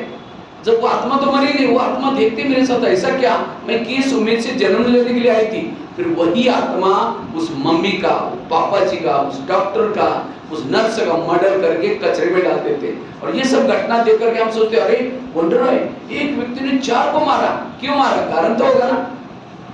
ಸೊ ಯಾವ ವ್ಯಕ್ತಿ ಹಿಂದಿನ ಜನ್ಮದಲ್ಲಿ ಅಂದ್ರೆ ಈ ಜನ್ಮದಲ್ಲಿ ಆ ಗರ್ಭ ಭ್ರೂಣನ ತೆಗೆದುಬಿಟ್ಟು ಬಿಸಾಕಿರ್ತಾರೆ, ಅದಕ್ಕೆ ಸಪೋರ್ಟ್ ಮಾಡಿರೋ ಡಾಕ್ಟರ್ಗಳು, ಅದಕ್ಕೆ ಸಪೋರ್ಟ್ ಮಾಡಿರೋ ನರ್ಸು, ಟೋಟಲ್ ಎಲ್ರಿಗೂ ಕೂಡ ಆ ಒಂದು ಮಗುನ ತೆಗೆದು ಬಿಸಾಕ್ಬಿಟ್ಟು ಆ ಆತ್ಮ ನೋಡುತ್ತಲ್ಲ, ಯಾವ ಒಂದು ಮಗು ತೆಗೆದುಕೊಳ್ತಾ ಇತ್ತು ಜನ್ಮ, ಅದು ಒದ್ದಾಡಿ ಸಾಯ್ತಲ್ಲ, ಪ್ರಾಣ ಬಿಡುತ್ತಲ್ಲ ಡಸ್ಟ್ಬಿನ್. ಸೊ ಅದೇ ಆತ್ಮ ಮತ್ತೆ ಇವ್ರಿಗೆ ನೆಕ್ಸ್ಟ್ ಜನ್ಮದಲ್ಲಿ ಎಲ್ಲರನ್ನೂ ಸಾಯಿಸಿ ಹೋಗುತ್ತೆ. इसलिए आगे चल करके हमारे सामने, हर एक के सामने ऐसे समय कर्म सामने आने वाले हैं। उसी समय जो अगर कर्मों का ज्ञान है, आप निश्चिंत रहेंगे, हलचल में नहीं आएंगे, संकल्प विकल्प पर नहीं चलेंगे। ಈ ಎಲ್ಲ ಕರ್ಮದ ಫಿಲಾಸಫಿನ ಸರಿಯಾಗಿ ಅರ್ಥ ಮಾಡಿಕೊಂಡು ನಾವು ಸರಿಯಾದ ರೀತಿಯಲ್ಲಿ ಕರ್ಮಗಳನ್ನ ಮಾಡಿದ್ರೆ ನಮಗೆ ಭವಿಷ್ಯದಲ್ಲಿ ಯಾವುದೇ ತೊಂದರೆಗಳಾಗೋದಿಲ್ಲ, ಆರಾಮಾಗಿ ನಾವು ಹ್ಯಾಪಿಯಾಗಿ ಇರಬಹುದು. कई कहते हैं मैं इसके रास्ते में कभी जाती नहीं, मैंने इसका पूरा कुछ किया नहीं, फिर भी मेरे साथ ऐसी क्यों करती है। टाली कभी एक हाथ से नहीं बचती, टाली के लिए 2 हाथ चाहिए। ಸೊ ಒಂದು ಕೈನಲ್ಲಿ ಚಪ್ಪಾಳೆ ತಗ್ಲಿಕ್ಕೆ ಆಗೋದಿಲ್ಲ, ನಾನು ಯಾವತ್ತೂ ಇವ್ರಿಗೇನು ತೊಂದರೆ ಮಾಡಿಲ್ಲ, ಆದ್ರೂ ನನ್ಗೆ ಇವ್ರು ಯಾಕೆ ಈ ತರ ಕಾಡಿಸ್ತಾ ಇದ್ದಾರೆ, ಬಿಡಿಸ್ತಾ ಇದ್ದಾರೆ, ತೊಂದರೆ ಕೊಡ್ತಾರ ಅಂತ ನಿಮ್ಗೆ ಸಂಕಲ್ಪಗಳು ಬರ್ತಲ್ವಾ. ಸೊ ಇದಕ್ಕೆಲ್ಲನೂ ಬಹಳ ಹಿಂದಿದ್ದು ರಾಜಗಳಿರ್ತಾರೆ. आज कोई किसी को पति तंग कर रहा है, किसी को सास तंग कर रहे हैं, अब ये बातें सहन नहीं होती, डाइजेस्ट नहीं होती, योग में बैठेंगे तो सास ही दिखाई पड़ेगी, बाबा कहाँ दिखाई पड़ेगी। ಕೆಲವರಿಗೆ ಸೊಸೆ ಕಾಟ, ಕೆಲವ್ರಿಗೆ ಅತ್ತೆ ಕಾಟ, ಕೆಲವ್ರಿಗೆ ಪತಿ ಕಾಟ, ಇದೆಲ್ಲ ಕಾಟಗಳು ಯಾಕೆ, ಹಿಂದಿನ ಜನ್ಮದಲ್ಲಿ ನಾವು ಅವ್ರನ್ನ ಏನ್ ಮಾಡಿರ್ತೀರಿ, ಕಾಡ್ಸಿರ್ತೀರಿ, ಬಿಡಿಸಿರ್ತೀರಿ, ಅದೆಲ್ಲ ಕೂಡ ಇವಾಗ ರಿಟರ್ನ್ ಬರ್ತಾ ಇರುತ್ತೆ. और वो व्यक्ति कभी दुआएं नहीं दे सकता, वो हमेशा क्षमा नहीं कर सकता, वो हमेशा दूसरे के ऊपर चिंतन करेगा और फिर उसका डिस्टर्ब स्थिति डिस्टर्ब हो जाती है। इसलिए कर्म गति को समझ करके स्थिर रहना जरूरी है। ಕೆಲವರು ಡಿಸ್ಟರ್ಬ್ ಆಗೋಗ್ಬಿಡ್ತಾರೆ, ಇದ್ಯಾಕೆ ಹಿಂಗಾಯ್ತು, ಅದ್ಯಾಕೆ ಹಿಂಗಾಯ್ತು ಅಂತ ಹೇಳ್ಬಿಟ್ಟು ಬಹಳ ಜನ ಡಿಸ್ಟರ್ಬ್ ಆಗ್ಬಿಡ್ತಾರೆ. ಇದರಿಂದ ನಾವು ಕರ್ಮಗಳ ಸೂಕ್ಷ್ಮ ಬುದ್ಧಿಗತಿಗಳನ್ನ ಅರ್ಥ ಮಾಡಿಕೊಂಡು ನಾವು ಶ್ರೇಷ್ಠ ಕರ್ಮಗಳನ್ನ ಮಾಡಿ ನಮ್ಮ ಜೀವನವನ್ನು ಏನ್ ಮಾಡ್ಕೋಬೇಕಾಗಿದೆ, ಶ್ರೇಷ್ಠ ಮಾಡ್ಕೋ. अगर समझे सास तंग करती है, बहू को तनाव टेंशन आ रहा है, अगर सास और बहू का पिछला जन्म दिखाया जाए तो आज जो सास है पिछले जन्म इसकी बहू थी, और जो बहू है जिसको तंग किया जा रहा है वो उस समय सास थी। इसीलिए कहते हैं ना सास भी कभी बहू थी। ಸೊ ಅತ್ತೆ ಸೊಸೆ ಕಾಟಗಳು ಬಹಳ ಕಡೆ ನಡೀತಾ ಇರುತ್ತೆ. ಅವ್ರು ಹಿಂದಿನ ಜನ್ಮಕ್ಕೆ ಹೋದ್ರೆ ಅವರು ಅತ್ತೆ ಆಗಿ ಇವ್ರ ಸೊಸೆಗೆ ತೊಂದರೆ ಕೊಟ್ಟಿರ್ಬೋದು, ಅಥವಾ ಇವ್ರ ಸೊಸೆ ಆಗಿ ಅವ್ರಿಗೆ ಅತ್ತೆಗೆ ತೊಂದರೆ ಕೊಟ್ಟಿರ್ಬೋದು. ಇದೆಲ್ಲ ಹಿಂದಿನ ಜನ್ಮಗಳಲ್ಲಿ ಹೋದ್ರೆ ಎಲ್ಲ ಅರ್ಥ ಆಗುತ್ತೆ. ಅದರಿಂದ ನಮ್ಮ ಎದುರುಗಡೆ ಏನೇ ಪ್ರಾಬ್ಲಮ್ಸ್ ಬರುತ್ತೆ ಈ ತರದ್ದು ಅಂತಂದ್ರೆ ಇದನ್ನೆಲ್ಲ ಅರ್ಥ ಮಾಡ್ಕೊಂಡು ಸೂಕ್ಷ್ಮ ಕರ್ಮಗಳ ಬುದ್ಧಿಗತಿನ ಅರ್ಥ ಮಾಡ್ಕೊಂಡು ನಾವು ಇದನ್ನೆಲ್ಲ समाप्ति ಮಾಡ್ಕೊಬೇಕು. अगर आपका पति आपको तंग करता है, इसका मतलब मैंने भी पति बन करके तंग किया था, मेरा हिसाब किताब चुकता हो रहा है, ये समझ करके रहो, कभी भी संकल्प विकल्प नहीं चलेंगे। ಈ ಜನ್ಮದಲ್ಲಿ ನಿಮಗೆ ಪತಿ ಕಾಟ ಕೊಡ್ತಾ ಇದ್ದಾರೆ ಅಂದ್ರೆ ಹಿಂದಿನ ಜನ್ಮ ನೀವು ಅವ್ರ ಪತಿಯಾಗಿ ಕಾಟ ಕೊಟ್ಟಿದ್ದೀರಿ, ಅದರಿಂದ ಈ ಜನ್ಮದಲ್ಲಿ ಅವ್ರು ಕೊಡ್ತಾ ಇದ್ದಾರೆ ಅಂತೇಳಿ ಖುಷಿಯಿಂದ ಏನ್ ಮಾಡಿ ಮುಗ್ದೋಗ್ತಾ ಇದೆ ಅಂತ ತಿಳ್ಕೊಬೇಕು. इसलिए मन को चुप रखना कभी भी, नहीं तो कई क्या करते हैं बददुआएं देते हैं, मेरा है ऐसा। देवी को कोई गाली देता है तो देवी क्या करते हैं, वरदान ही देते हैं ना, ये हाथ नीचे करके चेहरा पीछे करते हैं। लेकिन हमारी आदत क्या है, 15 दिन से बात करेंगे, ओम शक्ति भी नहीं बोलेंगे, तो ये देवी कैसी बनेगी। हाँ, वरदान हाथ के बजाय ऐसा कोई मंदिर में है उंगलियां तोड़ रहे हैं, वो है मंदिर में। इसीलिए ನೋಡಿ ಎಷ್ಟು ಚೆನ್ನಾಗಿ ಹೇಳ್ತಾ ಇದ್ದಾರೆ, ನಾವು ಯಾರಿಗೂ ಕೂಡ ಶಾಪ ಕೊಡಬಾರ್ದು. ಈ ಕೇಸ್ ಆದ್ಮೇಲೆ ಶಾಪ ಕೊಟ್ರೆ ಏನಾಗುತ್ತೆ, ಅದಿನ್ನ ಒಂದ್ ಸ್ವಲ್ಪ ಇನ್ನೂ ಹೆಚ್ಚುತ್ತಲ್ವಾ, ಯಾವ್ದೋ ಜನಕ್ಕೆ ತೊಂದರೆ ಆಗೋಗ್ಬಿಟ್ಟಿದೆ, ಫಾಸ್ಟ್ ಇಸ್ ಫಾಸ್ಟ್ ಅಂತೇಳಿ ಶುಭ ಭಾವನೆಯಿಂದ ಅದನ್ನ ಏನ್ ಮಾಡ್ಬೇಕು, ಮುಗಿಸ್ಬೇಕೇ ಹೊರತು ನಮ್ಗೆ ತೊಂದರೆ ಕೊಡ್ತಾ ಇದ್ರೆ ನೆಟ್ಕೆ ಮುರಿಯೋದು, ಬೈಯೋದು, ಅಥವಾ ಅವ್ರಿಗೆ ಶಾಪ ಕೊಡೋದು ಮಾಡ್ತಾ ಇದ್ರೆ ಏನಾಗುತ್ತೆ, ದೇವತೆಗಳಿಗೆ ನೆಟ್ಕೆ ಮುರಿಯೋ ತರ ಎಲ್ಲಾದ್ರೂ ತೋರಿಸಿದಲ್ಲ ಇದೆಯಾ? ಶಾಪ ಕೊಡ್ತಾರ ಇಲ್ಲಾಂದ್ರೆ ದೇವತೆಗಳಿಂದ ಇಲ್ವೇ ಇಲ್ವಲ್ಲ, ಯಾವಾಗ್ಲೂ ದೇವತೆಗಳ ಹೆಂಗೆ एक पत्थर भी ನಾವು ದೇವತೆಗಳಾಗೋರು ಹೆಂಗೆ ಇರ್ಬೇಕು, ಹಿಂಗಿರ್ಬೇಕಾ ತೋರಿಸಿದ್ರೆ ನಾವು ಹಿಂಗಿರ್ಬೇಕು. हाँ देवता बनना कोई साधारण बात नहीं, उसके लिए एक पत्थर भी सहन करके मूर्ति बन जाता है। तो ये सारी बातें सहन करके देवी देवता बनते हैं हम लोग। ये है देवी देवता बनने का पाठ। ಕಲ್ಲುಗಳಿಗೂ ಕೂಡ ಎಷ್ಟು ಪೆಟ್ಟು ಹೊಡಿತಾರೆ, ಅದು ಸಹನೆ ಮಾಡ್ಕೊಂಡ್ರೆ ಅದು ಒಂದು ಮೂರ್ತಿ ಆಗೋದು. ಹಂಗೆ ಇಲ್ಲಿ ನಾವು ದೇವತೆ ಆಗ್ಬೇಕು ಅಂದ್ರೆ ಎಷ್ಟೊಂದು ಈ ರೀತಿ ಎಲ್ಲ ಬರ್ತಾವೆ ಪೇಪರ್ಗಳು, ಅವೆಲ್ಲವನ್ನು ಕ್ರಾಸ್ ಮಾಡ್ಕೊಂಡು ಹೋದ್ರೆ ದೊಡ್ಡ ಒಂದು ಪದವಿಗೆ. कर्म गति के गहराई में समझ करके पॉजिटिव रहना, कभी भी निगेटिव नहीं। जो गाली देगा संगमी में वही द्वापर में रोज आपके मूर्ति के ऊपर गुलाब का फूल चढ़ाने का आएगा। तो भगत चाहिए नहीं चाहिए? जिस दिन किसी ने गाली दी, डांटा, योग में बैठे के बाबा को, बाबा आज अपने बहुत अच्छा भगत भेजा था, बहुत अच्छा फूल डाल के गया, कल भी किसी को बोल देना फूल डालने के, कोई संकल्प नहीं चलेगी, संकल्प नहीं चलेगी। ಈಗ ಯಾರು ನಮಗೆ ತೊಂದರೆಗಳು ಕೊಡ್ತಾರೆ, ನಿಂದನೆ ಕೊಡ್ತಾರೆ, ಬೈತಾರೆ ಅಥವಾ ಏನೇ ನಮಗೆ ಇದು ತೊಂದರೆಗಳು ಕೊಡ್ತಾರೆ ಅಂದ್ರೆ ಅವ್ರು ದೊಡ್ಡ ದೊಡ್ಡ ಭಕ್ತರಾಗಿ ನಮಗೆ ಹುಟ್ಟುತ್ತಾರೆ. ನಿಮ್ಮ ಒಂದು ದೇವತೆ ಮುಂದೆ ಹಾರ ಹಾಕೋದು, ಮಹಿಮೆ ಮಾಡೋದು, ಗುಣಗಾನ ಮಾಡೋದು ಎಷ್ಟೊಂದು ನಡೆಯುತ್ತಲ್ಲ ದೇವತೆಗಳಿಗೆ, ಅವರೆಲ್ಲ ಯಾರು ಇವಾಗ ನಿಂದಕರೇ, ಆವಾಗಿನ ಭಕ್ತರು. और आपके घर के, आपके आसपास के जो भी लोग हैं, कोई आपको देने के लिए, कोई आपसे लेने के लिए, जिन्होंने इस लेने देने को समझा उसका मन चुप रहेगा। ನಿಮ್ಮ ಅಕ್ಕ ಪಕ್ಕ ನಿಮ್ಮ ಹಿಂದೆ ಮುಂದೆ ಇರ್ತಕ್ಕಂಥ ಮನೆಗಳವರು ನಿಮ್ಗೆ ಕೊಡ್ಲಿಕ್ಕೂ ಅಥವಾ ತಗೊಳ್ಳೋಕೆ ಯಾವುದೋ ಒಂದು ಲೆಕ್ಕಾಚಾರಗಳಿಂದಾನೆ ಅಲ್ಲಿ ಹತ್ತಿರದಲ್ಲಿ ನಿಮ್ಮ ಸಮೀಪದಲ್ಲಿ ಬಂದಿರ್ತಾರೆ. ये परिवार कैसे बनता है? कर्मों के हिसाब अनुसार परिवार बनता है। ಪರಿವಾರಗಳು ಯಾಕೆ ತಯಾರಾಗುತ್ತೆ? ಕರ್ಮಗಳ ಲೆಕ್ಕಾಚಾರದ ಅನುಸಾರವಾಗಿ ಪರಿವಾರಗಳು ಕೂಡ ತಯಾರಾಗುತ್ತೆ. जब लेना देना पूरा हो गया अपने आप बिछुड़ जाते हैं। ಯಾವಾಗ ಕೊಡೋದು ತೆಗೆದುಕೊಳ್ಳೋದು ಮುಗಿದೋಗ್ಬಿಡುತ್ತೆ, ಆಟೋಮೆಟಿಕ್ ಆಗಿ ಅವರಿಂದ ನಾವು ದೂರ ಆಗ್ಬೋದು. कईयों को लगता है भगवान हमें दुख देता है। भगवान किसी को दुख नहीं देता, दुख व्यक्ति के कर्मों से मिलता है। ಕೆಲವರು ಹೇಳ್ತಾರೆ ಭಗವಂತ ದುಃಖ ಕೊಡ್ತಾರೆ ಅಂತ. ಆಕ್ಚುಲಿ ಭಗವಂತ ಯಾರಿಗೂ ದುಃಖ ಕೊಡೋದಿಲ್ಲ, ಅವ್ರವ್ರ ಕರ್ಮದ ಲೆಕ್ಕಾಚಾರನೇ ಅವ್ರವ್ರಿಗೆ ಏನಾಗುತ್ತೆ दुख ಅನ್ನೋದು ಬರ್ತಾ ಇದೆ. एक बहुत सुंदर घटना आप लोगों को सुनाता हूँ, इससे पता चलेगा कि व्यक्ति के जीवन में दुख क्यों आता है। ಇಂದು ನಿಮಗೆ ಇವತ್ತೊಂದು ಸುಂದರವಾದಂತ ಘಟನೆನ ತಿಳಿಸ್ತೀನಿ, ಮನುಷ್ಯನ ಜೀವನದಲ್ಲಿ ದುಃಖ ಯಾಕೆ ಬರುತ್ತೆ. और प्रश्न पूछूंगा मैं, इसलिए बिल्कुल ध्यान से सुनना है। ಎಲ್ಲರಿಗೂ ಪ್ರಶ್ನೆನೂ ಕೇಳ್ತೀನಿ, ಅದರಿಂದ ಅಟೆನ್ಷನ್ ಕೊಟ್ಟು ಕೇಳಿಸ್ಕೊಳ್ಳಿ. एक छोटा बच्चा था, मुंबई की घटना है। मुंबई घटना है। छोटा बच्चा रहता था मम्मी के साथ, उसके पापा जी नहीं थे, बहनें नहीं थे, भाई नहीं थे, कोई नहीं थे, अकेला वो बच्चा ही था। उन पेरेंट्स के ಒಂದೇ ಒಂದು ಮಗು ಇತ್ತು, ಒಬ್ಬನೇ ಮಗ ಇದ್ದ. झोपड़ी में रहता था, मम्मी गरीब थी। ಒಂದು ಗುಡಿಸಲಿನಲ್ಲಿ ಇರ್ತಾ ಇದ್ರು, ಅಮ್ಮ ತಾಯಿ ಬಡವರಾಗಿದ್ರು, ಹಿಂದೆ ಮುಂದೆ ಯಾರು ಇರ್ತಾ ಇರಲಿಲ್ಲ. तो एक दिन मम्मी तो मजदूरी का काम करने के लिए रोज जाती है, तो बच्चे भी जाता है। एक दिन वो बच्चा मम्मी के पीछे पीछे जा रहा था। ತಾಯಿ ಕೆಲಸ ಮಾಡ್ಲಿಕ್ಕೆ ಹೋಗ್ತಿದ್ರು, ಕೂಲಿ ಮಾಡ್ಲಿಕ್ಕೆ, ಅವ್ರ ಹಿಂದೆ ಮಗುನು ಒಂದ್ ದಿವಸ ಹೋಯ್ತು. अचानक वो बच्चे ने क्या देखा, एक गुब्बारे वाला गुब्बारे बेच रहा था, तो बच्चा गुब्बारे लेने के लिए दौड़ा, तो माँ को लगा कुछ हो ना जाए, 4 लाइन की हाईवे था, माँ उसको पकड़ने के लिए दौड़ी, जैसी दौड़ी कार स्पीड से आई, माँ उसके अंदर खत्म। ಅಲ್ಲಿ ಬಲೂನ್ಗಳು ಮಾರ್ತಾ ಇದ್ರು, ಬಲೂನ್ ತಗೊಳ್ಳೋಕೆ ಅಂತ ಮಗು ಓಡ್ತಾ ಇತ್ತು. ಸೊ ಓಡೋಕ್ ಮಗುನ ಹಿಡ್ಕೋಬೇಕು ಅಂತ ಓಡೋ ಟೈಮ್ ನಲ್ಲಿ ಕಾರ್ ಬಂದು ಇವ್ರಿಗೆ ಆಕ್ಸಿಡೆಂಟ್ ಆಗೋದು. जैसे बच्चे ने पीछे देखा कि मम्मी भी गई, ऊपर देख करके कहता है भगवान आप कितने निर्दय हैं, मेरे पापा को तो पहले लेके गए, अब मेरी मम्मी को भी लेके गए, और मुझे गरीब घर में जन्म दिया है, मेरे कोई भाई नहीं, बहनें नहीं, मेरे साथ कोई दोस्ती नहीं करता, आप कितने निर्दय, कितना मुझे भगवान के ऊपर दोष लगाता है। और ಮೇಲ್ಗಡೆ ನೋಡಿ, ನಮ್ಗೆ ಹಿಂದೆ ಇಲ್ಲ ಮುಂದೆ ಇಲ್ಲ ಯಾರು ಇಲ್ಲ, ಮೊದಲೇ ನೀನು ನನ್ನ ಅಪ್ಪನ ತಗೊಂಡ್ಬಿಟ್ಟಿದ್ಯಾ, ನನ್ನ ಅಮ್ಮನ್ನು ಇವಾಗ ತಗೊಂಡ್ಬಿಟ್ಟೆ, ಯಾರು ಇಲ್ಲ ಹಿಂದೆ ಮುಂದೆ, ಈ ನಿರ್ದಯ ಎಷ್ಟು ನಿರ್ದಯಪ್ಪ ಅಂತ ದೇವರು ಬೈತಾ ಇದ್ರು. 4 दिन उसने घर झोपड़ी से बाहर आए भी नहीं, अब मम्मी थोड़ी वापस आएगी, खाना भी नहीं किया तो भी वापस थोड़ी आएगी। 4 ದಿವಸ ಅವರು ತಿಂಗಳಿಂದ ಗುಡಿಸಲಿಂದ ಆಚೆಗೂ ಬರಲಿಲ್ಲ, ವಾಪಸ್ ಬರಕ್ಕಾಗುತ್ತಾ? 4 दिन बाद झोपड़ी से बाहर आया, एक पड़ोसी ने कहा कि बेटा तुम्हारा कोई नहीं रहा, मेरा चाय का दुकान है, आओ यहाँ काम करो, चाय वगैरह पिलाने का काम करो, तुम्हारे खाने का प्रबंध करूंगा। तो बच्चा रोज वो चाय वगैरह बचाता है। ಒಂದು ಟೀ ಅಂಗಡಿಯವರು ಇರ್ತಿದ್ರು, ಟೀ ಅಂಗಡಿಯವ್ರ ಹತ್ರ ಹೋದ್ರು ಇವರು, ಅವ್ರಿಗೆ 4 ದಿವಸದಿಂದ ಊಟ ಮಾಡಿಲ್ಲ, ನನ್ನ ಅಂಗಡಿಗೆ ಬಾ ಕೆಲಸ ಮಾಡು, ನಿಮಗೆ ಪೇಮೆಂಟ್ ಕೊಡ್ತೀನಿ, ಊಟ ಕೊಡ್ತೀನಿ, ಎಲ್ಲ ಕೊಡ್ತೀನಿ ಅಂತ ಹೇಳಿದ್ರು. तो एक दिन उस बच्चे से गलती से कांच का ग्लास टूट गया, वो चाय वाला इतना डांटता है, तो बच्चे जब वापस झोपड़ी की तरफ जाते कहते हैं भगवान मैं जहाँ भी जाता हूँ मुझे दुखी मिलता है, भगवान को गाली देता है। ಸೊ ಒಂದ್ ದಿವಸ ಏನಾಗ್ಬಿಟ್ಟು ಟೀ ಲೋಟಗಳು ಒಂದು ಗ್ಲಾಸ್ ಲೋಟ ಇಟ್ಟಿತ್ತಲ್ಲ ಅದು ಬಿದ್ದೋಗ್ಬಿಡ್ತು. ಅವರು ಲೋಟ ಬಿಡಿಸಿದ್ದಕ್ಕೆ ಬೈತಾರೆ. ಸೊ ವಾಪಸ್ ಹೋಗ್ತಾನೆ ಗುಸಲ್ ಮೇಲೆ, ಏನ್ ಭಗವಂತ ಎಲ್ಲೋದ್ರೂ ನನ್ಗೆ ಬರೀ ದುಃಖನೇನ ದುಃಖ ಅಂತ ಹೇಳ್ಬಿಟ್ಟು ಭಗವಂತನ ಮತ್ತೇನೋ ಹಿಂಸೆ ಆಯ್ತು.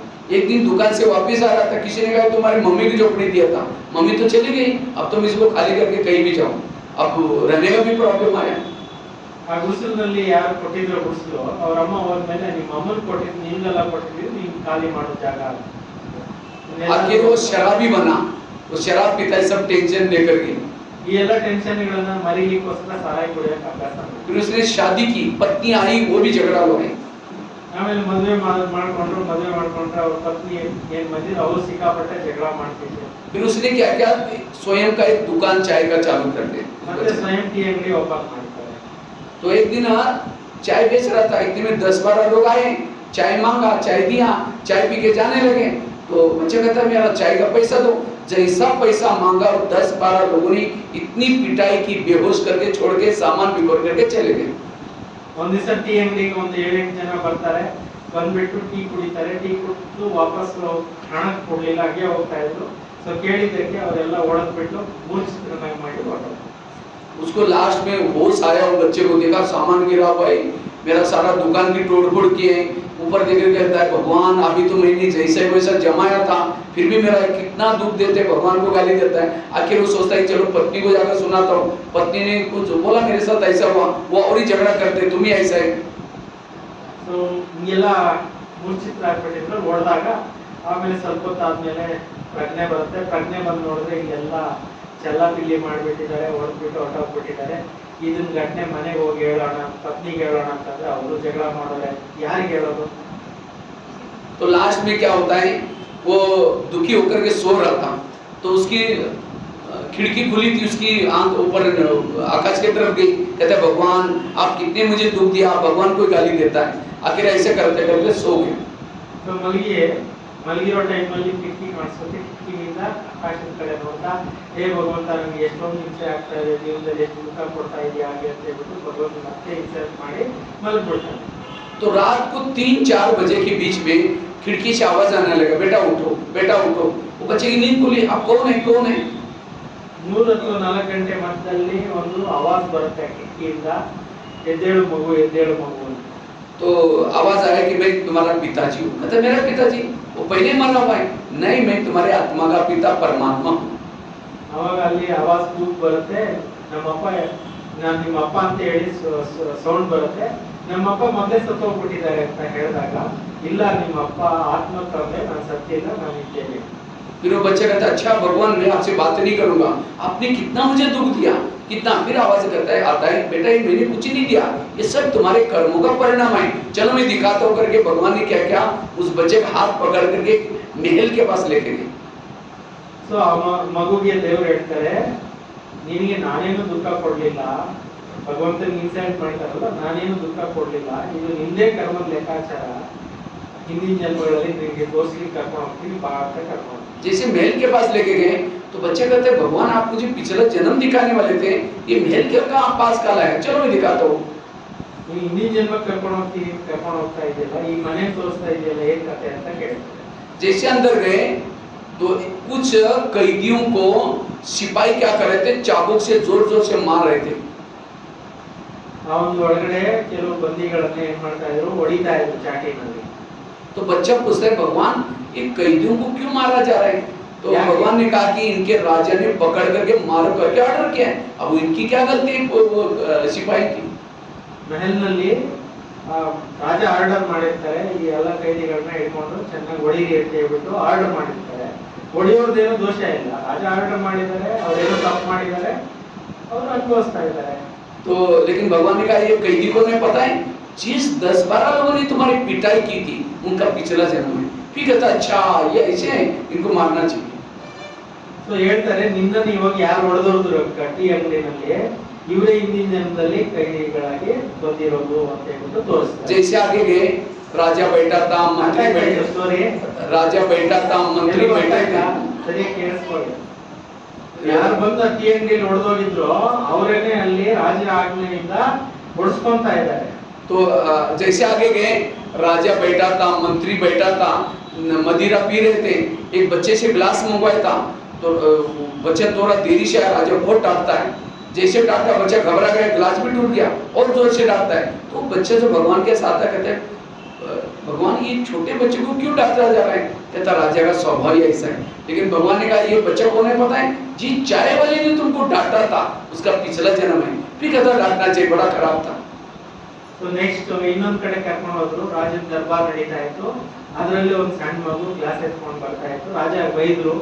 ಸೊ ಬೈದಿದ್ದಕ್ಕೆ ಆ ಗ್ಲಾಸ್ ಬಿಟ್ಟು ಬಿದ್ದೋಯ್ತು. ಯಾಕೆ ಬೈತಾ ಇದ್ದೀರಿ ಅಂತ ಹೇಳ್ಬಿಟ್ಟು ಕೇಳಿದ್ರೆ, ಯಾವಾಗ ನೀವು ಟೀ ಅಂಗಡಿನಲ್ಲಿ ಬೈತಾ ಇದ್ರಲ್ಲ, ಸೊ ಇವರೇ ಅವರು ನಿನಗೆ ಅಂತ ಹೇಳ್ಬಿಟ್ಟು ಹೇಳ್ತಾರೆ. जैसे आगे गए, एक अंडरग्राउंड में एक व्यक्ति बैठा है, उसके हाथ में बीड़ी, पाँव में बीड़ी, कपड़े फटे हुए, खाना सामने पड़ा हुआ है। तो बच्चा पूछता है भगवान ये कौन है? कहा कि राजा का बड़ा भाई है। तो राजा और ये बड़ा भाई की ऐसी हालत? कहा कि ये राजा बनने वाला था कायदे मुताबिक, लेकिन खुर्ची के चक्कर में इसको क्या क्या द्रोही बनाया और अंडरग्राउंड में रखा और खुद राजा बन करके बैठा है। लेकिन भगवान ने कहा ये कौन है पता है? तुम्हारे पत्नी का पिछला जन्म। ಅರ್ಥ ಆಗೋಯ್ತು ಅನ್ಸುತ್ತೆ ನಿಮ್ಗೆಲ್ಲರಿಗೂ. ಅಂದ್ರೆ ಇನ್ನೊಂದ್ ಸ್ವಲ್ಪ ಮುಂದೆ ಕರ್ಕೊಂಡು ಹೋದ್ರು. ಅಲ್ಲಿ ಒಬ್ಬ ಕೈದಿನ ಬಂದಿ ಮಾಡಿದ್ರು, ಕೈಗೆ ಎಲ್ಲ ಕಟ್ಟ ಹಾಕ್ಬಿಟ್ಟಿದ್ರು. एक व्यक्ति अंडरग्राउंड में बैठा था, ಅಂಡರ್ಗ್ರೌಂಡ್ ನಲ್ಲಿ ಇರ್ತಿದ್ರು. ಆ ವ್ಯಕ್ತಿ ರಾಜ ಆಗ್ಬೇಕಾಗಿತ್ತು. ಆದ್ರೆ ಇನ್ನೊಬ್ರು ರಾಜರಾಗೋಕ್ಕೋಸ್ಕರ ಇವರು राजा का बड़ा भाई, ರಾಜನ ದೊಡ್ಡಣ್ಣ ಅವ್ರಿಗೆ ಈ ತರ ಪನಿಷ್ಮೆಂಟ್ ಕೊಡ್ತಾ ಇದ್ರು. ಸೊ ಅವ್ರು ಯಾರು ಅಂದ್ರೆ ನಿನ್ನ ಪತ್ನಿನೇ ಅಂತ ತೋರಿಸಿದ್ರು. इसका मतलब वो बच्चा कौन था? ಆ ಮಗು ಯಾರಾಗಿದ್ರು? वो बच्चा जो जिसका इतना प्रॉब्लम है वो कौन ಇಷ್ಟೆಲ್ಲ था? ಪ್ರಾಬ್ಲಮ್ಸ್ ಬರ್ತಾ ಇದ್ದಿದ್ದು ಯಾರಿಗೆ? ಆ ಮಗುಗೆ ಯಾಕೆ ಬರ್ತಾ ಇತ್ತು? ಇವೆಲ್ಲ ಹಿಂದಿನ ಜನ್ಮದಲ್ಲಿ ಇದೇ ಆತ್ಮನೇ ನೋಡಿ ಅಲ್ಲಿ ಚಾಯ್ನಲ್ಲಿ ಎಲ್ಲ ಬಿದ್ದೋಗಿದ್ದಕ್ಕೆ ಎಲ್ಲ जिन्होंने ध्यान से सुना उसको जवाब आएगा। ಯಾರು ಗಮನ ಇಟ್ಟು ಈ ಸ್ಟೋರಿ ಕೇಳಿರ್ತೀರಿ ಅವ್ರಿಗೆ ಜವಾಬ್ ಬಂದ್ಬಿಟ್ಟಿರುತ್ತೆ. वो बच्चा कौन था? ಆ ಮಗು ಯಾರಾಗಿತ್ತು? ಹಿಂದಿನ ಜನ್ಮದಲ್ಲಿ वही बच्चा राजा था। राजा बनकर के उसने कैदियों को मरवाने का ऑर्डर की। वही कैदी चाय पानी के पीने बहाने आए और अपना बदला ले लिया। ಹಿಂದಿನ ಜನ್ಮದಲ್ಲಿ ಯಾರು ರಾಜನಾಗಿದ್ನೋ ಆತನೇ ಈಗ ಇಲ್ಲಿ ಸಣ್ಣ ಒಂದು ಮಗುವಾಗಿ ಈ ರೀತಿ ಎಲ್ಲ ಕರ್ಮಗಳನ್ನ ಅನುಭವಿಸ್ತಾ ಇರೋದನ್ನ ಭಗವಂತ राजा बनकर के छोटे बच्चों को डांटा था, वही बच्चा चाय वाला बना और राजा गरीब बना और अपना बदला ले लिया। ಹಿಂದಿನ ಜನ್ಮದಲ್ಲಿ ಯಾರಿಗೆ ಈ ಚಾಯ್ ಅಂಗಡಿನಲ್ಲಿ ಬಂದು ಹೊಡೆದೋಗಿದ್ದವ್ರೇನೇ ಹಿಂದಿನ ಜನ್ಮದಲ್ಲಿ ಅವ್ರಿಗೆಲ್ಲ ಆರ್ಡರ್ ಕೊಟ್ಟು ಎಲ್ಲರಿಗೂ ಬಡಿಸಿದ್ದು ಎಲ್ಲ ಮಾಡಿದ್ದು ಅದು ಅವರೇ ಇವರು ಬಂದು ಹೊಡೆದಿರೋದು. भाई के साथ ऐसा क्या? वही भाई पत्नी के रूप में आकर के अपना रोज झगड़ा करते। ಅದೇ ಆತ್ಮ ಹಿಂದಿನ ಜನ್ಮದಲ್ಲಿ ಬ್ರದರ್ ಆಗಿದ್ದವರು ಜೈಲಲ್ಲಿ ಹಾಕಿದ್ರಲ್ಲ, ಎಲ್ಲ ಬೇಡಿಗೆ ಹಾಕಿದ್ರಲ್ಲ, ಅವರೇ ಇವ್ರ ಪತ್ನಿಯಾಗಿ ಕಾಡ್ತಾ ಇದ್ದಾರೆ. इतना ही नहीं, भगवान ने कहा तुमने राजा बन करके अनेक झोपड़ी को आग लगाई थी, इसीलिए तुम्हें रहने का मकान नहीं है। ಅನೇಕರಿಗೆ ಹಿಂದಿನ ಜನ್ಮದಲ್ಲಿ ರಾಜನಾಗಿದ್ದಾಗ ಎಷ್ಟೋ ಗುಡಿಸಲುಗಳಿಗೆ ಬೆಂಕಿ ಹಚ್ಚಿಸ್ಬಿಟ್ಟಿದ್ದಂತೆ. ತುಮ್ನೆ ಅನೇಕರೆಲ್ಲ ಇರುತ್ತಲ್ಲ, ಅದಕ್ಕೆಲ್ಲ ಅಕ್ವೈರ್ ಮಾಡ್ಕೊಂಡಿರ್ತಾರೆ. ಇಲ್ಲಿನೂ ಕೂಡ ಪಿ.ಕೆ. ರವಿ ಎಲ್ಲ ಮಾಡ್ಬಿಟ್ಟಿದ್ರಲ್ಲ ಆ ತರ. तुमने अनेक बच्चों को मरवाने की ऑर्डर की थी, इसीलिए तुम्हारे भाई बहनें कोई नहीं है। ಅದಕ್ಕೆ ಇಷ್ಟೊಂದು ಮನೆಗಳ ಗುಡಿಸಲನ್ನೆಲ್ಲ ನೆಲಸಮ ಮಾಡಿದ್ರಿಂದ ಮನೆಯಿಂದ ಇಷ್ಟೊಂದು ಜನರು ಸಾಯಿಸಿರೋದಕ್ಕೆ ಇವತ್ತು ಯಾರು इतना ही नहीं, भगवान ने कहा तुमने राजा बन करके क्या क्या था मैं दिखाऊं, तो आज ये तुम्हारे, तो उस बच्चे के जीवन में जो प्रॉब्लम क्या भगवान ने दिया? प्रॉब्लम उसने कर्म ऐसे किए, इसीलिए प्रॉब्लम आई। इसीलिए आज ये क्यों सुनाया? आज हमारे जीवन में कोई पति तंग करता है, बेटा ऐसा है, ये सब मेरे ही कर्मों का परिणाम है। बेटे की गलती नहीं, किसी की गलती नहीं, मेरे कर्म की गलती। ನಾವು ಕರ್ಮಗಳ ಗುರಿಗತಿನ ಅರ್ಥ ಮಾಡ್ಕೊಂಡಿರೋ ಭಗವಂತನಿಗೆ ಇನ್ಸಲ್ಟ್ ಮಾಡ್ತೀವಿ, ಭಗವಂತನ ಬೈತೀವಿ. ಆದ್ರೆ ನಾವೇ ಯಾವ ಜನ್ಮಗಳಲ್ಲಿ ಏನೇನ್ ಮಾಡಿರ್ತೀವೋ ಅದ್ರ ಬಗ್ಗೆ ನಾವು ಯಾರು ಯೋಚನೆ ಮಾಡೋದಿಲ್ಲ. ಅದಕ್ಕೋಸ್ಕರ ಈ ಸ್ಟೋರಿನ ನಿಮ್ಮೆಲ್ಲರಿಗೂ ಎಕ್ಸ್ಪ್ಲೈನ್ ಮಾಡ್ಬೇಕಾಯ್ತು. आज डीप स्टोरी। अगर ये बातों के इसमें जाते हैं, कोई आज हमें कोई बीमारी होती है, कोई ये सब कर्मों का हिसाब है। आज आंखें अच्छा देखने के लिए दी, हम दुरुपयोग कर रहे हैं। कान पर चिंतन सुनने के लिए दुरुपयोग कर रहे हैं, इसीलिए बीमारियों के रूप में कोई प्रॉब्लम के रूप में। इसीलिए बाबा कहते हैं बच्चे इस कर्म गति को समझ करके चलो। ಅದರಿಂದ ಇವತ್ತು ನಮಗೆ ಕೈ ಕಣ್ಣು ಬಾಯಿ ಮೂಗು ಎಲ್ಲ ಕರೆಕ್ಟಾಗಿ ಬಾಬಾ ಕೊಟ್ಟಿದ್ದಾರೆ ಅಂದ್ರೆ ಇವುಗಳನ್ನ ನಾವು ದುರುಪಯೋಗ ಮಾಡ್ಕೋಬಾರದು. ಒಳ್ಳೆ ರೀತಿಯಲ್ಲಿ ಇವುಗಳನ್ನ ಸದ್ಬಳಕೆ ಮಾಡ್ಕೊಬೇಕು. ಕರ್ಮಗಳ ಗುಹ್ಯಗತಿಯನ್ನು ಸರಿಯಾಗಿ ಅರ್ಥ ಮಾಡ್ಕೊಂಡು ನಾವು ಶ್ರೇಷ್ಠ ಕರ್ಮಗಳನ್ನ ಮಾಡಿದ್ರೆ ಯಾವುದೇ ರೀತಿಯಲ್ಲಿ ನಮಗೇನು ತೊಂದರೆಗಳಾಗೋದಿಲ್ಲ. धृतराष्ट्र ने कई जन्म पहले एक छोटे पंछी को आंखें तोड़ी थी, सुई से अंधा बनना पड़ा। भीष्म पितामह पांडव के शाप पर पड़े थे क्योंकि उसने सांप को ऐसा उठा करके फेंक दिया था, अनजान से बबुल के कांटे के ऊपर गिरा, सजा करके भीष्म पितामह पांडव के शाप पर। तो छोटे छोटे कर्मों की भी सजाएं मिलती है। ಧೃತರಾಷ್ಟ್ರನ ಅಂಧನಾಗಿ ವೈವಾರ್ತಿಯಿಂದ ಅವನ ಅಂಧನಾಗಿ ಹುಟ್ಟಬೇಕಾದ್ರೆ ಕಾರಣ ಏನಂದ್ರೆ ಹಿಂದಿನ ಜನ್ಮದಲ್ಲಿ ಒಂದು ಪಕ್ಷಿ ಹಿಡ್ಕೊಂಡು ಸೂಜಿನಲ್ಲಿ ಅದರ 2 ಕಣ್ಣುಗಳನ್ನು ಚುಚ್ಚಿ ಸಾಯಿಸ್ಬಿಟ್ಟಿದ್ವಿ. ಅದಕ್ಕೆ ಆತನಿಗೆ ಅಂಧನಾಗಿ ಹುಟ್ಟಬೇಕಾಯ್ತು. ಆಮೇಲೆ ಭೀಷ್ಮ ಪಿತಾಮಹನಿಗೆ ಸೂಜಿಗಳ ಮೇಲೆ ಮಲಗಿಸಿ ಅಂತಿಮ ಟೈಮ್ನಲ್ಲಿ ಸೂಜಿಗಳದ್ದು ಹಾಸಿಗೆ ಮೇಲೆ ಮಲಗಿಸ್ತಾರೆ. ಕಾರಣ ಏನಂತಂದ್ರೆ ಆತ ಒಂದು ರಸ್ತೆಯಲ್ಲಿ ಹೋಗ್ಬೇಕಾದ್ರೆ ಏನಾಗುತ್ತೆ, ಈ ಒಂದು ಹಾವಡ್ಡ ಮಲಗಿರುತ್ತೆ, ಅದನ್ನೆತ್ತಿ ಬಿಸಾಕ್ಬಿಟ್ಟು ಹೋಗ್ತಾನೆ. ಅದು ಹೋಗ್ಬಿಟ್ಟು ಮುಳ್ಳಿನ ಪೊದೆ ಮೇಲೆ ಬಿದ್ದೋಗ್ಬಿಡುತ್ತೆ. ಈ ಕಾರಣದಿಂದ ಆತನಿಗೆ ಸೂಜಿಗಳ ಮೇಲೆ ಮಲಗಿಸಬೇಕಾಯಿತು. आज कई कहते हैं मेरा आजकल मैं देखता हूँ कई समस्या का समाधान करने के लिए कई आते हैं, कहते मेरे बेटे को बीमारी हो रहा है मेरा, इसका मतलब उन्होंने ज्ञान को समझा नहीं है। जिसको ज्ञान समझे उसके जीवन में कोई प्रॉब्लम नहीं, कोई समस्या नहीं, कोई साक्षी होकर के देख सकते हैं। इसलिए बाबा कहते बच्चे इस कर्म गति के गहराई में जाओ, मन चुप रहेगा। ಕರ್ಮಗಳ ಗುಣಿಗತಿನ ಆಳದಲ್ಲಿ ಹೋದಾಗ ನಿಮ್ಮ ಮನಸ್ಸು ಸೈಲೆಂಟ್ ಆಗಿರುತ್ತೆ, ಎಲ್ಲವನ್ನು ಕೂಡ ಆರಾಮಾಗಿ ಸ್ವೀಕಾರ ಮಾಡುತ್ತೆ. लास्ट की एक बात सुना करके हम पूरा करेंगे। संकल्प को बचाने के लिए 3 बातें सुनाई। ड्रामा को पक्का करो, उसके बाद दूसरी बात बताई रोज खिड़की को साफ करो, तीसरी बात आई थी कोई कुछ भी कहता है ऐसी बातों को झाड़ दो, चौथी बताई कर्म गति, और लास्ट की 5वीं बात आई अगर हमें संकल्प को बचाना है जीवन में आने वाली नेगेटिव बात को पॉजिटिव में चेंज करो। तो फर्स्ट माತು ಯಾವುದು ಹೇಳಿದ್ರು, ಡ್ರಾಮಾ ಬಗ್ಗೆ ಹೇಳಿದ್ರು. ಎರಡನೇ ಮಾತು ಗ್ಲಾಸ್ ಅನ್ನು ಕ್ಲೀನ್ ಮಾಡ್ಕೊಳ್ಳೋದು ಹೇಳಿದ್ರು. ಮೂರನೇ ಮಾತು ಕರ್ಮಗಳ ಗುಹ್ಯಗತಿ ಬಗ್ಗೆ ಹೇಳಿದ್ರು. ನಾಲ್ಕನೇ ಮಾತು ಸಂಕಲ್ಪಗಳನ್ನ नेगेटिव ना पॉजिटिव ಮಾಡ್ಕೊಳ್ಳೋದು. सीरियल वाइज पहला बताया था ड्रामा को, दूसरा बताया था कोई कुछ भी कहता है ऐसी बातों को झाड़ दो, और तीसरा बताया था खिड़की को साफ करो। ಎರಡನೇದು ಇದು ಕತೆ ಉದಾಹರಣೆ ಕೊಟ್ಟಿದ್ರಲ್ಲ, और चौथा ये बताया कर्मों की गुहगति, और ये लास्ट का 5वां है नेगेटिव को क्या बना दो पॉजिटिव। ये बहुत बड़ी कला है, जो नेगेटिव को पॉजिटिव बनाकर जानता है वो समझो यहाँ आए, अब थोड़ा घर में देरी से जाएंगे, जाते लोग हाँ ओम शांति में जाते घंटों तक बैठते वहीं जाकर के वहीं का क्या हो। अब यहाँ से पॉजिटिव सोच करके संकल्प को बचा सुना कर जा रहे हैं, जाते फिर ऐसे बोलते तुरंत संकल्प की सीढ़, इसीलिए पहले से पक्के करके जाओ मैं घर में जाऊंगी, जाते मेरी पूजा हो जाएगी। कोई देवी की पूजा हो तो देवी क्या करते हैं, तो आपको भी कोई बोलना शुरू करेगा, आप भी क्या दो वरदान, वरना हाथ से नहीं दो और चिढ़ जाएंगे, बड़ी देवी बनकर आए शक्कर जाकर के देख ले। ಅಂದ್ರೆ ಇಲ್ಲಿಂದ ನೀವು ಹೋಗ್ತಾ ಇದ್ದಂಗೆ ನಿಮ್ಮ ಪರೀಕ್ಷೆಗಳು ಬರ್ಬೋದು, ಗಂಟೆ ಹೋಗಿ ಅಲ್ಲಿ ಕುತ್ಕೊಂಡು ಬಿಡ್ತೀರಾ, ಓಂ ಶಾಂತಿ ಅಂತೀರಾ, ಇಲ್ಲಿ ಹೆಂಗ್ ನಡೆಯುತ್ತೆ ಅಂತ ಹೇಳಿ ನಿಮ್ಗೆ ಬೈಬೋದು ಮನೆಗಳಲ್ಲಿ. ಅದಕ್ಕೆ ಅವ್ರಿಗೆ ಏನ್ ಮಾಡ್ಬೇಕು, ಆಶೀರ್ವಾದ ಕೊಡೋದಾಗಿ, ಆಶೀರ್ವಾದ ಲಿಂಗಲ್ಲ ಒಳಗಡೆ ಲಿಂಗ ಅಂದ್ರೆ ದೇವಿ ಹೇಗೆ ಬಂದ್ಬಿಟ್ಟಿದ್ಯಾ ಅಂತ ಹೇಳಿ ಜಗಳಗಳು ಮಾಡುವಂತ ಚಾನ್ಸಸ್ ಇರುತ್ತೆ. ಅದಕ್ಕೆ ಒಳಗಡೆಯಿಂದ ಪ್ಯೂರ್ ಥಾಟ್ಸ್ ಅನ್ನ ಅವರಿಗೆ ಕೊಡೋದನ್ನ ಅಭ್ಯಾಸ. वो आपको बोल रहे हैं लेकिन आप क्या कहो, वाह बाबा अगर ये भी आज यहाँ क्लास में होते तो उनको भी कितनी डायबिटीज है, कितनी शुगर है, उनको कितना टेंशन आता है, उनको भी ठीक हो जाता। वो आपको बोल रहे हैं लेकिन आप ऐसी बातें बोल रहे हैं, तब उसको लगे करे मैं थोड़ा भी पहले बोलता था ये काली का रूप धारण करती थी, अभी तो बिल्कुल चुप है, मतलब आश्रम के लेक्चर का कुछ असर हो गया। यही नेगेटिव को पॉजिटिव ಅಂದ್ರೆ ಇಲ್ಲಿಂದ ನಾವು ಶಾಂತಿಯ ವೈಬ್ರೇಷನ್ಸ್ ಅನ್ನು ಅವರಿಗೆ ಕೊಟ್ಟರೆ ಅವರು ಗೊತ್ತಾಗುತ್ತೆ, ಈಗ ಹೋಗಿ ಸಮ್ ಚೇಂಜಸ್ ಇವರಲ್ಲಿ ಬಂದಿದೆ ಅನ್ನೋದು ಗೊತ್ತಾಗುತ್ತೆ. ಅವಾಗ ನಿಮ್ಮ ಮೇಲೆ ಅವ್ರು ಕೋಪ ಮಾಡ್ಕೊಳ್ಳೋದೆಲ್ಲನೂ ಕಡಿಮೆ ಮಾಡ್ಕೊಳ್ತಾರೆ. नेगेटिव को पॉजिटिव में चेंज करने से सामने वाला कैसी भी संस्कार वाली आत्मा है उसको आप बदल सकते हैं। ನೆಗೆಟಿವ್ ಅನ್ನ ಪಾಸಿಟಿವ್ ನಲ್ಲಿ ಚೇಂಜ್ ಮಾಡ್ಕೊಳ್ಳುವಂತ ಗುಣ ನಿಮ್ಮ ಹತ್ರ ಇತ್ತು ಅಂದ್ರೆ ಎದುರುಗಡೆ ಇರೋರು ಎಂತ ಕೆಟ್ಟವರು ಇದ್ರು ಕೂಡ ಅವ್ರನ್ನು ನೀವು ಪರಿವರ್ತನೆ ಮಾಡಬೇಕು. क्या आज हम दुनिया को बदल रहे हैं तो क्या एक व्यक्ति के संस्कार को नहीं बदल सकते?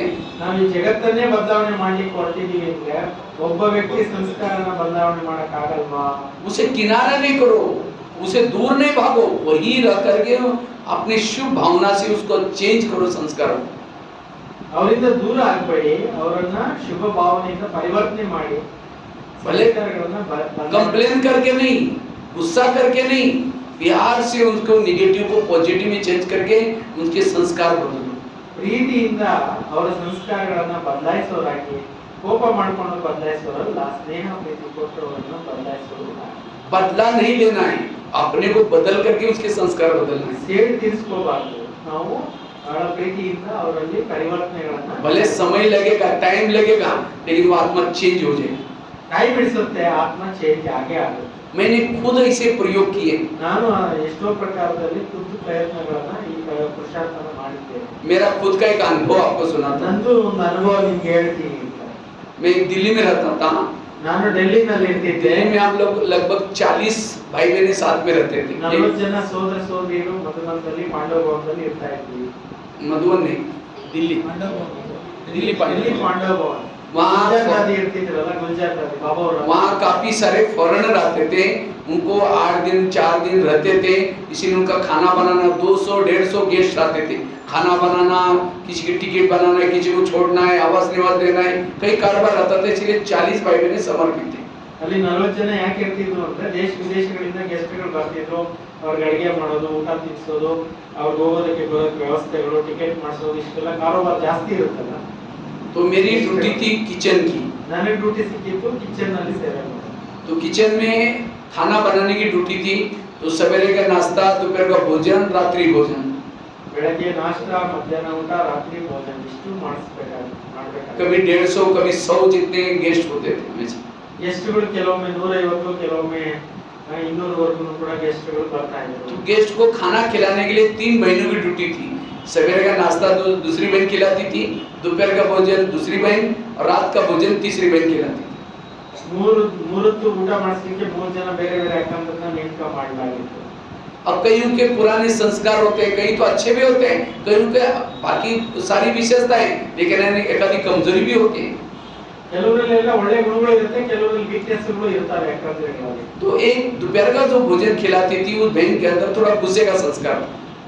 ಮಧ್ಯಾಹ್ನ ಅಡಿಗೆ ಬಡಿಸತಕ್ಕಂಥವ್ರು, ಊಟ ಬಡಿಸತಕ್ಕಂಥವ್ರು ಸ್ವಲ್ಪ ಕೋಪ ಜಾಸ್ತಿ ಇರ್ತಿತ್ತು. तो मैं क्या करता था, 9 बजे किचन में जाता था। 9 ಗಂಟೆಗೆ ಅಡಿಗೆ ಮನೆಗೆ ಹೋಗ್ತಾ ಇದ್ದೆ। तो जा करके 12 बजे तक किचन में खाना बना करके सारा तैयार करके, किचन का थल्ला साफ करके, कुकर का जो सीटी है उसका निकाल करके, उसका ढक्कन उल्टा करके रखता था, सारा सब साफ करके रखता था। ನಾನು ಬೆಳಗ್ಗೆ 9 ಗಂಟೆಗೆ ಹೋಗಿ 12 ಗಂಟೆಗೆ ಎಲ್ಲ ಅಡಿಗೆ ತಯಾರು ಮಾಡಿ, ಎಲ್ಲ ಕ್ಲೀನ್ ಮಾಡಿ, ಕುಕ್ಕರ್ ಎಲ್ಲ ಕ್ಲೀನ್ ಮಾಡಿ, ಎಲ್ಲ ಕ್ಲೀನ್ ಮಾಡಿ ಬರ್ತಾ ಇದ್ದೆ। तो 12 बजे वो बहन ऊपर से आएगी, तो ये दही का पतीला लेके, और 12 ಗಂಟೆಗೆ ಬಂದ್ರು, ಮೊಸರಿಂದು ಬಟ್ಟೆ ಇಟ್ಕೊಂಡು ಬಂದ್ರು। वो आते ही कहेगी कुकर के ऊपर ढक्कन क्यों रखा उसका, वो लेकर के जोर से झूठे बर्तन में फेंक देती। ಅವ್ರು ಕುಕ್ಕರ್ದು ಯಾಕೆ ಹಿಂಗ್ ಮಾಡಿದ್ಯಾ ಅಂತ ಹೇಳ್ಬಿಟ್ಟು ಎತ್ತಿ ಜೋರಾಗಿ ಬಿಸಾಕ್ಬಿಟ್ರು। मैं दूसरे दिन क्या करता था, कुकर का ढक्कन झूठे में छोड़ता था और प्लेट ढकता था। तो दूसरे दिन आते ही कहते ये प्लेट क्यों ढका, उसको उठा के फेंक देती थी, वो झूठा वाला बर्तन से वो ढक्कन ला करके रखती थी। ಏನ್ ಇವ್ರು ಮಾಡಿದ್ರೆ ಎಲ್ಲ ಉಲ್ಟಾ ಮಾಡಿರ್ತಾ ಇದ್ರು, ಕೋಪ ಮಾಡ್ಕೊಂತಾರೆ ನನ್ನ ಮೇಲೆ। अब जिस दिन ढक्कन रखता था ढक्कन क्यों रखा, प्लेट रखो। अब जिस दिन प्लेट रखी प्लेट क्यों रखा, ढक्कन ढको। ಏನ್ ಮಾಡಿದ್ರು ಅವ್ರಿಗೆ ನನ್ನ ಮೇಲೆ ಕೋಪ ಸಿಟ್ಟು ಬರ್ತಾನೆ ಇತ್ತು ಅಂತಾರೆ। तो फिर उसके बाद वहाँ वो मिर्ची रखने के लिए टोकरा, मतलब एक थल्ला बनाया था पत्थर का, मिर्ची है या नींबू या कुछ भी। तो मैं क्या करता था, सब समेट करके ऊपर रखता था। कहते मिर्ची का है, हमने कहा ऊपर, कहते नहीं नीचे रखा करो। मैं दूसरे दिन नीचे रखता था, कहते ये यहाँ क्यों रखा है, सारा घमासान क्यों रखा है, थल्ला किस लिए बना है। जिस दिन ऊपर रखता था ऊपर क्यों रखा, जिस दिन नीचे रख नीचे क्यों रखा। अब मुझे तो समझ में नहीं आया। तो वो बहन आती थी 12 बजे, मेरा योग बाबा से लगने के बजाय वही आता था, अभी आएगी क्या क्या बोलेगी। ಏನ್ ಮಾಡಿದ್ರು ಅವ್ರಿಗೆ ತಪ್ಪೇ ತಪ್ಪು ಕಾಣಿಸ್ತಾ ಇತ್ತು, ಯಾವಾಗ್ಲೂ ಬಂದು ನನ್ನ ಮೇಲೆ ಜಗಳಗಳೇ ಮಾಡ್ತಿದ್ರು। ಅವಾಗ ನಾನು ಏನಪ್ಪಾ ಮಾಡೋದು, ಬಾಬು ನೀರು ಮಾಡೋದಾ, ಇವ್ರ ಹತ್ರ ಏನ್ ಲೆಕ್ಕಾಚಾರ। क्योंकि आजकल घरों में प्रैक्टिकल नहीं होता है, कैसे हम बदलना है वो आपको प्रैक्टिकल घटना सुना। ಪ್ರಾಕ್ಟಿಕಲ್ ಘಟನೆ ನಿಮ್ಗೆ ಹೇಳಿದ್ರೆ ಚೆನ್ನಾಗಿ ಅರ್ಥ ಆಗುತ್ತೆ. ಮನೆಗಳಲ್ಲಿ ಈ ತರ ಸಮಸ್ಯೆಗಳು ಬೇಕಾದಷ್ಟು ಇರುತ್ತೆ. ಸುಮ್ನೆ ಅನ್ನೆಸರಿ ನಿಮ್ಮ ಮೇಲೆ ಕೋಪಗಳು ಮಾಡ್ಕೊಂತಿರ್ತಾರೆ. ಅದ್ ಹೆಂಗೆ ಅದನ್ನ ಸಾಲ್ವ್ ಮಾಡ್ಕೊಬೇಕು ಅಂತ. उसके बाद वो वहाँ दोपहर को फ्री सवेरे फ्री रहती थी, तो वहाँ बहुत सारे बाथरूम्स थे, तो एक जमादारनी आती थी, उसकी ड्यूटी लगी थी कि बाथरूम को खोल के देना है और विम पाउडर डालना है, जमादारनी साफ करते हैं वो देखना है, और लास्ट में जाते समय वो 2 ताजी रोटी और जो बचा हुआ जितना रोटी है उसको जमादारनी को देने की उसकी ड्यूटी थी. ಒಬ್ರು ಕೂಲಿಯವರು ಬರ್ತಿದ್ರು, ಅಲ್ಲೆಲ್ಲ ಬಾತ್ರೂಮ್ಗಳೆಲ್ಲ ಸ್ವಚ್ಛ ಮಾಡ್ತಕ್ಕಂಥ ಸೇವೆ ಇರ್ತಿತ್ತು. ಅದೆಲ್ಲ ಸೇವೆ ಮಾಡ್ಕೊಂಡು ವಾಪಸ್ ಹೋಗ್ಬೇಕಾದ್ರೆ ಒಂದು ರೋಟಿ, ಉಳಿದಿರೋ रोटिಗಳು ಎಲ್ಲ ಕೊಡ್ಬೇಕಾಗಿತ್ತು. ಫ್ರೆಶ್ ರೋಟಿ, ಉಳಿದಿರೋ रोटी ಎಲ್ಲ ಕೊಡ್ಬೇಕಾಗಿತ್ತು, ಎಲ್ಲ ಕೊಡ್ಬೇಕಾಗಿತ್ತು. तो वो कहते थे ताजी को एक कागज में रखो, बासी को दूसरे कागज में रखो. ಅವ್ರು ಹೇಳ್ತಿದ್ರು, ಒಂದು ಫ್ರೆಶ್ ಆಗಿರುವಂತ रोटिನ ಒಂದು ಪೇಪರ್ ನಲ್ಲಿ ಸುತ್ತಿ, ಮಿಕ್ಕಿದ್ದೆಲ್ಲ ಬೇರೆ ಪೇಪರ್ ನಲ್ಲಿ ಸುತ್ಕೊಡಿ. जब मैं रखता था कहती 2 बंडल किसी ने, मैंने कहा एक में ताजी एक में बासी. नहीं, आपको हिंदी नहीं आती, एक में रखो. अब जिस दिन एक में रखते 2 कहते ये बासी का है, हमने कहा अंदर ताजी का अंदर, कहते नहीं 2 में रखो. अब जिस दिन एक में रखा, एक में क्यों रखा, 2 में रखा, 2 में क्यों रखा. तो ಒಂದ್ ದಿವಸ ಇದ್ರ ಬಗ್ಗೆನೂ ಕೂಡ ಚಪಾತಿನ ಸುತ್ತಿ ಕೊಡೋದ್ರಲ್ಲಿ ಕೂಡ ವಿಶೇಷವಾಗಿ ನನಗೆ ಕೋಪ ಮಾಡ್ಕೊಳ್ತಾ ಇದ್ರು. तो जब मैं शाम को समय योग में बैठता था, शुरू तो करता था मैं आत्माओं शांत, और फिर जो सारा दिन किचन में हुआ वही सामने दिखता था. ನಾನು ಯೋಗದಲ್ಲಿ ಸಾಯಂಕಾಲ ಕುತ್ಕೊಂಡಾಗ ಇದೇ ನೆನಪುಗಳು ಬರ್ತಾ ಇತ್ತು. मैं आत्माओं शांत, और फिर सोचता था कब तक सहन करना है, रोज ऐसे बोलते रहेंगे. फिर मैं सोचता रही तो बाबा के सामने बैठा ये क्या हो रहा है. फिर 2 मिनट में याद करता था, फिर वही याद आता था. योग लगता ही नहीं था. ಕೂತ್ಕೊಂತಿದ್ದೆ, ಬಾಬಾ ನನ್ನ ಆತ್ಮ ಅಂತ, ಬಾಬಾ ನನ್ನ ಆತ್ಮ ಅಂತ ಕೂತ್ಕೊಂತಿದ್ದೆ. ಈ ಅಕ್ಕದ್ದೇ ಕಥೆಗಳೇ ನೆನಪಿಗೆ ಬರ್ತಿತ್ತು, ನನಗೆ ಯೋಗನೇ ಆಗ್ತಾ ಇರಲಿಲ್ಲ. और साथ में कर्म में भी योग नहीं लगता था. ಕೆಲಸ ಮಾಡ್ಬೇಕಾದ್ರೂ ಯೋಗ ಬಾಬುನ ಜೊತೆಲಿ ಅಂಟ್ತಾನೆ ಇರಲಿಲ್ಲ. फिर आपस में जब मिलते थे पर चिंतन चलता था, आज भाई ने ऐसा बोला, वो कहते थे अभी ऐसा बोला, तुम चुप क्यों रहते हो. तो पर चिंतन भी शुरू हो गया. ಬೇರೆಯವ್ರ ಜೊತೆಲಿ ಮಾತನಾಡ್ತಿದ್ರು, ಇವ್ರು ಯಾಕೋ ನನ್ಗೆ ಯಾವಾಗಲೂ ಹಿಂಗೆ ಬೈತಾ ಇರ್ತಾರೆ ಅಂತ ಹೇಳ್ಬಿಟ್ಟು ಅದನ್ನು ಪರಿಚಿಂತನೆ ಸ್ಟಾರ್ಟ್ ಆಗೋಗ್ತದೆ. तो कर्म भी योग नहीं, बैठकर भी योग ठीक नहीं, पर चिंतन, इस सब का असर अमृत वाला योग में नींद आती थी, योग अमृत वाला भी ठीक नहीं होता था. ಇವೆಲ್ಲದರ ಒಂದು ಎಫೆಕ್ಟ್ ಅಮೃತ ವೇಳೆ ಮೇಲೆ ಬಿದ್ದೋಯ್ತು ಪರಿಚಿಂತನೆ. तो ऐसे कई दिन तक निकल गए. मैंने क्या किया, मौन रखा. मैंने सोचा कुछ बोलना ही नहीं. एक बैच बनाया बड़ा सा, मौन तो रहता था. जैसे रेडियो का बटन वॉल्यूम 0 है, रेडियो चल रहा है, बैटरी तो डाउन होगी. इसी तरह मेरा जो 0 है, लेकिन अंदर संकल्प तो चलते थे. ನಾನು ಸ್ವಲ್ಪ ದಿವಸ ಮೌನ ಇರೋಣ ಅಂತ ಮೌನ ಇದ್ಬಿಟ್ಟೆ. ಆದ್ರೂ ಕೂಡ ಒಳಗಡೆ ಸಂಕಲ್ಪ ನಡೀತಾ ಇದೆ, ಬಾಯಿಂದ ಏನೋ ಸೌಂಡ್ ಇಲ್ಲ, ಆದ್ರೆ ಒಳಗಡೆ ಮನಸ್ಸಿನಲ್ಲಿ ಸಂಕಲ್ಪಗಳು ನಡೀತಾ ಇದೆ ಅಕ್ಕವ್ರ ಬಗ್ಗೆ. और ये सब व्यर्थों के कारण मुरली का मीठे बच्चे में क्या है, स्लोगन क्या, सारा गायब हो जाता था. ಇಡೀ ದಿನದಲ್ಲಿ ಮುರಳಿ ಬಗ್ಗೆ ಸಾರಾಂಶ ಕೂಡ ನನ್ನ ಬುದ್ಧಿನಲ್ಲಿ ಉಳಿತಾ ಇರಲಿಲ್ಲ. ನೋಡಿ ಎಷ್ಟು ಸೂಕ್ಷ್ಮವಾಗಿ ಬೇರೆಯವ್ರಿಗೆ ತೊಂದರೆ ಆಗುತ್ತೆ, ಒಬ್ಬರು ಕೋಪ ಮಾಡ್ಕೊಳ್ಳೋದು ನೋಡಿ. तो एक दिन मुरली चली. मुरली में छोटी एक लाइन थी. बाबा ने कहा कि बच्चे सहन करने के लिए नेगेटिव बात को क्या बना दो पॉजिटिव. मैंने इस पॉइंट को प्रैक्टिकल में करना शुरू किया. ಒಂದ್ ದಿವಸ ಮುರಳಿನಲ್ಲಿ ಬಂದ್ಬಿಡ್ತು, ಬಾಬಾ ಹೇಳಿದ್ರು ಸ್ಲೋಗನ್ ನಲ್ಲಿ ಬಾಬಾ ಹೇಳಿದ್ರು ನೆಗೆಟಿವ್ ಅನ್ನ ಪಾಸಿಟಿವ್ ನಲ್ಲಿ ಬದಲಾಯಿಸಿಕೊಳ್ಳೋ ವಿಚಾರ ಬಾಬಾ ಹೇಳಿದ್ರು. नेगेटिव को पॉजिटिव, परिस्थिति को नेगेटिव को पॉजिटिव बना करके सहनशील बनो, ऐसा स्लोगन था. ಸೊ ಅದರಲ್ಲಿ ನೆಗೆಟಿವ್ ಅನ್ನ ಪಾಸಿಟಿವ್ ಆಗಿ ಮಾಡ್ಕೊಳ್ಳೋದ್ರಲ್ಲಿ, ಪರಿಸ್ಥಿತಿಗಳಲ್ಲಿ ಪಾಸಿಟಿವ್ ಆಗಿ ಮಾಡ್ಕೊಳ್ಳೋದ್ರ ಬಗ್ಗೆ ಸ್ಲೋಗನ್ ನಡೀತು. तो मैंने ये प्रयोग करना शुरू किया. जब भी मैं किचन से अपने रूम से कमरा किचन की तरफ जाता था, मैं 2 मिनट बाबा को याद करता था. मैं सोचता था अभी मैं किचन में जाऊंगा, बाबा उस भगत को भेजेगा, आज पता नहीं किस प्रकार के फूल लाएगा. उसके गाली के, उसके शब्दों को, उसकी निंदा को मैं फूल समझना शुरू किया, नेगेटिव को पॉजिटिव बना. मैं सोचता आज अच्छी पूजा हो जाएगी, ऐसा करके तैयार होके जाता था. वो बोलना शुरू करती थी, मैं अंदर करता था बाबा शुक्रिया, बाबा आज कितनी अच्छी पूजा हो रही है, धन्यवाद बाबा. वो बोल भर करके चुप होने के बाद मैं कहता था बहन जी ओम शांति. कहते इतना सारा बोला कुछ फर्क नहीं पड़ा. ನೋಡಿ ಎಷ್ಟು ಚೆನ್ನಾಗಿ ಹೇಳ್ತಿದ್ದಾರೆ. ನಾನು ಪಾಸಿಟಿವ್ ಆಗಿ ಹೆಂಗೆ ತಗೊಂಡೆ ಅಂತ, ಬಾಬನ್ ರೂಮಲ್ಲಿ ಹೋಗ್ಬಿಟ್ಟು ಇವತ್ತು ನಿಮ್ಗೆ ಒಳ್ಳೆ ಹೂಗಳ ಹಾರ ಹಾಕ್ತಾರೆ, ಒಳ್ಳೆ ಮಲ್ಲಿಗೆ ಹೂವ, ಇದು ವೆರೈಟಿ ಹೂಗಳ ಹಾರಗಳು ಹಾಕ್ತಾರೆ ಅಂತ ಹೇಳ್ಬಿಟ್ಟು, ಒಳ್ಳೆ ಭಕ್ತರು ಸಿಗ್ತಾರೆ ಅಂತ ಹೇಳ್ಬಿಟ್ಟು ನಾನು ಹೋಗ್ತಾ ಇದ್ದೆ. ಅಡಿಗೆ ಮನೆಯಲ್ಲಿ ಹೋಗ್ತಾ ಇದ್ರೆ ಮತ್ತೆ ಸ್ಟಾರ್ಟ್ ಮಾಡ್ಕೊಂತಾ ಇದ್ರು ಅವರು ಓಂ ಶಾಂತಿ ಅಕ್ಕವ್ರೆ ಅಂತ ಹೇಳಿದ್ರೆ ಆದ್ರೂ ಕೂಡ ಮತ್ತೆ ಕೋಪ ಮಾಡ್ಕೊಳ್ತಾ ಇದ್ರು. कभी कभी कहते तुम तो पत्थर है, कोई फर्क नहीं पड़ रहा है तुम्हें तो अंदर से सोचता था मेरा भगत तो मेरी पूजा की, इसको धन्यवाद, लेकिन बोलता नहीं था कि आप मेरी पूजा कर रहे हैं, तो और चिढ़ जाते ಹೇಳ್ತಾ वो अंदर से अंदर मन में सर ನೀವೇ ನನಗೆ ಭಕ್ತರಾಗಿ ಹುಡ್ತೀರಾ ಅಂತ ಹೇಳ್ತಿರ್ಲಿಲ್ಲ. ಒಳಗಡೆ ಸಾಧನೆ ಮಾಡ್ಕೊಂಡು ಒಳ್ಳೆ ಭಕ್ತರಾಗಿ ಹುಡ್ತಾರೆ ಅಂತ ಹೇಳ್ಕೊಂಡು ನಾನು ಅದನ್ನ ಶುಭ ಭಾವನೆಯಿಂದಾನೆ ಪಾಸಿಟಿವ್ ಆಗಿ ತಗೊಳ್ತಾ ಇದ್ದೆ. और जब योग में बैठा था शाम को, बाबा कहता थैंक्स, आज बड़ी अच्छी पूजा होगी, शुक्रिया बाबा, कल भी उसको जरूर बोलना। तो इसी तरह मेरे को सुनने की आदत पड़ गई और कर्मों में योग लगने शुरू किया, बैठक भी अच्छा हो गया। फिर कोई परचिंतन करता था, वो बहन जी आपको नहीं, वो विशेष आत्मा है, आपको पता नहीं, अरे तुमको गुस्सा करेंगे विशेष का, मैं बोला तुमको पता ही नहीं कि वो क्या आत्मा है, बहुत अच्छी है। इसी तरह परचिंतन भी बंद हो गया और कर्म इसी तरह बहुत अच्छा योग लगने लगा, अमृतवेला भी अच्छी होने लगी। ಯೋಗದಲ್ಲಿ ಕೂತ್ಕೊಂಡಾಗ ತುಂಬಾ ಒಳ್ಳೆ ಪೂಜೆ ಮಾಡ್ತಾ ಇದ್ರು, ಅವ್ರ ಆತ್ಮ ಅಂತ ತಿಳ್ಕೊಂಡು ಅವರು ಅದನ್ನ ಅನುಭವ ಮಾಡ್ತಾ ಇದ್ರು, ಅವ್ರಿಗೆ ಶುಭ ಭಾವನೆನೇ ಕೊಡ್ತಾ ಇದ್ರು. ಬೇರೆಯವ್ರ ಹತ್ರ ಪರಿಚಯ ಮಾಡ್ಬೇಕಾದ್ರೆ ಇವ್ರು ತುಂಬಾ ಒಳ್ಳೆ ಆಗ್ತವ್ರು, ನಿಮ್ಗೆ ಗೊತ್ತಿಲ್ಲ ಅವ್ರ ಬಗ್ಗೆ ಅಂತ ಹೇಳ್ಬಿಟ್ಟು ಹೇಳ್ತಾ ಇದ್ದೆ. ಹೀಗೆ ಹೇಳ್ತಾ ಹೇಳ್ತಾ ಅಮೃತ ವೇಳೆನೂ ಚೆನ್ನಾಗಾಯ್ತು, ಬೆಳಗ್ಗೆನೂ ಕೂಡ ಮುರಳಿ ಕ್ಲಾಸ್ ತುಂಬಾ ಚೆನ್ನಾಗಿ ಕೇಳ್ತಾ ಇದ್ದೆ. ಎಲ್ಲ ರೀತಿಯಲ್ಲಿ ಚೇಂಜಸ್ तो उसने मेरे ಒಂದು ಟಾಪಿಕ್ ನಲ್ಲಿ ನೋಡಿ ಒಂದು ಸಮಸ್ಯೆಗೆ ಸಾಲ್ವೇಷನ್ ಆಗಿದೆ ಆಗುತ್ತೆ ಅಂತಂದ್ರೆ ಮುರಳಿನಲ್ಲಿ ಎಷ್ಟು ಪಾಯಿಂಟ್ಸ್ ಬರುತ್ತೆ, ಅದರಲ್ಲಿ ಎಷ್ಟು ಸಾಲ್ವೇಷನ್ ಇದೆ ಸ್ವಲ್ಪ ವಿಚಾರ. उसने मेरे को बोल कर रखा कि आप जमादानी आई है ना, आपका काम है रोटी बना कर रखना, नहीं तो मैं आपको कहाँ ढूंढूंगी, तो मैं अपना बना कर रखता था। एक दिन लेकिन ऐसा हुआ, वो उस समय कुछ टीचर मैंने कहीं गुलजार दादी से मिलने के लिए आने वाली थी, तो मैंने उनका नाश्ता बना करके नाश्ता कर रहा था। तो उसी समय क्या हो गया, जमादानी आई नहीं थी, तो 5-6 बंडल वो पड़े थे टोकरी में। उसी दिन पता नहीं कैसे गुस्सा आया, मैं भी अपना नाश्ता बना के नाश्ता कर रहा था, उसने वो 5-6 बंडल ला करके सीधा मेरे थाली में डाल दिया। इतना सारा क्यों बनाया? अब थाली नीचे गिर गई। मैंने निगेटिव सोचने के बजाय पॉजिटिव सोचा। रोज तो फूलों से पूजा होती थी, आज तो बड़ा गुलदस्ता है, मेरे गुलदस्ते से पूजा होगी। वो रोटी नहीं समझा लेकिन गुलदस्ता और पॉजिटिव लिया। फिर मैंने थाली उठा करके अपना धुलाई करने के लिए जा रहा था और मैंने सोचा इतना देवियों के बीच में पूजा होगी, आज का दिन तो यादगार बनेगा। फिर मेरे पास छोटी सी डायरी थी, मैंने लिख करके रखा डेट। इतने में बहन आई, कहते भैया आपको फीलिंग तो नहीं हुआ क्या है, जमादानी का गुस्सा मैंने आपके ऊपर निकाला। मैंने उसको भी पॉजिटिव बनाया। हमने कहा आप थोड़ी गुस्सा करते, कोई इविल आत्मा जिसका मेरा कोई पिछले जन्म का हिसाब है आपके अंदर प्रवेश करके गुस्सा करके चला जाता है। कहते वो आत्मा मेरे भी क्यों आती? हमने कहा पानी देती इसे आती, तो कहते कल से आएगी तो मुझे याद दिलाना। ನೋಡಿ ನಾವು ಎಷ್ಟು ಚೆನ್ನಾಗಿ ಸ್ಟೋರಿ ಹೇಳ್ತಾ ಇದ್ದಾರೆ. ಒಂದ್ ದಿವಸ ಒಂದು 5-6 ಜನ ಟೀಚರ್ಸ್ ಬರೋರು ಇದ್ರಂತೆ, ಅದಕ್ಕೆ 5-6 ಬಂಡ್ಲು ಚಪಾತಿಗಳೆಲ್ಲ ಮಾಡಿ ಇಟ್ಟಿದ್ರಂತೆ. ಅವರು ಬರ್ಲಿಲ್ಲಂತೆ ಕಾರಣದಿಂದ. ಸೊ ಇಷ್ಟೊಂದು ಚಪಾತಿ ಮಾಡಿ ಇಟ್ಟಿದ್ಯಾ ಅಂತ ಹೇಳ್ಬಿಟ್ಟು ಎತ್ಕೊಂಡು ಬಂದು ತಟ್ಟೆ ಮೇಲೆ ಹಾಕ್ಬಿಡ್ತಾರೆ.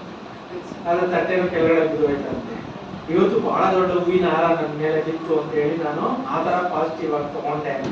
ಆಮೇಲೆ ಅವರು ನನ್ನನ್ನ ಮತ್ತೆ ಬಂದು ಕೇಳಿದ್ರು, ಇಷ್ಟು ಕೋಪ ಮಾಡ್ಕೊಂತೀನಿ ಏನ್ ಆಗ್ತಾ ಇಲ್ವಾ ಅಂತಂದ್ರೆ, ನಿನ್ ಮೈ ಮೇಲೆ ಯಾವ್ದೋ ಒಂದು ಪ್ರೇತಾತ್ಮ ಬರುತ್ತೆ, ಆ ಟೈಮಲ್ಲಿ ಕೋಪ ಮಾಡ್ಕೊಳ್ತೀನಿ ಅಂತ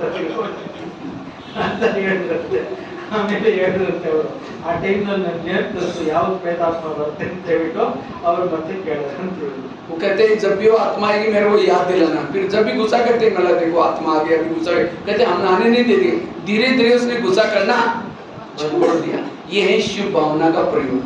ಶುಭ ಭಾವನೆ ಇಟ್ಕೊಂಡು ಅವರು ಹೇಳ್ತಾ ಇದ್ರಂತೆ, ನಿನ್ ಮೇಲೆ ಇವಾಗ ಪ್ರೇತಾತ್ಮ ಬಂದಿದೆ ಅಂತ. ಕೋಪ ಮಾಡ್ಕೊಂಡಾಗೆಲ್ಲ ಹೇಳ್ತಾ ಇದ್ರಂತೆ. ಅವಾಗ ಅವ್ರು ಕೋಪ ಪಡ್ಕೊಳ್ಳೋದನ್ನೇ ಏನ್ ಮಾಡ್ತಾ ಇದ್ರು, पहले जब वो किचन में आती थी काले का रूप धारण करके आती थी, लेकिन बाद में बिल्कुल मैं जब वहाँ बैठता था, लंबा समय बैठता था, मुझे कुर्सी चाहिए होती थी, वो मेरी कुर्सी को फेंक देती थी, यहाँ कुर्सी भी थी किचन में नहीं रखना।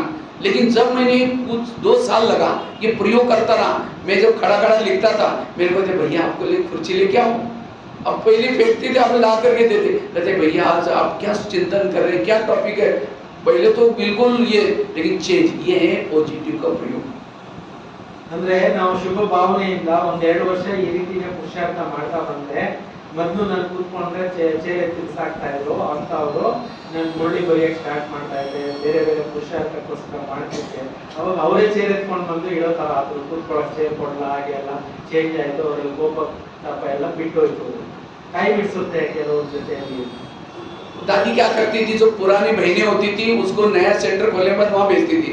फिर ये काफ़ी पुरानी हो गई थी, तो इसके लिए कुछ समय के बाद दादी ने क्या किया, एक नए सेंटर पर उसको भेज दिया, तो उसको वो चली गई। तो कुछ दिन मेरे को एक दिन फ़ोन करते, भैया आप बहुत अच्छी चिंतन मंथन करते हैं, कभी हमारे सेंटर में भी आओ ना। मैंने कहा ठीक है, कभी एक आधा टाइम होगा तो आऊँगा। तो एक दिन में इसके बाद चला गया। तो ಹಳಬರು ಆಗ್ತಾ ಇದ್ದಂಗೆ ಟೀಚರ್ಗಳನ್ನ ಬೇರೆ ಕಡೆಗೆ ದಾದಿ ಗುಲ್ಜಾರ್ಜಿ ಅವರು ಕಳಿಸ್ಕೊಡ್ತಾ ಇದ್ರು, ಸೆಂಟರ್ಗಳು ಮಾಡಿಬಿಟ್ಟು, ಹೊಸ ಹೊಸ ಸೆಂಟರ್ಗಳು ಮಾಡಿಬಿಟ್ಟು. ಅದರಲ್ಲಿ ಇವ್ರದ್ದು ಒಂದು ಲೈನ್ ಬಂತು, ಇವರು ಹಳಬರು ಆಗ್ತಾ ಇದಾರಲ್ಲ ಅಂತ ಇವ್ರಿಗೊಂದು ಸೆಂಟರ್ ಮಾಡಿ ಕಳಿಸ್ಕೊಟ್ರು. ನಾನು ಈ ಮುಳ್ಳಿ ಪಾಯಿಂಟ್ಸ್ ಬರೆಯೋದು, ನನ್ನ ಚಿಂತನೆ ಮಾಡೋದು ಎಲ್ಲ ನೋಡ್ತಿದ್ರು. ಆಮೇಲೆ ಒಂದ್ ದಿವಸ ಅವ್ರ ಸೆಂಟರ್ಗೆ ಕರೆದು ನಾನು ಕ್ಲಾಸ್ ಮಾಡೋಕ್ಕೋಸ್ಕರ. तो एक दिन में जब गया तो उसने क्या किया, एक साइड पर माता, एक साइड पर भाई, सभी ने फूल डाला। फिर उसने एक बड़ा सा मुझे गुलदस्ता दिया। उसका गुलदस्ता देते ही मेरे को बड़े जोर से हंसी आई। वो कहते भैया क्यों हंस रहे हैं? मैंने कहा मुझे कोई पुरानी बात याद आई, मुझे उस समय रोटी का गुलदस्ता याद आया। कहाँ इतना भाई बहनी के बीच में रोटी के बंडल फेंके थे और मैंने उसको गुलदस्ता समझा था, आज प्रैक्टिकल में गुलदस्ता दे रही है। ನೋಡಿ ಪಾಸಿಟಿವ್ ಥಿಂಕಿಂಗ್ ನಲ್ಲಿ ಎಷ್ಟು ಪವರ್ ಇದೆ ಅನ್ನೋದನ್ನ ಅದೇ ಅಕ್ಕ ಅವರು ಮತ್ತೆ ಟೀಚರ್ ಆಗಿ ಇವ್ರನ್ನ ಕರೆಸಿದ್ರಂತೆ ಕ್ಲಾಸ್ಗೆ. ಸೊ ಹೋಗ್ಬೇಕಾದ್ರೆ ಅಕ್ಕ ಪಕ್ಕ ಈ ಕಡೆ ಅಕ್ಕಂದ್ರನ್ನ ಆ ಕಡೆ ಅಣ್ಣಂದ್ರ ನಿಲ್ಸಿ ಅಲ್ಲಿ ಉದ್ದಕ್ಕೂ ಎಲ್ಲ ಅಕ್ಕಂದ್ರು ಹೂಗಳಾಗ್ತಾ ಇದ್ರಂತೆ. ಎಲ್ಲರೂ ಕೂಡ ಇದು ಮಾಡ್ತಾ ಇದ್ರು. ಇವ್ರು ದೊಡ್ಡ ಗುಲ್ದಸ್ತಾ ಎತ್ಕೊಂಡು ಬಂದು ಕೊಟ್ರಂತೆ. ಆವಾಗ ಅವ್ರಿಗೆ ಇಲ್ಲಿ ನೆನಪುಗಳು ಬಂದು ಬಣ್ಣ ಬಂದು ಕಿಟ್ಲೆ ಕೊಟ್ಟಿದ್ರಲ್ಲ, ಅದೆಲ್ಲ ಕವಿತಂತೆ, ಇದೇ ಆತ್ಮನೇ ನನಗೆ ಇಷ್ಟೆಲ್ಲ ಹಿಂಸೆ ಕೊಟ್ಟಿದ್ರಲ್ಲ ಮಾನಸಿಕವಾಗಿ, ಇಷ್ಟೆಲ್ಲ ಪುರುಷಾರ್ಥ ನಾನು ಕೆಡ್ಸ್ಕೊಂಡಲ್ಲ, ಇವರೇ ನನಗೆ ಭಕ್ತರಾಗಿ ಈ ಜನ್ಮದಲ್ಲೇನೆ ತೋರಿಸ್ಬಿಟ್ಟಲ್ಲ ಬಾಬಾ ಅಂತ ಬಾಬಾಗೆ ಥ್ಯಾಂಕ್ಸ್ ಹೇಳಿದ್ರು. आज कोई भी सेंटर में जाता हो, जब सम्मान होता है, स्वागत होता है, गुलदस्ता मिलता है, मुझे वो रोटी वाला गुलदस्ता जरूर याद रहता है। आज ये गुलदस्ते ऐसे नहीं मिल रहे हैं, सहन किया है, बिना सहन करते किसी को गुलदस्ते नहीं मिलते। ಸಹನೆ ಮಾಡ್ಕೊಳ್ತೀರಾ ಗುಲ್ದಸ್ತಾ ಹೂಗಳು ಯಾರಿಗೂ ಸಿಗೋದಿಲ್ಲ. ಎಲ್ಲೇ ಸೆಂಟರ್ಗೆ ಹೋದ್ರು ಕೂಡ ಯಾಕೋ ರೊಟ್ಟಿಗಳು ಎತ್ಕೊಂಡು ಬಂದು ಬಿಸಾಕಿದ್ದು ಜ್ಞಾಪಕ ಬರುತ್ತೆ. ಇದೇ ದೊಡ್ಡ ಹೂವು ಅಂತ ಹೇಳಿ ಪೇಷನ್ಸ್ ಮಾಡ್ಕೊಂಡಿದ್ರಿಂದಾನೇ ಇವತ್ತು ಇಷ್ಟೆಲ್ಲ ಸನ್ಮಾನ ಎಲ್ಲ ಕಡೆಯಲ್ಲಿ ಸಿಗ್ತಾ ಇದೆ ಅಂತ ಹೇಳ್ತಾ ಇದ್ದಾರೆ. इसीलिए बाबा कहते हैं, ये एक एग्जाम्पल सर, मेरे पास बहुत सारे, मेरा जीवन इतना संघर्ष में हुआ, लेकिन उसी संघर्ष से अभी एक बार क्या हुआ, वो जब पांडवन में रहता था, मुझे लगता था मुझे हिंदी नहीं आती थी, किसी को ज्ञान सुनाना सीखना है। मैंने 2-4 लोगों को बुला करके उसको सुनाना शुरू किया। किसी ने मेरे को देख लिया, अब क्या करते? मैंने कहा ज्ञान सुन, तुम्हारा काम नहीं, तुम्हारी से बहुत निगेटिव बोला। मैंने इसको पॉजिटिव बनाया। मैंने सोचा इनकी गलती नहीं, मेरे पास ज्ञान का स्टॉक नहीं, इसलिए बाबा मौका नहीं दे रहे। तब से सुनाना छोड़ दिया। रोज एक बगीचे में बैठता था, फूलों के गमले पड़े रहते थे, मैं सोचता था माता बैठे, यूथ बैठे। 10 साल तक गमले के सामने बैठ करके लेक्चर करने की प्रैक्टिस की। करते करते आज 12,000 कॉलेज में, 1100-1200 जेलों में लेक्चर करके इंडिया बुक ऑफ रिकॉर्ड में नाम दर्ज किया। ನನ್ನ ಲೈಫ್ನಲ್ಲಿ ಎಷ್ಟೋ ಈ ರೀತಿ ಘಟನೆಗಳು ನಡೆದು ಹೋಗ್ಬಿಟ್ಟಿದೆ. ನಾನು ಒಂದ್ಸಲ ಫಸ್ಟ್ ಅಲ್ಲಿ ಹಿಂದಿ ಕಲ್ತ್ಕೊಂಡಿರ್ಲಿಲ್ಲ, ಬೇರೆ ಮರಾಠಿ ಹೋಗ್ತಾನೆ ಹೇಳ್ಬೋದು. ಸೊ ಹಿಂದಿ ಮಾತನಾಡಲಿಕ್ಕೆ ಪ್ರಯತ್ನ ಮಾಡ್ತಿದ್ದೆ. ಒಂದು 5-6 ಜನ ಕೂರಿಸ್ಕೊಂಡು ಮುಳ್ಳಿ ಪಾಯಿಂಟ್ಸ್ ಎಲ್ಲ ಹೇಳ್ತಾ ಇದ್ದೆ. ಅಷ್ಟೊತ್ತಿಗೆ ಅಲ್ಲಿ ಇನ್ಚಾರ್ಜ್ ಏನೋ ಬಂದು ಸಿಕ್ಕಾಪಟ್ಟೆ ಬೈದ್ಬಿಟ್ರು, ನೀವು ಈ ಕೆಲಸ ಎಲ್ಲ ನಡಿ ಅಂತ ಹೇಳ್ಬಿಟ್ಟು ಬೈದ್ ಕಳಿಸಿದ್ರು. ಸೊ ಅವತ್ತಿಂದ ನಾನು ಮುಳ್ಳಿ ಹೇಳೋದು, ಕ್ಲಾಸ್ ಮಾಡೋದು ನಿಲ್ಲಿಸ್ಬಿಟ್ಟು 10 ವರ್ಷ ಪುರುಷಾರ್ಥ ಮಾಡಿದೆ. ಒಂದು ತೋಟದಲ್ಲಿ ಕೂತ್ಕೊಂಡು ಪಾಟ್ಗಳಿಗೆಲ್ಲ ಗಿಡಗಳಿಗೆಲ್ಲ ಒಂದು ವರ್ಷಗಳು ಇವರೇ ಹಾಕಂದ್ರು, ಇವರೇ ಅಣ್ಣಂದ್ರು, ಇವರೇ ಸ್ಟೂಡೆಂಟ್ ಅಂದ್ಕೊಂಡು ಅವ್ರಿಗೆ ಅಲ್ಲೇನೇ ಮುಳ್ಳಿ ಹೇಳೋದು ಪ್ರಾಕ್ಟೀಸ್ ಮಾಡ್ತಾ ಇದೆಲ್ಲ ಅಭ್ಯಾಸ ಮಾಡ್ತಾ ಬಂದೆ. ಇವತ್ತು ಈ 12,000 ಸ್ಕೂಲು ಕಾಲೇಜುಗಳ ಪ್ರೋಗ್ರಾಮ್ಸು ಆಯಿತು, 1200 ಜೈಲುಗಳಲ್ಲಿ ಪ್ರೋಗ್ರಾಮ್ಸ್ ಆಯಿತು. ಇವತ್ತು ಕೂಡ ಒಂದು ಆಗ್ಬೇಕಂತ ಹೇಳಿದ್ವಲ್ಲ. ಸೊ ಹೀಗೆ ಡೈಲಿ 1-2 ಮಾಡ್ತಾನೆ ಇತ್ತು. इतना ही नहीं, एक बार मैंने सोचा कि 100 लोग सुनेंगे ज्ञान का क्लास करेंगे, तो अगर एक लेख छपेगा तो कितने लोग पढ़ेंगे। मैंने क्या किया, एक रात भर जाकर के लेख लिखा। 10 बजे शुरू किया, लिखते लिखते 2 बज गए, फिर उसको फेर किया, 4 बज गए। दूसरे दिन फोटो कॉपी करने के लिए भाई के पास लेके गया। मैंने कहा भाई इसको फोटो कॉपी करो, जो भी पैसा ले दे दूंगा। उसने ऊपर नीचे देखा, पता नहीं क्या हुआ, फाड़ के 25 टुकड़े करके कचरे में फेंका। कहते तुम लेकर कभी नहीं बनेगे, जाओ। अब कितना गुस्सा आना चाहिए।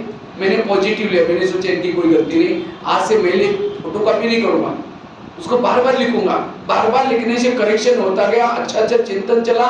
आज 40 मैगजीन का लेखक हूँ, 3000 से ज्यादा लेख लिख चुका।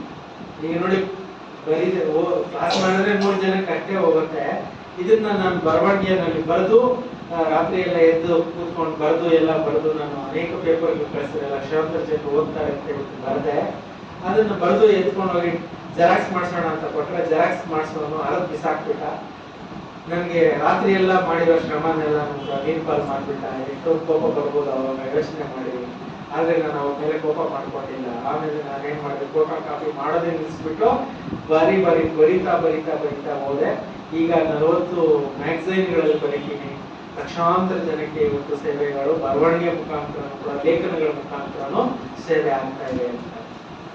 इतना ही नहीं, एक दिन किसी ने मेरे को कहा आप इतनी सारे ये करते हैं, कार्यक्रम करते हैं, इसके फोटो नेट में डालो।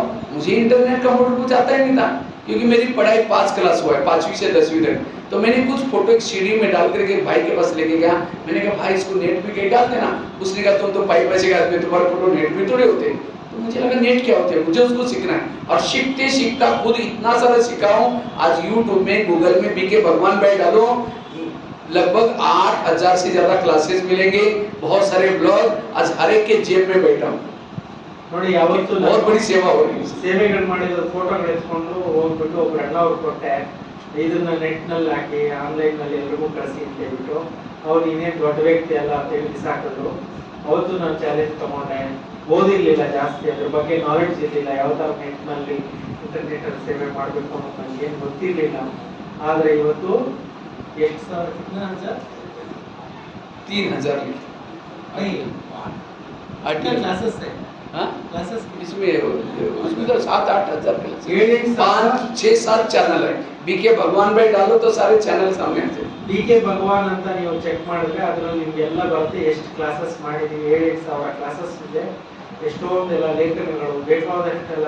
ಇವ್ರದ್ದು ಒಂದು ಹೆಸರಿದೆ, ಏನೋ ಸ್ಪೀಕರ್ಸ್ ಇದೆಯಲ್ಲ, ಮೌಂಟ್ ಆಬೂನಲ್ಲಿ ಮಾಡಿದಾರಲ್ಲ, ವೆಬ್ಸೈಟ್ ಅಲ್ಲಿ ಒಂದು ಕೂಡ ಹೆಸರಿದೆ.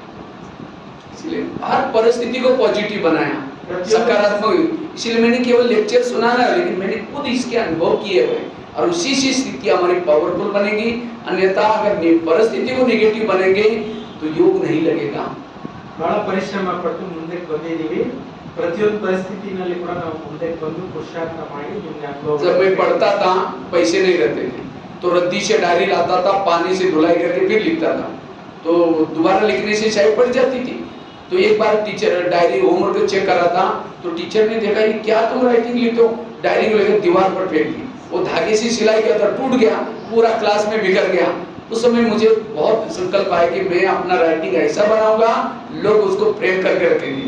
तो एक बच्चा का राइटिंग अच्छा था, क लिख कर लिया, क को 8 दिन, ग को 8 दिन, एक अक्षर के पीछे 8 दिन मेहनत की। 2 साल के बाद राइटिंग इतना अच्छा बना। आज मधुबन में 25 बोर्ड लिखने की सेवा करते हैं। तो पुरानी काफी शुरू से लेकर के आप लोग जो पुराने देखा होगा, डाइनिंग हॉल के बाहर वहाँ लाइन लगी रहती है लिखने वालों की। तो ये परिस्थिति से सीखा।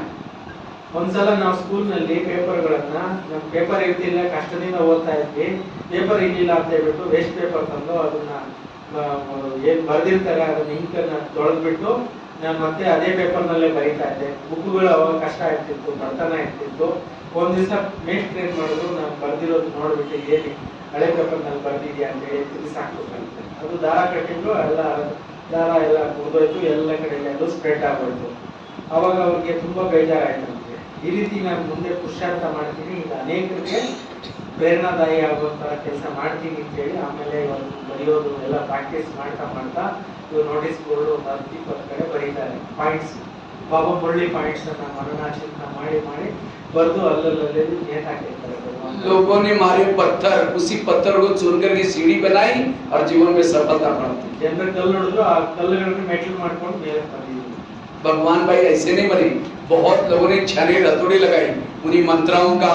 ऐसा नहीं मैंने बोला, सिर्फ मैंने खुद भी किया है। रोज रात को सोते समय ಸುಮ್ಮನೆ ನಾನು ಭಗವಾನ್ ಭಾಯಿ ಆಗಿಲ್ಲ. ಅನೇಕ ಪ್ರಕಾರದ ಪೆಟ್ಟಿಗಳು, ಉಳಿ ಪೆಟ್ಟಿಗಳು ಎಲ್ಲ ರೀತಿಯಲ್ಲಿ गधे वाली कहानी सुना है ना, कोई कुछ भी बोलता है झाड़ दो, हमने झाड़ दिया है। ऐसे मंत्रा को धन्यवाद दिया है और तब जाकर आगे बढ़े। ये 5 पॉइंट प्रैक्टिकल मेरे लाइफ के आधार से संकल्प को बचाने की कला कैसी ये सीख की है। ಸಂಕಲ್ಪಗಳನ್ನು ಉಳಿತಾಯ ಮಾಡೋ ಕಲೆನ ಹೆಂಗೆ ಅನ್ನೋದನ್ನ ಈ ಒಂದು ಜೀವನದ ಉದ್ದಕ್ಕೂ मैं जब डायमंड हॉल में क्लास करके डाइनिंग हॉल में खाना खाता था, तो कई लोग बोलते थे अरे तुमने वही पॉइंट बताया, वही क्लास किया, तुम्हारे पास कुछ और नहीं है? क्योंकि मेरा शुरू में एक टॉपिक था निरंतर योगी कैसे बने। तो मैं हर ग्रुप में वही क्लास कराता था, क्योंकि नए नए भाई बने आते हैं दूसरे प्रकार के। तो सब लोग खुश होते थे, ताली बजाते थे। लेकिन मैं जब डाइनिंग हॉल जाता था सब मेरे को चिढ़ाते थे। तो कई लोग बोलते थे यार उनके साथ क्यों बैठते आप, दूसरे जगह पर बैठो, आप इतनी अच्छी क्लास कराते। लेकिन मैं जानबूझ करके वही जाता था, वही बैठता था। मैं देखता था क्या क्या बोल रहे।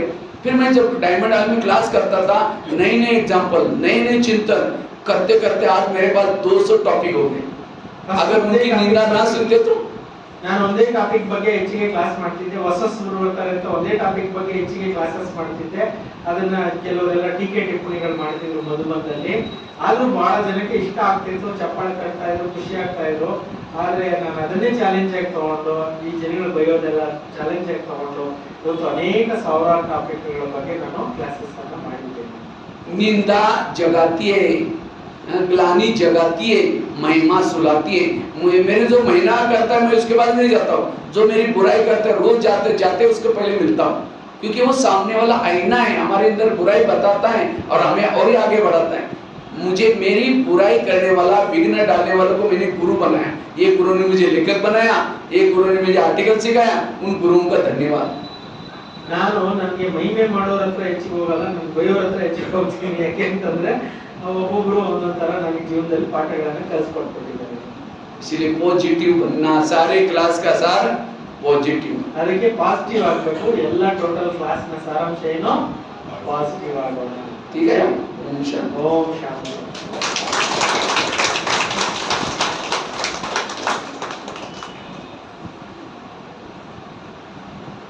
तो सारी बातें निकल गई, जो भी कुछ किसी के प्रति था, कुछ ये क्यों होता है क्या, मुझे लगता है सारे प्रश्न के जवाब मिल गया। ಎಲ್ಲ ಪ್ರಶ್ನೆಗಳಿಗೆ ಆನ್ಸರ್ ಸಿಕ್ತಾ?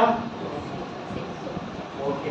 मैं जब पढ़ता था, खाने के लिए कुछ नहीं था, तो उस समय बाबा की मुरली चली, बच्चे बाहर का भोजन नहीं खाना चाहिए, पूरी मुरली उसके ऊपर।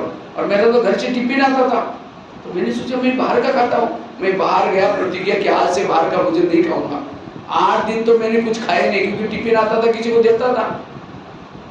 तो किसी माता को पता चला, किसी ने मुझे स्टोव लाया, पतीला दिया, चावल उबाल करके शक्कर डाल करके 4 साल तक खाना खाया, बाहर का भोजन नहीं खाया। आज बाबा ने कहाँ बिठाया?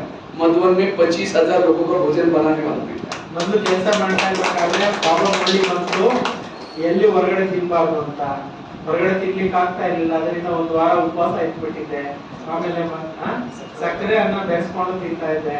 ಆಮೇಲೆ ಮತ್ತೆ ಒಂದು ಸ್ಟೋವ್ ಕೊಟ್ಟರು, ಆಮೇಲೆ ಹಿಂಗ್ ಮಾಡಿದ್ವಿ. ಇವತ್ತು ನೋಡಿ ಎಷ್ಟು 25,000 ಜನಕ್ಕೆ ಊಟನ ತಯಾರು ಮಾಡುವಂತ ಸೇವೆ. अगर बाबा के नियम पर चलेंगे, वो नियम आपके लिए बाबा वरदान के रूप में बहुत कुछ देगा। ನಿಯಮದಂತೆ ನಾವು ನಡೆದ್ರೆ ವರದಾನಗಳು ನಮಗೆ ಬಹಳಷ್ಟು ಬಾಬಾ इसके लिए लोग क्या बोलते हैं, लोग वो नहीं देखना है, बाबा ने क्या कहा है वो करके चलना है। ಜನಗಳು ಏನ್ ಹೇಳ್ತಾರೆ ಅದ್ರ ಕಡೆ ನೀವು ಗಮನನೇ ಕೊಡಕ್ಕೆ ಹೋಗ್ಬೇಡಿ. इसलिए मेरा जीवन एक 0 से लेकर के एकदम साधारण से काम। मैं बचपन में 6-6 महीना स्नान भी नहीं करता था। एक बार कपड़े डाल दिया फटने तक निकालते भी नहीं थे। पुलिस वालों को देख करके डरता था। लेकिन ऐसे लाइफ को 0 से बाबा ने कहाँ बिठा दिया, ये कारण है स्वयं की जीवन की धारणा है। जिस दिन मैं पहले दिन गीता पाठशाला में गया, मुरली चले थे, बच्चे तुम आत्मा हो, मैं उसी दिन अपने हाथ पर लिख करके रखा है मैं आत्मा हूँ। इसका अभ्यास किया बहुत सारा। तो इसी तरह, लेकिन इतना सारा होने के बाद फिर भी मैं 0 बनकर रहता हूँ। अभी भी बसों में जाता हूँ, एसी में नहीं जाता हूँ, स्लीपर वाले ट्रेन में जाता हूँ, फ्लाइट में भी कम जाता हूँ। क्यों? मैं सोचता ये बाबा ने मेरे पर इतना उपकार किया, नाम भी कितना अच्छा दिया। मेरा तो कुछ नहीं, मेरे पास जितनी भी कुछ कला है उसकी देन है, मेरा कुछ भी नहीं है। इसलिए मेरे को कुछ बोलता भी है, देही अभिमानी रहता हूँ, कभी भी सोचता नहीं। और ये है स्थिति समर्थ बनने का आधार। ಮೊದಲು ಜ್ಞಾನಕ್ಕೆ ಬರಕ್ಕೆ ಮುಂಚೆ 6 ತಿಂಗಳಾದರೂ ಕೂಡ ಸ್ನಾನ ಮಾಡ್ತಾ ಇರಲಿಲ್ಲ. ಹಾಕೊಂಡಿರೋ ಬಟ್ಟೆ ಅರ್ಧದವರೆಗೂ ಚೇಂಜ್ ಮಾಡ್ತಾ ಇರಲಿಲ್ಲ. ಅಷ್ಟೊಂದು ಕೆಳಮಟ್ಟದಲ್ಲಿ ಇದ್ದೆ. ಇವತ್ತು ಬಾಬಾ ಯಾವ ಮಟ್ಟಕ್ಕೆ ನನ್ನನ್ನು ಕರ್ಕೊಂಡು ಹೋಗಿದ್ದಾರೆ, ಇಷ್ಟೆಲ್ಲ ಸೇವೆಗಳು ಮಾಡಿಸ್ತಾ ಇದ್ದಾರೆ. ಅದರಿಂದ ಈಗಲೂ ಕೂಡ ಆ ಜೀವನ ನಾನು ಮಾಡ್ತಿಲ್ಲ. ಆ ಜೀವನದ ಪಾಠಗಳು ನನಗೆ ಇವತ್ತು ಕೂಡ ಪಾಠಗಳಾಗಿದೆ.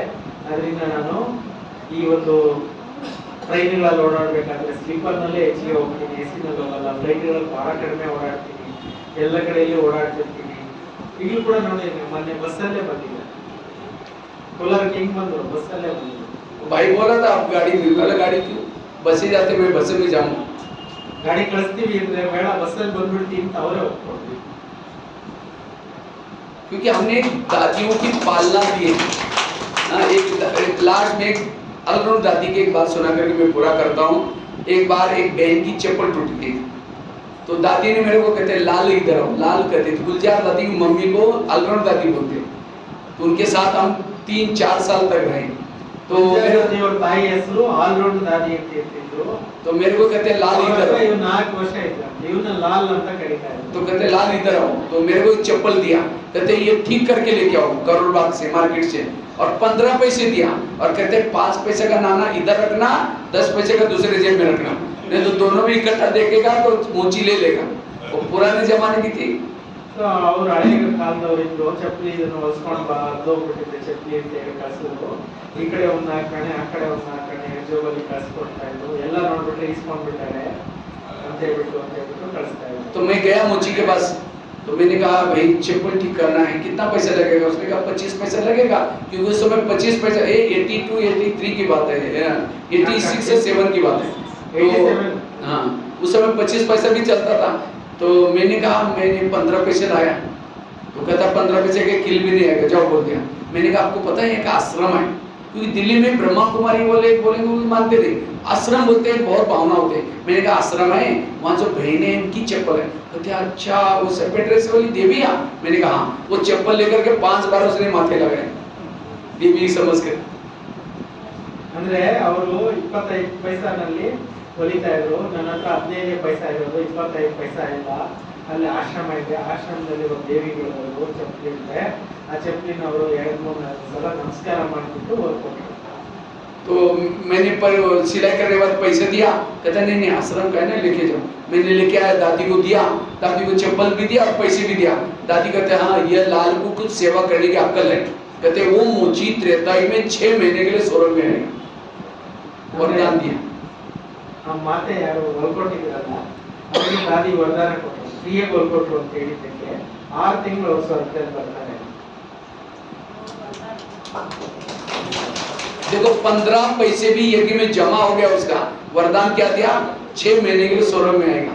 इसी तरह हम थोड़ा भी यज्ञ के सहयोगी बनते, बहुत बड़ी प्राप्ति।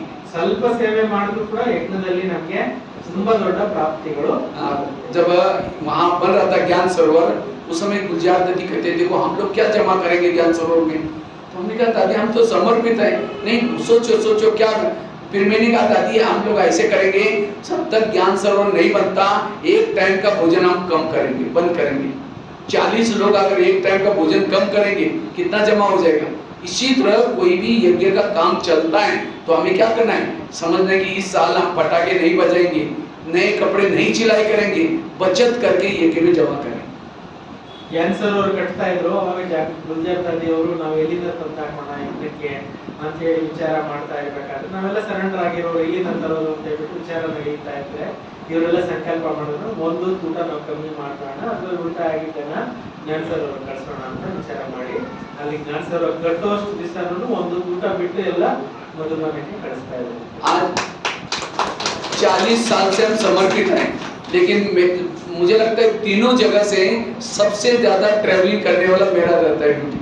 लेकिन ना मेरे पास कोई साइकिल है, ना कोई स्कूटी है, ना कोई कार है, तो 11 नंबर की गाड़ी से सेवा करता रहता हूँ, और वो भी स्लीपर में जाता हूँ, और सबसे ज्यादा सेवा होती है। तो इसीलिए हमने दादियों से पालना ले, इकोनॉमी से चलना।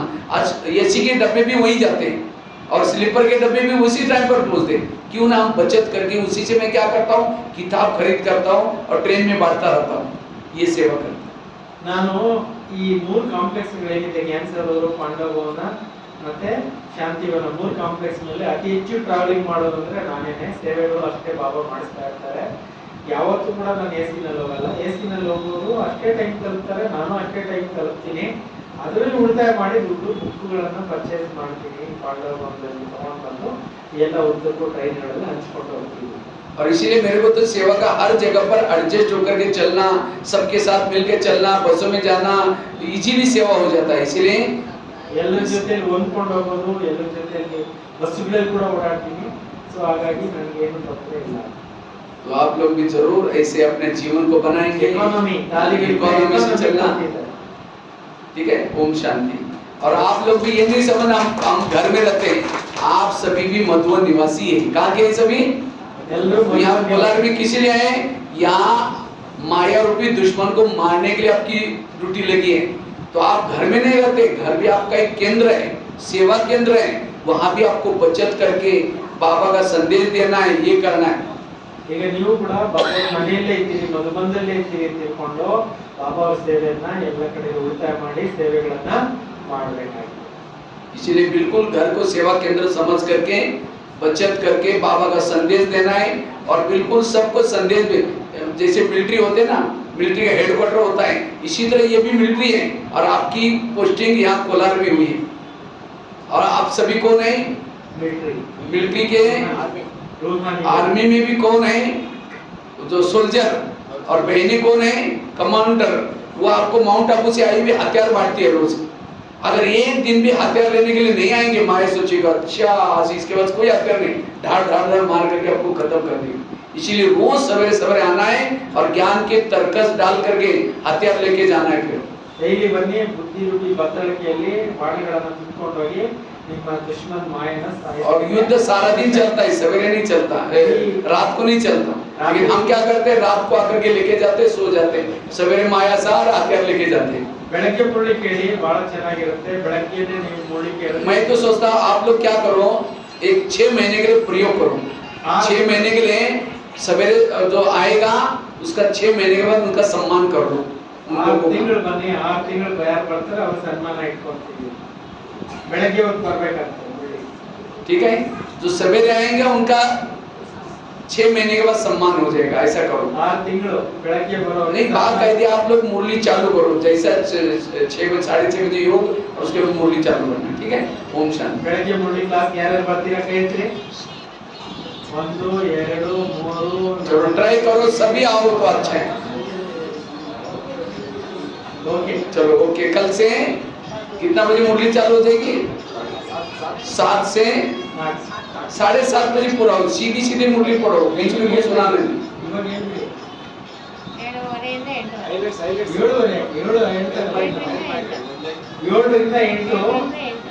7ರಿಂದ 8 ಸೆಂಟ್ರಲ್ಲಿ ಮುರಳಿ ಕೇಳ್ಕೊಂಡು ಹೋಗಿ। ನಾವೇ ಮಾಡ್ತಾ ಇರೋದು ಯಾವಾಗಲೂ ಕಾಲೇಜ್ और उनकी एक हाजिरी लगना है, बाहर एक रजिस्टर। ಹೇಳಕ್ಕೆ ಹೋಗ್ತಾರೆ, ದಿನ ಬೆಳಗ್ಗೆ ಬರೋದು, ಅದಕ್ಕೆ 7:20 ಅವ್ರು ಬರ್ತಾರೆ ಮಾಡೋದು। 7 ಕಾಲು 7:30 ಒಳಗಡೆ ಶೈಲಜಕ್ಕ ಬರ್ತಾರೆ, ಅವ್ರ ಜೊತೆ ಒಂದಷ್ಟು ಜನ ಸೇರ್ಕೊಳ್ಳಿ, ಬೆಳಗ್ಗೆ ಕ್ಲಾಸ್ ಸ್ಟಾರ್ಟ್ ಮಾಡಿ। ಹೊಸಬ್ರು ಕೋರ್ಸ್ ಬರ್ತಾ ಇದ್ದಾರೆ, ಹಂಗೆ ಒಬ್ಬರಿಂದ ಒಬ್ರು ಜಾಯಿನ್ ಆಗ್ಬಿಡ್ತಾರೆ, ಮುರಳಿ ಕ್ಲಾಸ್ ನಡೀಲಿ। ट्राई करो, क्योंकि सवेरे का मुरली बहुत इंपॉर्टेंट है। ಬೆಳಗ್ಗೆ ಮುರಳಿ ತುಂಬಾ ಇಂಪಾರ್ಟೆಂಟ್। देखो सारा दिन आपको 6 महीने करके देखो, कितना आनंद आएगा। और एक रेस लगाओ, क्योंकि आगे कितना दिन मिलने वाला कोई भरोसा नहीं। इसलिए जो एक डायरी रखना है, वहाँ घड़ी रखना है। जो 6:30 बजे आएगा फर्स्ट नंबर में, 6:45 आएगा थर्ड नंबर में, और 7 बजे आएगा थर्ड नंबर में, वो सेकंड 6:45, फिर 7 थर्ड, उसके बाद कोई आएगा उसका ये नहीं। और जो 6 महीना तक ऐसे क्लास के पहले योग करेंगे, मुरली सुनेंगे, उनका अलग से सम्मान करें, स्पेशल बहनी गिफ्ट देंगे। ಒಂದು ಬುಕ್ ಇಟ್ಕೊಂಡು ये रेस लगाओ आप लोग। ಬುಕ್ ಇಟ್ಕೊಂಡು ಬುಕ್ ನಲ್ಲಿ ಎಂಟ್ರಿ ಮಾಡಿ, ಫಸ್ಟ್ ನಂಬರ್ ಯಾರು ಬಂದು, ಸೆಕೆಂಡ್ ನಂಬರ್, ಈ ತರ ಎಲ್ಲ ಬರೀತಾ ಹೋಗಿ, ಅವಾಗ 6 ತಿಂಗಳ ನಂತರ ಅವರಿಗೆ ಸನ್ಮಾನ ಮಾಡಲಾಗುತ್ತೆ। ठीक है, बहुत अच्छा। ओम शांति। ओम शांति। नहीं, अमृत वेला का फिर बाद में करना। उसके बाद फिर अमृत वेला जो हमारी गुजरात भी करती थी, वो क्या करती थी, सभी का नाम लिखवाती थी और चार्ट लिखवा करके दरवाजे में चिपकाती थी। हर एक जाते समय लिख के जाओ कल कितना बजे कौन उठा था। ठीक है, 10-15 मिनट योग करेंगे। ओके, ಈಗ 10 मिनट योग या 5 मिनट योग करके 5-7 मिनट थोड़े योग करेंगे। कई लोग जाने अच्छा जाने लेट हो गया ना। चलो धन्यवाद करके ಓಕೆ, ಓಂ ಶಾಂತಿ। ಎಲ್ಲರೂ ಕೂಡ ಕೊರೋನಾ ಕಾರಣದಿಂದ